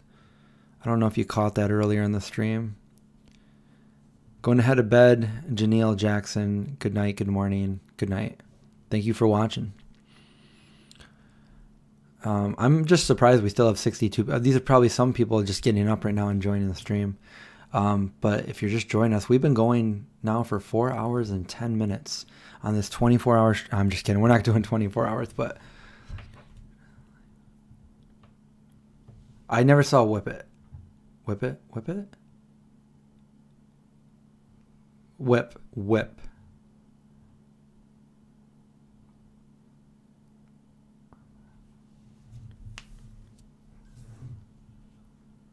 Wegmans, yes, Wegmans closed. We were there last night. I did a video there, so that's the next thing I think I'm going to edit for you guys. But we went there. Wegmans only closes 2 days a year, at Christmas, and it's either, I forget the other day. It's either Thanksgiving or, let's just say it's Thanksgiving and Christmas. It doesn't really matter. And they're open 24/7, but they closed last night at they said midnight, but when we went there at 11:15, they said we only have 20 minutes, and they closed at about 11:30, which is crazy. And there was hardly anything there. That's getting real. Well, we're not going to get into that again right now, because if you want to know all about that and what I have to say about that, just go back to the beginning of the video after this is done, and you'll see it all. You'll see my my speech on that. 11:30 in Sweden. I want to go to Sweden. Have you ever been? No, I haven't been to a major.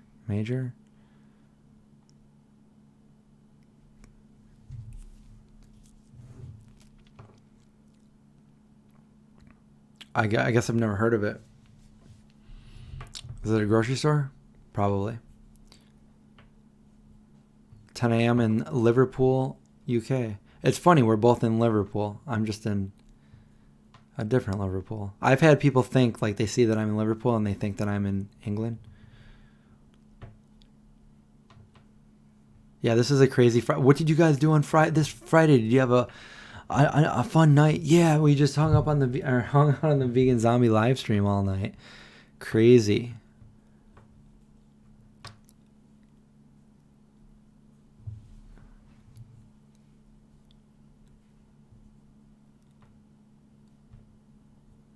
Trini's an MD.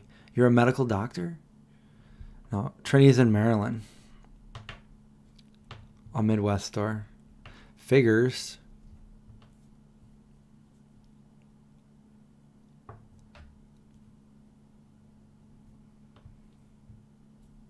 Oh, I definitely do not sound like I'm in England. I'm not even going to try to sound like I'm in England.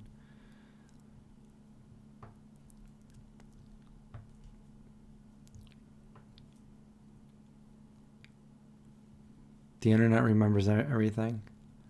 Do they? Someday I will be there.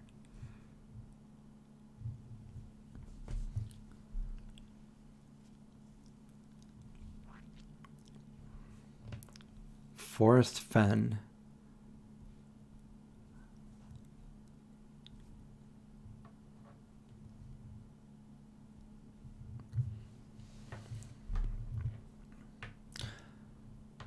So Trini, they totally canceled the Expo West. Not going to do it again. We're just doing Expo East, so that's a thing. And it's still going to be in Philadelphia, right? Not Maryland this time. as far as I know. Ooh, Thai peanut sauce. That sounds good.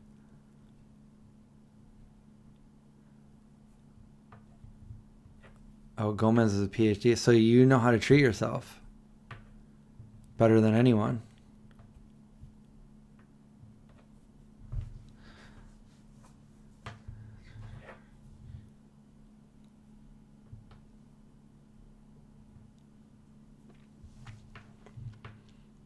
I think we're dwindling away here. Our flame is going out.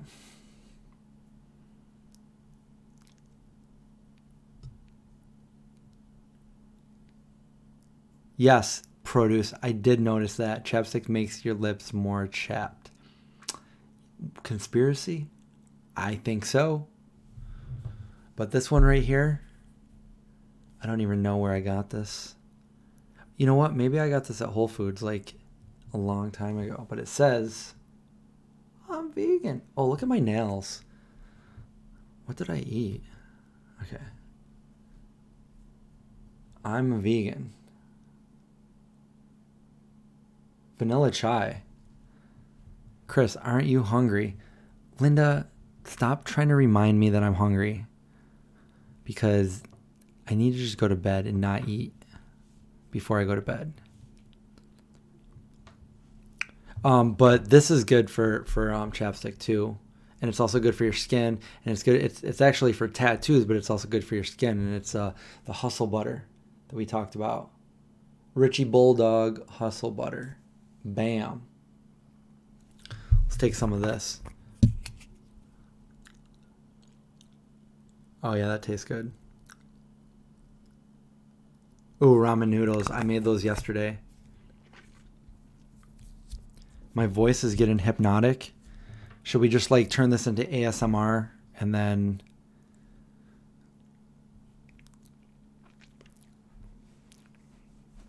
Is the chapstick vegan for the animals? What do you mean by that? It's vegan. It's made vegan, so it's not hurting the animals. Ramen for breakfast? You know who would eat ramen for breakfast? Big Josh Vegan. What's Hustle Butter made of? A lot of hustling. It's all vegan, I'll tell you that much. It's a vegan company. I don't know. I can't see the ingredients there. Those are way too little. You can't ask me those questions. It's like, I think there's some shea butter. Oh, that smells so... It smells really good. You'll have to go to their website and check it out. There's a few different ones. I got a couple, and I got some bigger containers too. So my friend works there, so he kind of hooked us up with them. You know what else? I opened these the other day. These Bada Bean, Bada Boom. I open a lot of things people send me. These things, there's so many different flavors. They're really good. I really like them. So if you guys see them, it's a pretty good vegan snack. I have a good microphone.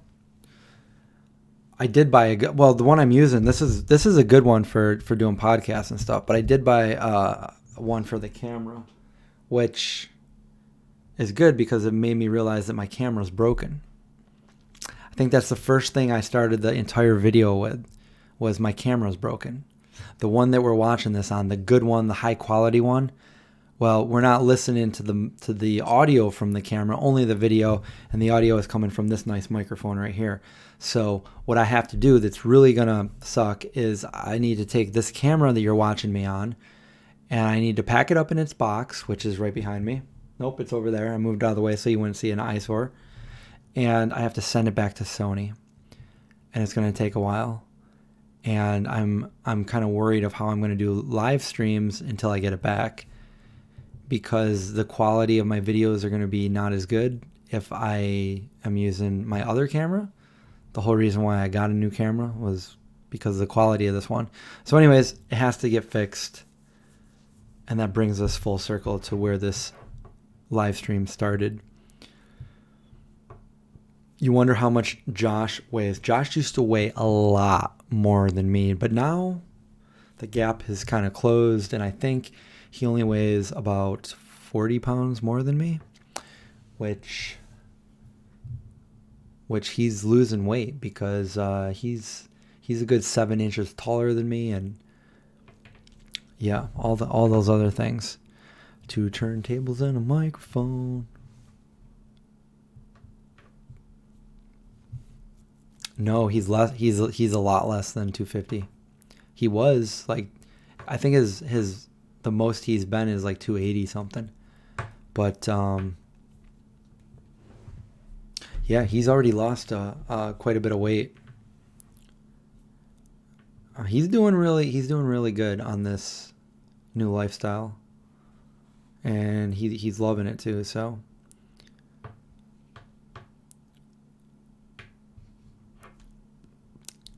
John's setup is top notch.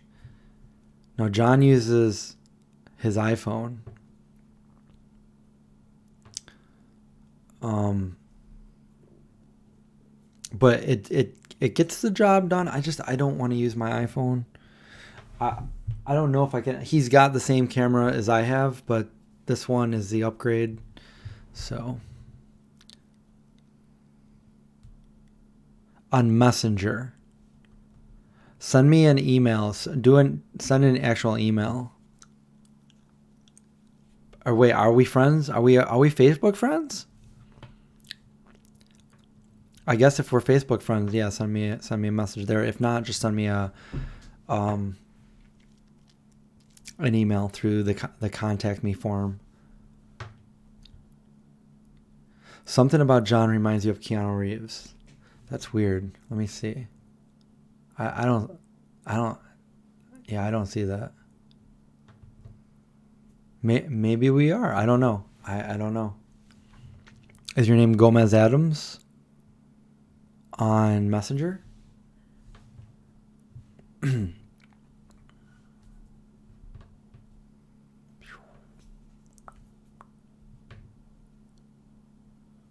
have a Doesn't everybody have a Facebook? I think most of the people have a Facebook. Some people too cool to have Facebook, so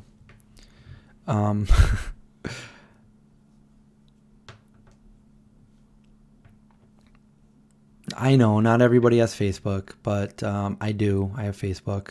No, my brother doesn't have Facebook, so my other brother does. My other brother posts way too much on there, and then the other one doesn't have it at all. So I do have Snapchat. I have everything. I even have TikTok. Yep, my parents have Facebook.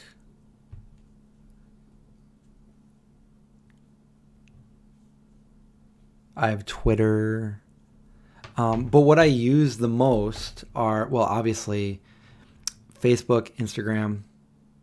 You'll follow me on the gram, Vegan Zombie. I have Twitter, but I don't use that as much. And Snapchat. But my Snapchat is not Vegan Zombie, I don't think. It's, I don't even know how to...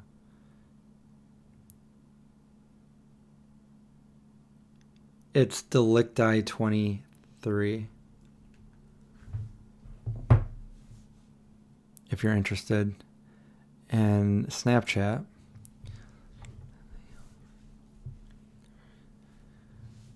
You have 4 Facebooks. Yeah, I have a ton of Facebooks. I have my Facebook. I have Vegan Zombie Facebook. I have my movie Facebook.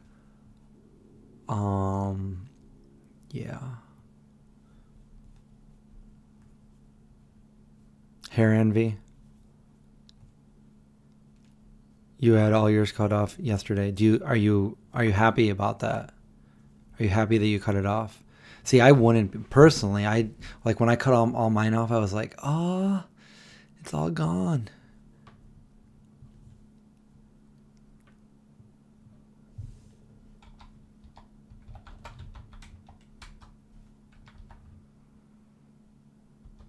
That's my snap.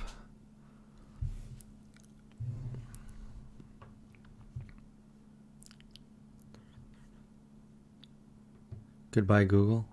Remember when Google had Google Plus? The Google one or whatever, where they were trying to make their own Facebook. That didn't work.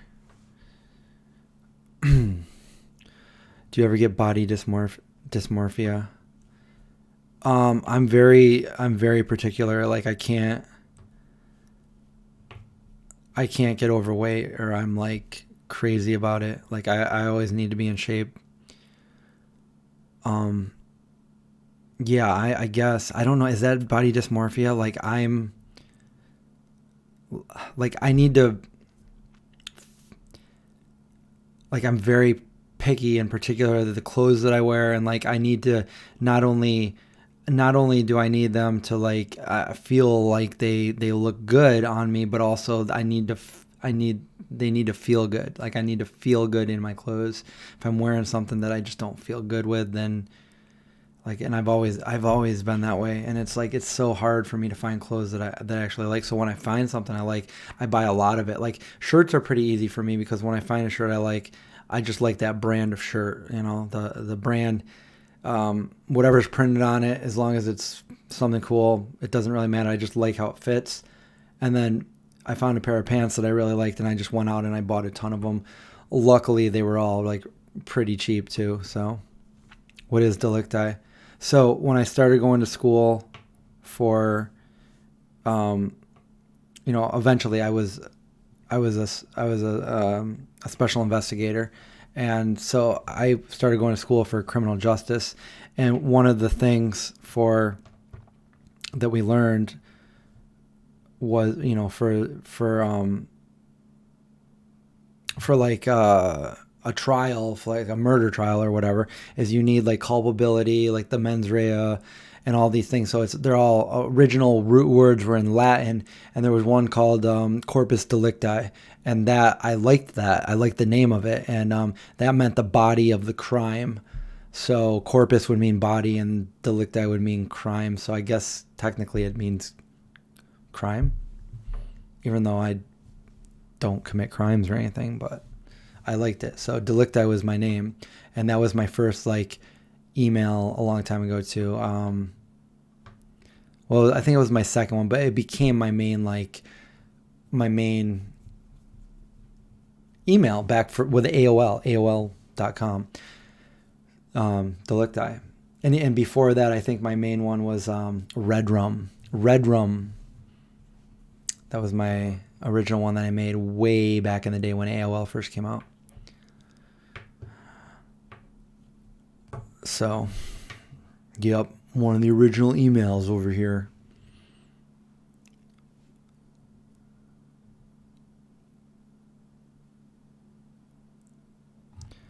Well, I wasn't always like, I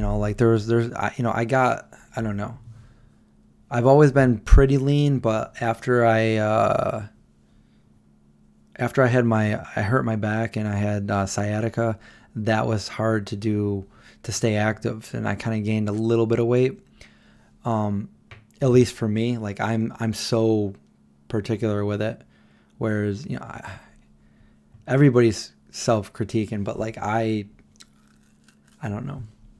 Anyway, after I got my surgery, when I was recovering and stuff, like I gained a little more weight than I wanted. I was the heaviest I had been. So then, I don't know, one day I was like, you know what? I'm changing everything. I started growing my hair long. I started working out every single day. And at that point, I went raw vegan for about 3 months. And I totally lost all the weight, and I got in tip-top shape. And then I was like, yes, I'm just going to, I like this. I want to continue to do this. And, it's hard work because you got to work out and you got to eat right. So I ditched the raw vegan because that was just like crazy. And I still think it's crazy. I like eating raw vegan foods, but I'm not going to go 100% raw vegan ever again. Anyway, yeah, I don't know if that answers the question. I don't even know if I have it, but I'm very particular with I say this in one of my videos before, but basically I like to be, we only have one body, and I've lived a life. I've lived a few years in chronic pain, and I hated it. It felt like my, it felt like I was aging. Like, it felt like I was 70 years old, and I didn't like it, and I didn't want to live like that. It's my only body. I needed to get healthy. I needed to get that fixed, and I ended up getting the surgery, and it fixed everything, which was awesome. So after that, I started, trying to be in the best shape as I can, and I continue even now. Like, I work out all the time, and and I try to eat right. You guys see me eating junk food a lot because that's what you see me doing, but that's not how I eat all the time. Like today, I ate, I blended some. It was pretty good too. I blended apple, celery, and because I usually have a smoothie or a juice, but I blended the fruits today: blueberry, celery, apple. Put a little bit of my 22-day protein powder. It was really good. Gave some to Big Josh Vegan. I can just call him Josh, right? And oh yeah. So anyway, yeah, one body. We have one body to live in.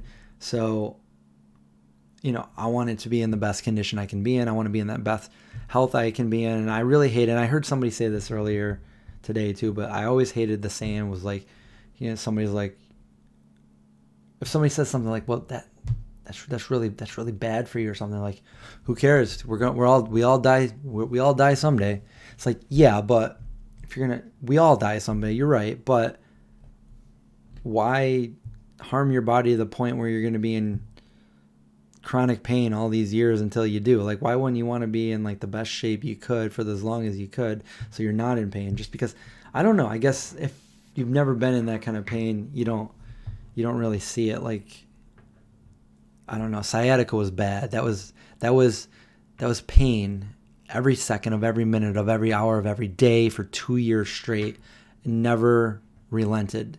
And that's bad, so that's, and that's what John's kind of going through right now, and he's trying to get this. So I know how he feels, and it sucks. So, and I feel for anybody that has that. Anyway, we got some bats up there with Gomez. So, it looks like the bat turned into a wolf and then a person. So there are vampires in the stream.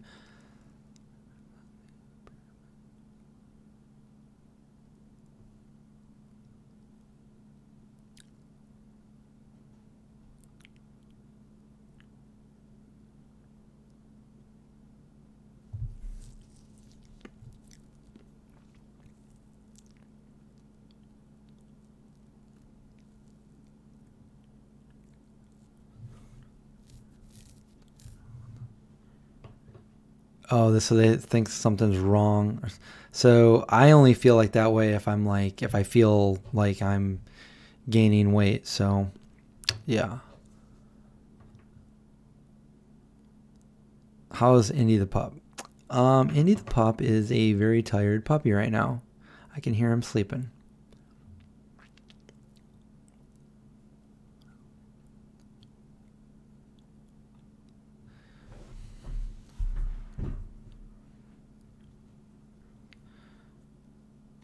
Dysmorphia, it's like anorexia. No, I definitely don't have that. I like to just stay fit. Like, I guess it doesn't really matter how much I weigh as long as I feel fit and healthy, and I don't feel uncomfortable in the clothes that I'm wearing. But yeah, I definitely don't have any eating disorders. I love to eat, and I just try to, I mainly try to balance it out. I got a pretty good willpower going on, and I always have. So like, I kind of know my balance. I eat when I'm hungry, and I try not, if I do indulge in some, not so good for you foods, comfort foods, then I just make sure that I eat some better foods the next few days and stuff. But I still eat, some comfort foods every now and then.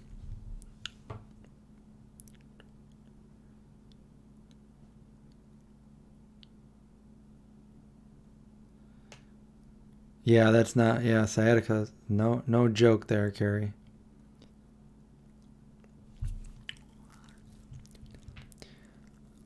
What is the appeal to futility fallacy? My voice is like a lullaby.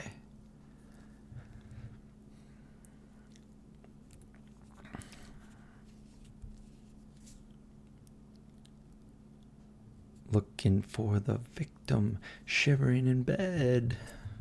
We're going to sing some Lullaby by The Cure.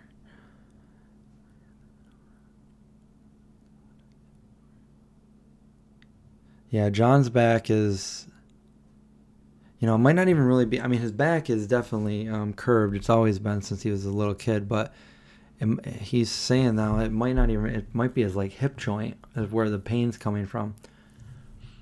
Cynthia's washing her hair. I need to do that tomorrow. Well, today when I wake up.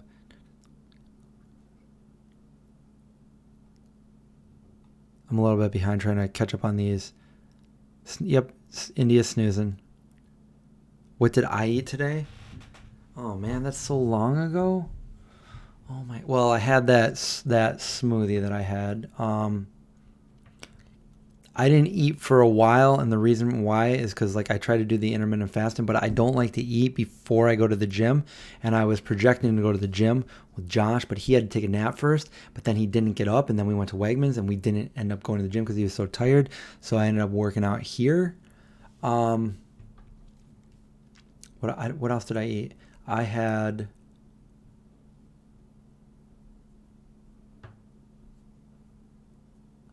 Well, I had a big fat peanut butter and jelly sandwich right before I did this with the Heidelberg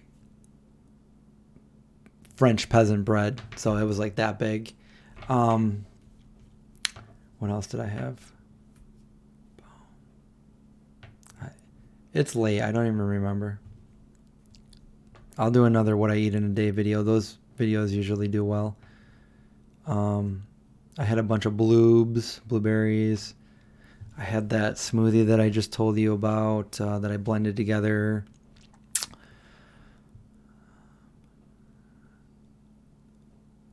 Oh, I had some that bitchin' sauce that they sent me. I had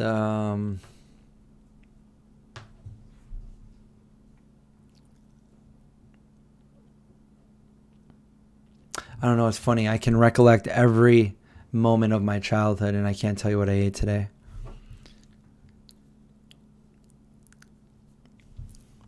Zeke and Indy seem more tired today. Really? I don't think they seem tired at all. They're always on the go trying to do. But it is their bedtime. It's like 7 a.m. here. And the sun should be coming out any about 15 minutes or so.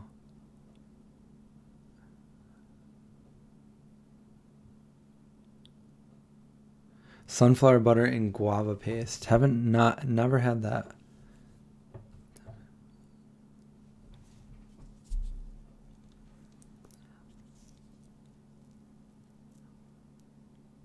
Bada bean, bada booms. Did I have any of these today? Oh no, but I did have these. Boom.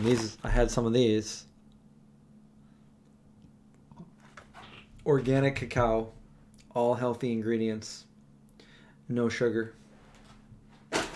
I don't think I had bada bean, bada boom today. I had one of those the night before when I was playing EverQuest.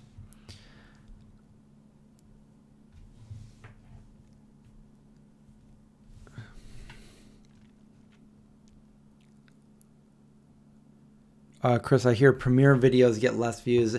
In my experience, they get more views. For me, they've gotten more views when I premiere them. Because by the end of my premiere, I usually have like 300 or 400, and then it goes up. So it's like 300 or 400 in 1 minute. So, and then after that, in the first hour, it's up to 1,000 to 1,400. But then after that, it kind of slows down, which is weird. I don't know. I'm still trying to figure it out. Some of my videos do a little bit better, and then some of them are just whatever.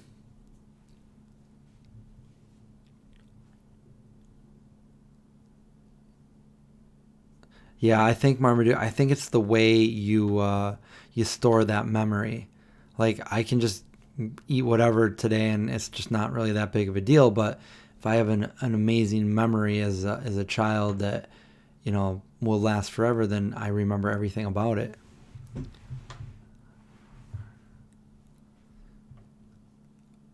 Okay, yeah, I don't think I'm going to Wegmans now because I just felt it. I just felt like, oh, and that's kind of weird too. I just felt like the urge of kind of getting tired, and the sun's about to peak, so I really am a vampire. I'm feeling it. It's getting a little, it's getting a little warm in here. Do I promote the premiere prior on Instagram? No, I haven't done it on Instagram yet. Maybe I could do that. But I think the premiere goes out to people to know that it's out there. So usually it does. I've only done it for a week now, and it seems to be doing really good. You were given 25 pounds of Daiya cheese in your freezer. Not a big fan. It always makes my kids' farts smell horrific and hurts my stomach. Yeah, that's a lot of cheese. When we first met the guys from Daiya, they gave, after the expo was over, they gave us like probably $800 worth of Daiya. They just let us take it all home with us. This is when it first came out. It was the block cheeses and the shreds, and nowhere. My entire freezer was Daiya, and we were so stoked about it. But we ended up giving a bunch of it away, and the guy from Strong Hearts, my friend Joel, bought some. I tried to give it to him. He insisted on buying it because he was out one day. Do I play Daisy? I don't know what that is. Nope.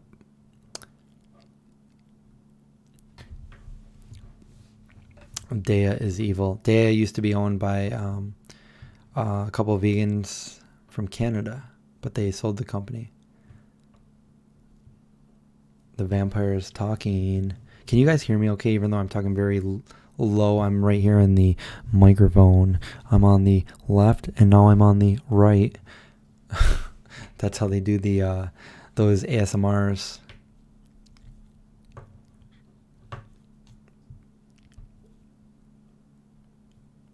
I made my own cheese the other day with I just made, I put some I boiled up some carrots and potatoes and sweet potatoes, and I think I put some onions in there, and then I blended it all up with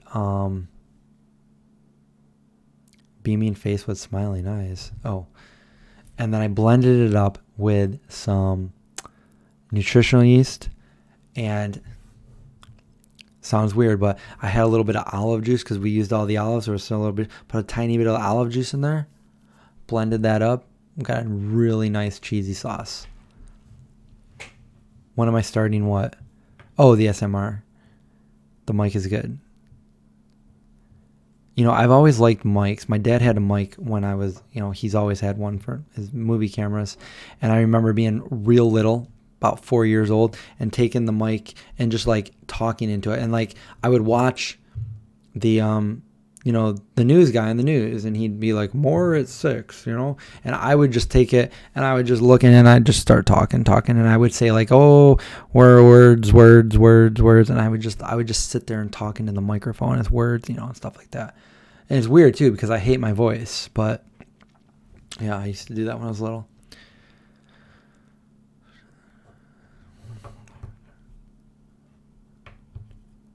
The bag of nooch is perfect.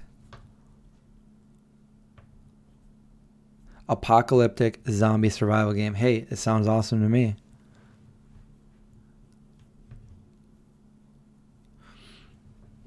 I'm going to talk you guys to sleep, but the sun is really coming across the horizon and it's lighting the sky up. It's still purple, but it's getting there. So I probably should go to sleep soon. That's my problem. Like, I could do this for like, I probably could do a 24-hour stream. I have a great voice. Thank you. I feel like so many people hate their own voices. I'm one of them. I hate the way I sound, but I'm okay with it. I'm okay with it because I've done this enough YouTube thing. When I'm editing my videos, I know I don't like it, but I'm used to it because I've been doing this for so long. It echoes weird in their head. I don't know what it is about it, but I'm all... Oh, man. I'm being too honest tonight about all these things. Thank you and good night. Well, thank you, Rabbit White D Rabbit White, because you've been on the stream, I think, almost the entire time. So thank you for hanging out with us for these 4 hours and 44 minutes.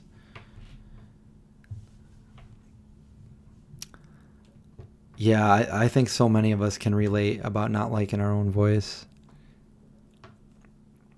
Trini sounds like a good cook. Trini, are you? I hung out with Trini in Expo East. She's in my video. I give her a nice shout out at the end. Go over and check that out from last year, and you can see Trini in person. Well, over a video.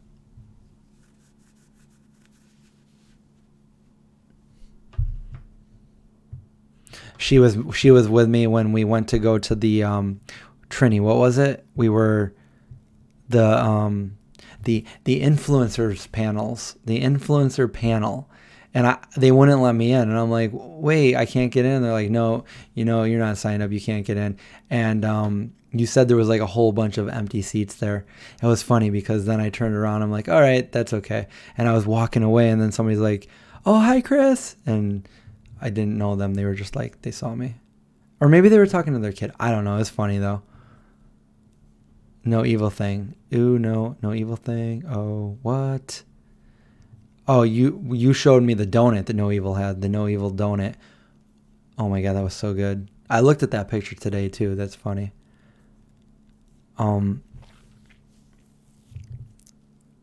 Keyboard Smash. This is your first stream you've seen from me. This is one of my longest streams, so I'm glad you can make it. But we're almost at the end.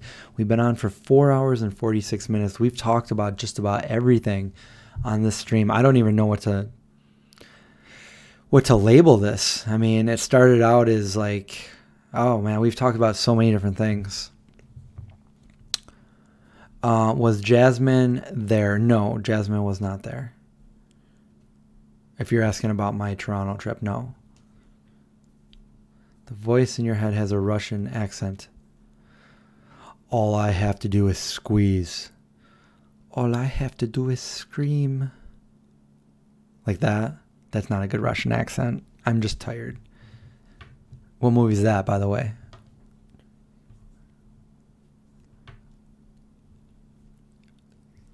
You went to sleep and came back and I'm still here? Wow. It is getting light out and I need to get back to my coffin, so we are going to have to get going soon. It looks like a windy day though.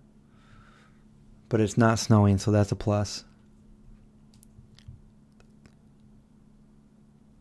All topics, butt sex, late night. Not B-U-T-T, but I just forget it. Didn't come out right. Late night podcast, Indiana Jones. You got it, Shelly. You got it. Dr. Jones.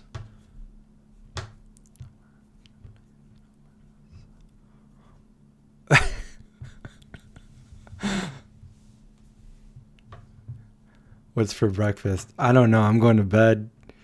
I'm skipping breakfast. We're on Pi Day. Happy Pi Day. 3.14159.265. We're going to stop there because I forget the rest. Friday the 13th, Rabbit, Vegan Zombie, Alien Vampire Marathon, Stream Deluxe. We won't think about... No, Trini. That's how it came out. Yeah, that's not what I meant. We are... what are we doing? This stream actually started out with me and Big Josh Vegan, and it was very serious. And now it's just a bunch of goofing around. Pie for Brecky. See, I can't even talk. I'm actually not even that tired, but I don't want to sleep in all day, so. Oh, so what were we saying?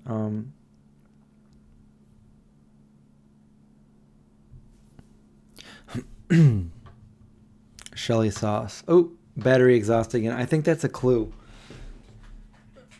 Hold on, let me fix this battery real quick.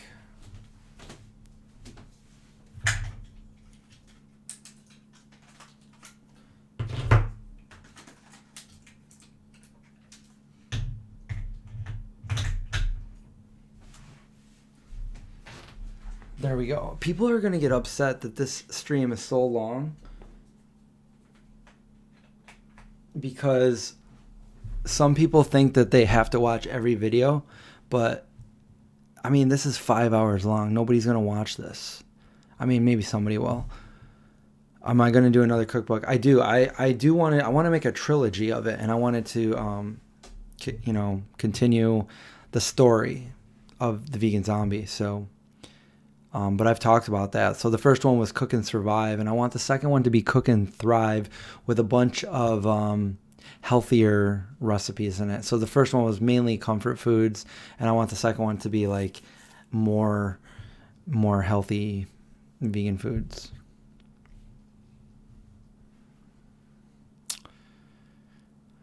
So that was a long stream when we just went through, we've just exhausted 2 batteries, yeah. And the sky is lit.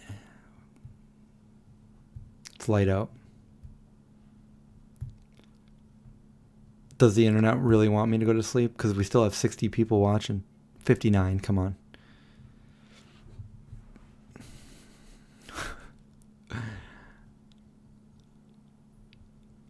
Intermittent fasting, how many hours? I just, all through my sleep, and then when I get up, I don't eat breakfast. I wait until usually until I work out, and then I eat. Well, it all depends. I don't ever usually eat breakfast, and it depends what time I get up. So I'd say at least like 12 hours. But it's not all the time. It's all depending on, like, most of the time that's just how it happens, so I just go with it. It's not anything like that I'm actually trying. I just don't like to eat breakfast, but sometimes I do. Like right now I'm kind of hungry, so I probably could eat, but I'm just going to go to sleep.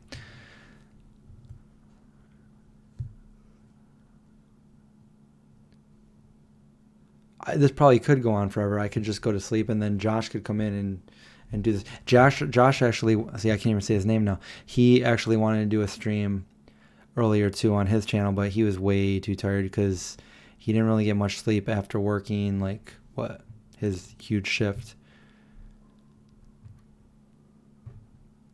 Packs of vultures. Where are you?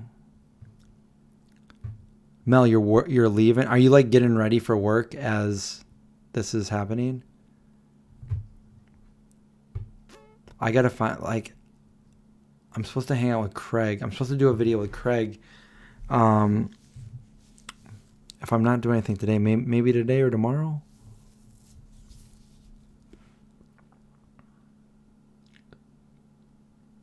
Yeah, that would be intermittent fasting, Ash, if you're only eating one meal a day.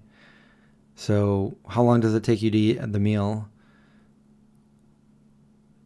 Do you eat it within like an hour or less? Because that would be like 23 hours intermittent fasting if you eat in like 1 hour.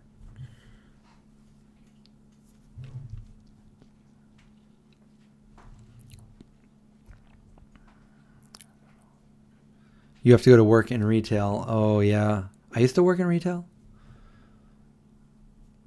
Kind of. I worked at a retail store, but I was security, which was fun because I get to dress in normal clothes and pretend I'm shopping.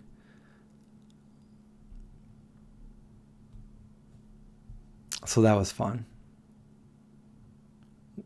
Skulking around the store like I'm a spy. The person that's shoplifting has no idea, but everybody else sees you like behind the paper towels and like shh, shh.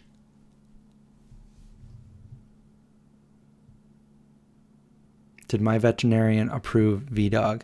I want to switch dogs over, but one is on prescription food for a health issue. So Indy, when he was little, had parvo and he almost died, and they put him on a vet prescribed formula, and then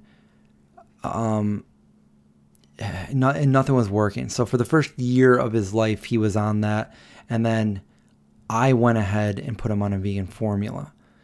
And as soon as I did that, he got better, meaning his digestion, because parvo messed his digestion up pretty bad.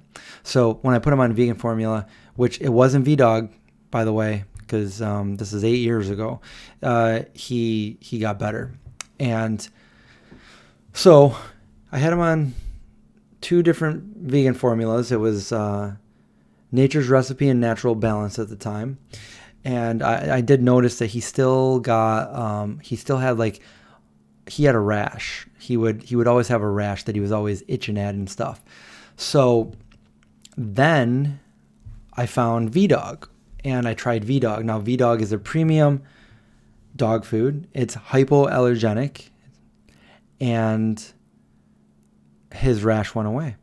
And he's been on V-Dog ever since. He's healthy. Zeke's on it as well.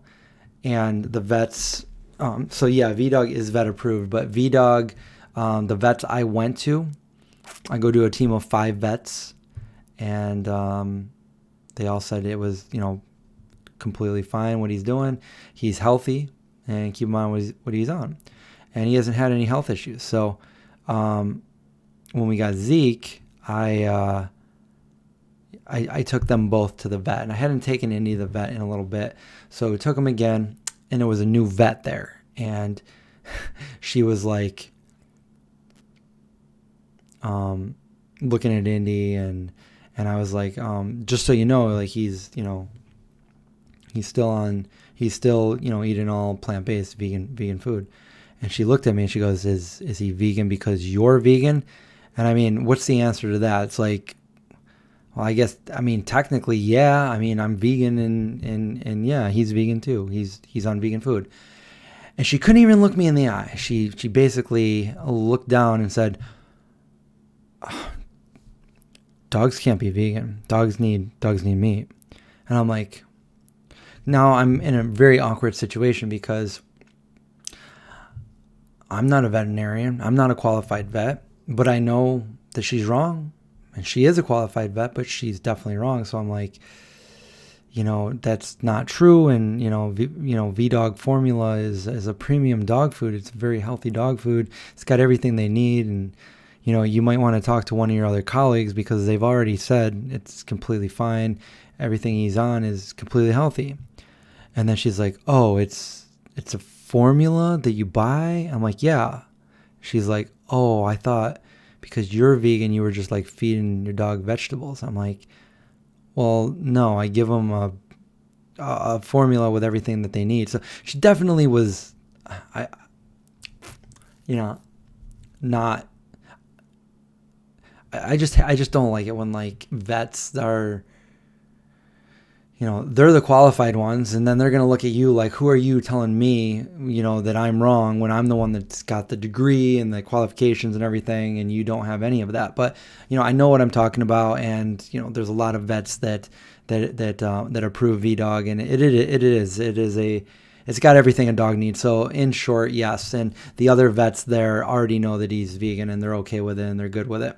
So, and at one time, she doesn't work there anymore. At one time, there was a vet there that was vegan herself. So, yeah, V-Dog is definitely healthy for a dog. So, I know that was a long answer for you, but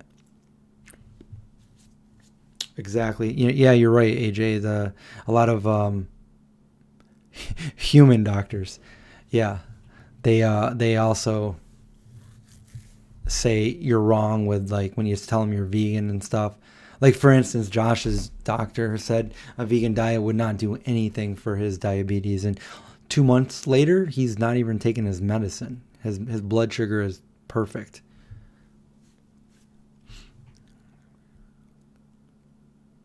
Cool. Yeah. Yeah. Well, anyway, so Indy's living proof. So are thousands of other dogs so Indy's 9 years old, vegan, 8 years of his life. Zeke is 2 years old, vegan for about a year.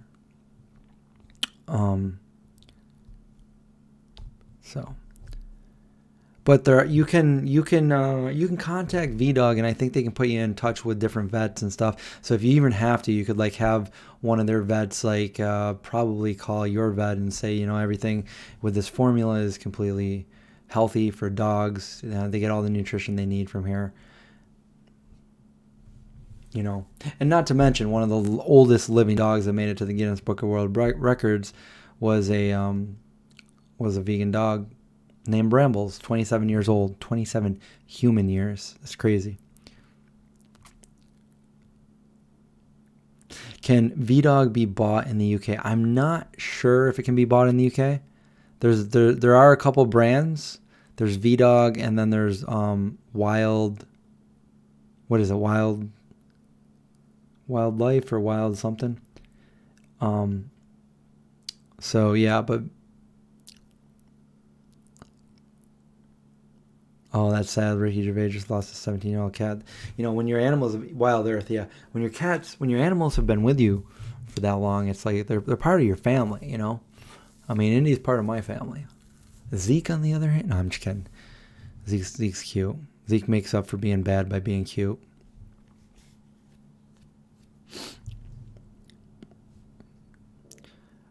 I don't think it has anything to do with him being vegan. He's not. I mean, he's definitely better than he was before. I know. I wish. Ricky's got everything to go vegan, so why not go vegan? I feel like he's on the same like he's on that level. Like everything aligns. He should do it.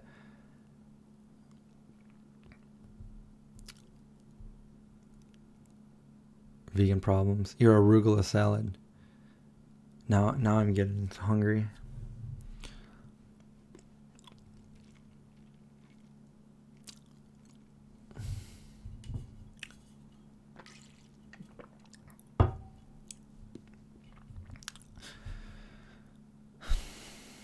All right, guys. I guess I'm gonna have to call it. I want to stay, but I'm gonna go. No, I have not considered a plan base, but I've considered going to bed, so I probably will do that now. Have a great night or day wherever you are. Have a great anything. Happy Pi Day 3.14.